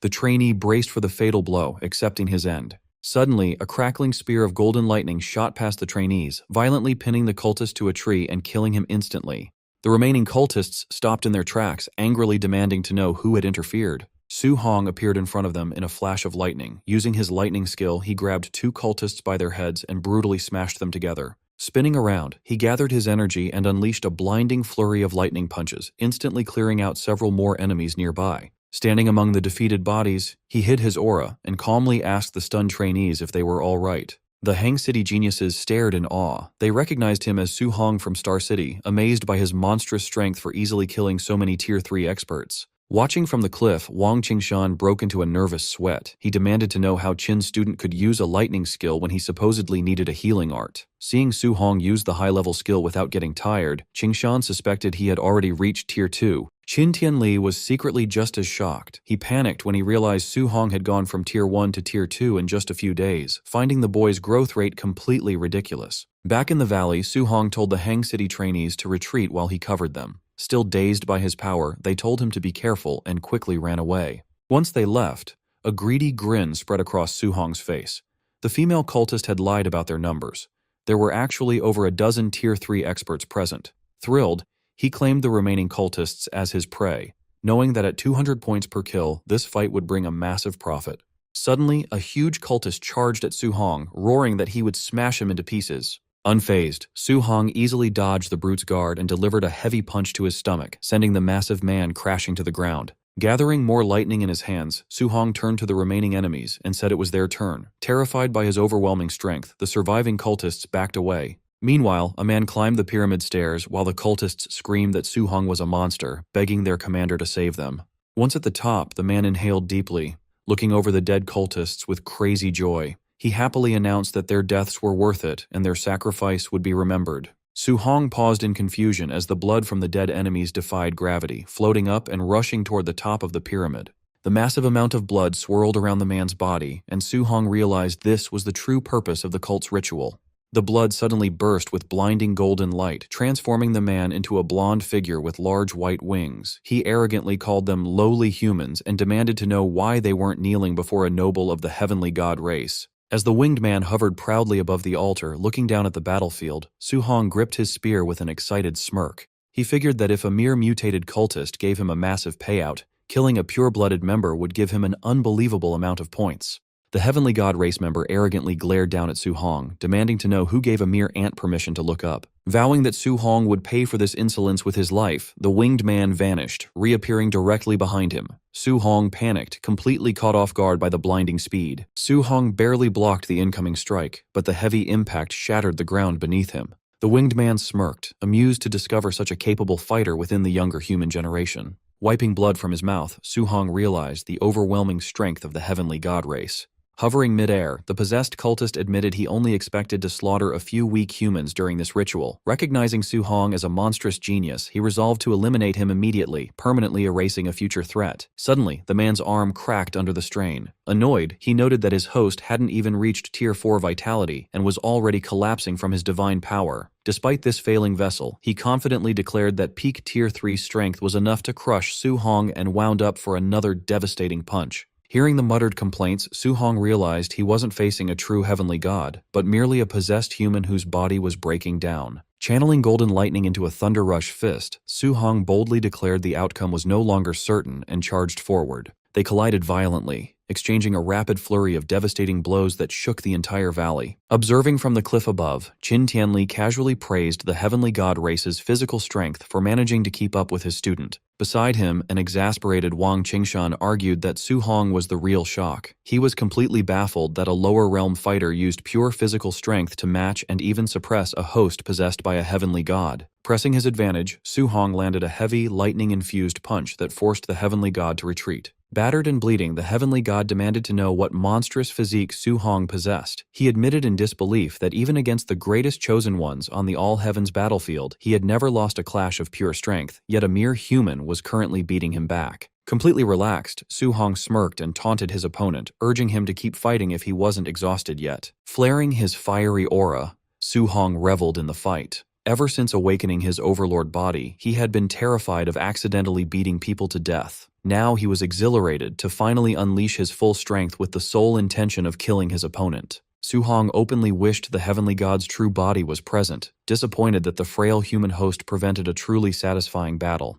Enraged and humiliated at being looked down upon, the heavenly god screamed at the human ant and initiated his ultimate technique, opening a massive golden portal to summon his divine arsenal. Countless glowing spears emerged from the portals. Hovering above, he declared Su Hong was the first person to ever force him to use this move. Sensing that each golden spear carried enough destructive power to obliterate a Tier 3 martial artist, Su Hong wondered about the technique. His system suddenly chimed, notifying him that this specific martial art could not be learned, leaving him surprised that uncopyable skills existed. Watching from the cliff, Qingshan recognized the attack as Divine Arsenal, an innate martial art exclusive to heavenly gods with extremely pure bloodlines. Realizing the implications, Tianli wondered if the entity possessing the cultist was actually a high-ranking alien noble. Panicking, Qingshan urged Tianli to intervene immediately, refusing to let such a precious human treasure die. Tianli calmly held him back, advising patience since Su Hong still hadn't used his ultimate move. Tianli smugly revealed that Su Hong possessed perfect compatibility with all 7 elements, having mastered the fusion of thunder and fire as a Tier 1 martial artist. Qingshan stared in utter shock, struggling to process the impossible claim.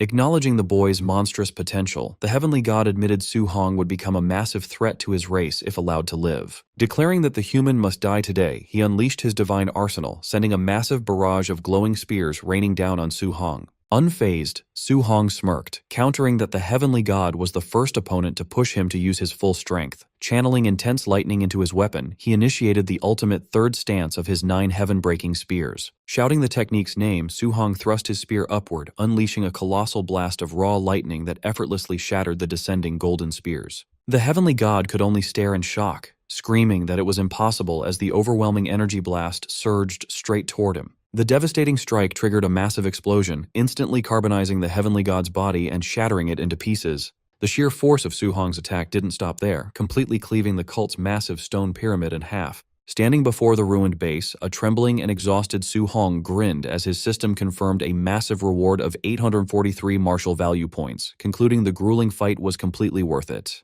Grandmaster Qingshan landed next to Su Hong, excitedly praising him as a precious treasure and a great genius. Grabbing the bewildered boy's face, Qingshan admitted he never would have believed a Tier 2 martial artist could defeat a heavenly god had he not seen it himself. Despite the high praise, Su Hong remained grounded. He realized that if an ordinary member of a top 10 ranked race forced him to use his ultimate move, Their true geniuses must be terrifying. Qingshan then concluded that defeating a mere small fry wasn't something to get overly excited about. 4 days later, the wilderness survival training officially ended at the Hang City camp. The final scoreboard placed Su Hong first with a staggering 17,210 points, completely eclipsing the second-place score of 4,700. Some trainees immediately accused him of cheating, refusing to believe a lower-tier fighter could earn so much. The Hang City geniuses he saved quickly shut down the rumors, declaring that Su Hong was impossibly strong and had easily one-shotted Tier 3 demonic cultists. When students asked where to find Su Hong for guidance, they learned Grandmaster Wang Qingshan was personally teaching him an A-rank martial art. Exiting the training hall, a bewildered Qingshan complained to Tianli that the little monster learned his healing art in just half a day. Tianli simply laughed, telling his rival to get used to it. Sitting in the training room, Su Hong meditated, cycling the energy of his newly acquired technique. He marveled at the A-rank healing martial art's incredible effectiveness, thrilled that it flawlessly erased all his old deep-seated scars. Checking his interface, Su Hong was highly satisfied to see his martial value exceeded 4,800 points from the wilderness hunt. He calculated this massive haul could push his spiritual power to 500 points, officially making him a Tier 2 Spirit Master, while leaving enough to significantly boost his vitality. Meanwhile, far away on the Heavenly God race planet, a meeting convened inside the Grand Heavenly God Palace. A statue interrogated its subordinates, angrily demanding to know how their clansmen could possibly lose to a human an entire realm lower, especially after unleashing the divine arsenal. Tian Ming respectfully confirmed the humiliating defeat, admitting to his lord that the human they faced was an unprecedentedly monstrous genius. The statue entity summoned another clansman, Tian Shang, who immediately stepped forward, awaiting its command. Recognizing the massive future threat the boy posed, the statue issued an official Heavenly God race kill order, demanding his immediate eradication. Tian Shang accepted the assassination mission with a confident, sinister smile. The statue then asked for an update on the divine object fragments hidden within human territory. Tian Shang reported that while no fragments were secured yet, they recently intercepted promising news. The statue ordered them to continue their secret search at all costs, strictly warning them to keep the human race blind to their movements. Meanwhile, at the Star City training camp, trainees watched a live feed of Wang Tiantuo decapitating a Tier 2 bear beast with his bone netherfire fist. The crowd noted that ever since Su Hong defeated Wang Tiantuo, Xiaonan, and Lin Xinghe, the three elites had been fighting like maniacs. Driven by their loss, the trio spent every day pushing themselves in the combat rooms, exchanging all their contribution points for strength pills. This training paid off, allowing all three of them to break through to Tier 2 within a single month. Even Lin Xinghe abandoned his typical flashy style, training hard enough to build a heavily muscular frame. Prepared and confident, the three elites awaited Su Hong's return, eager for a rematch. Later, outside the camp, instructor Lindsay welcomed back Grandmaster Qin Tianli. Noticing the young prodigy was missing, Lindsay asked where Su Hong was. Qin Tianli explained that the boy wanted to stay in the woods for a few more days of solo training. When Lindsay worried that Su Hong might miss the end of the camp, the Grandmaster assured him that the kid wasn't stupid enough to be late. 2 days later, deep in the wilderness, Su Hong sat meditating atop a high stone pillar while a snake beast coiled around the rock below. Surging with golden energy, he absorbed his recent gains until his system confirmed his spiritual power had reached the 500-point threshold. Sensing its prey, the giant snake roared and lunged at the meditating trainee. Su Hong casually extended his glowing hand, freezing the beast mid-strike with his telekinesis. Unleashing his amplified power, he activated his weapon condensation art, forming a construct of golden energy to crush his immobilized prey. He shaped the energy into a golden sword and with a single command, brought the blade crashing down, splitting the snake in half. Dispersing the weapon as the beast's remains fell away, he marveled at the damage output he now wielded as a Tier 2 Spirit Master. Eager to test the limits of his enhanced spiritual capacity, he decided to attempt a 3-attribute fusion, gathering thunder, fire, and metal energy in his hands. The moment he forced the 3 elements together, the mixture became unstable. Realizing too late that he had lost control of the energy, the blast detonated, shattering the stone pillar he stood on. Coughing in the rubble, he noted the backlash of the failed fusion, but realized that a successful strike could injure a Tier 4 expert. On the final day of the training camp, a ragged Su Hong walked back through the front gates. Spotting him, the other trainees rushed to notify Wang Tiantuo, eager to see the rematch. Grandmaster Qin Tianli asked the young prodigies if they were confident they could win against Su Hong. Xiaonan, Lin Xinghe, and Wang Tiantuo declared their victory was guaranteed. Unfazed by the crowd or their confidence, Su Hong asked the trio if they were sure they wanted to challenge him again. Flaring their new auras, Wang Tiantuo warned Su Hong not to underestimate them now that they had reached Tier 2, while Xiaonan boasted she could defeat him by herself. Offering a sheepish apology, Su Hong interrupted their boasting before erupting in a fiery aura and revealing that he had also broken through to become a Tier 2 martial artist. Despite her shock, Xiaonan ignited her power, declaring that her status as a Tier 1 spirit master meant she wasn't afraid of him. She then activated her weapon condensation art, summoning a giant golden sword from the sky. In response, Su Hong activated his weapon condensation art, summoning a giant golden sword of his own. The blade crushed Xiaonan's spiritual weapon, causing her to cough up blood before it even landed. Pointing his summoned sword at the trio, Su Hong apologized once more before revealing that he was a spirit master as well.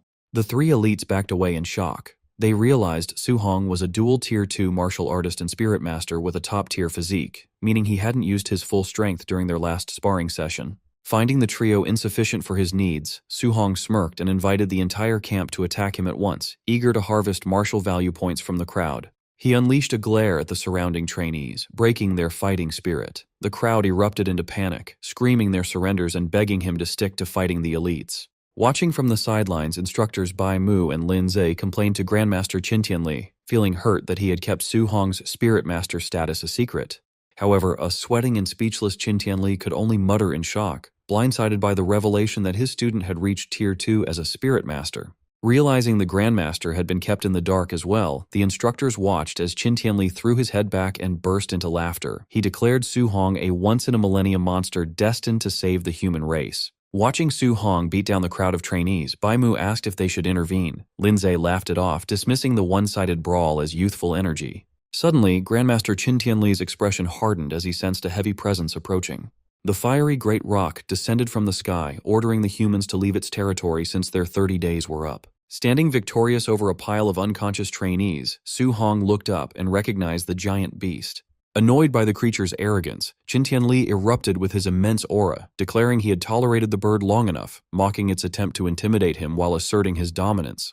Before the beast could react, Qin Tianli unleashed a barrage of punches into the giant bird. Watching from below, Su Hong was mesmerized by the heat of a Tier 7 Grandmaster's flames, likening the clash to immortals fighting. Standing atop the battered bird's head, Qin Tianli ignored its cries for mercy.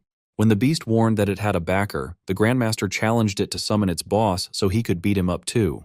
The Grandmaster's confidence vanished when a booming voice ordered him to stop. The sky darkened as a shadowy entity with glowing red eyes materialized behind the clouds, casting a glare over the region. Lin Zhe and Bai Mu stared in horror, realizing the great rock was connected to the legendary Lord of 10,000 Monsters. Gripping his fist, Su Hong broke into a cold sweat as he recognized the entity as one of the supreme rulers of the mountain range, a being guaranteed to be at least Tier 9, or possibly a king-level existence.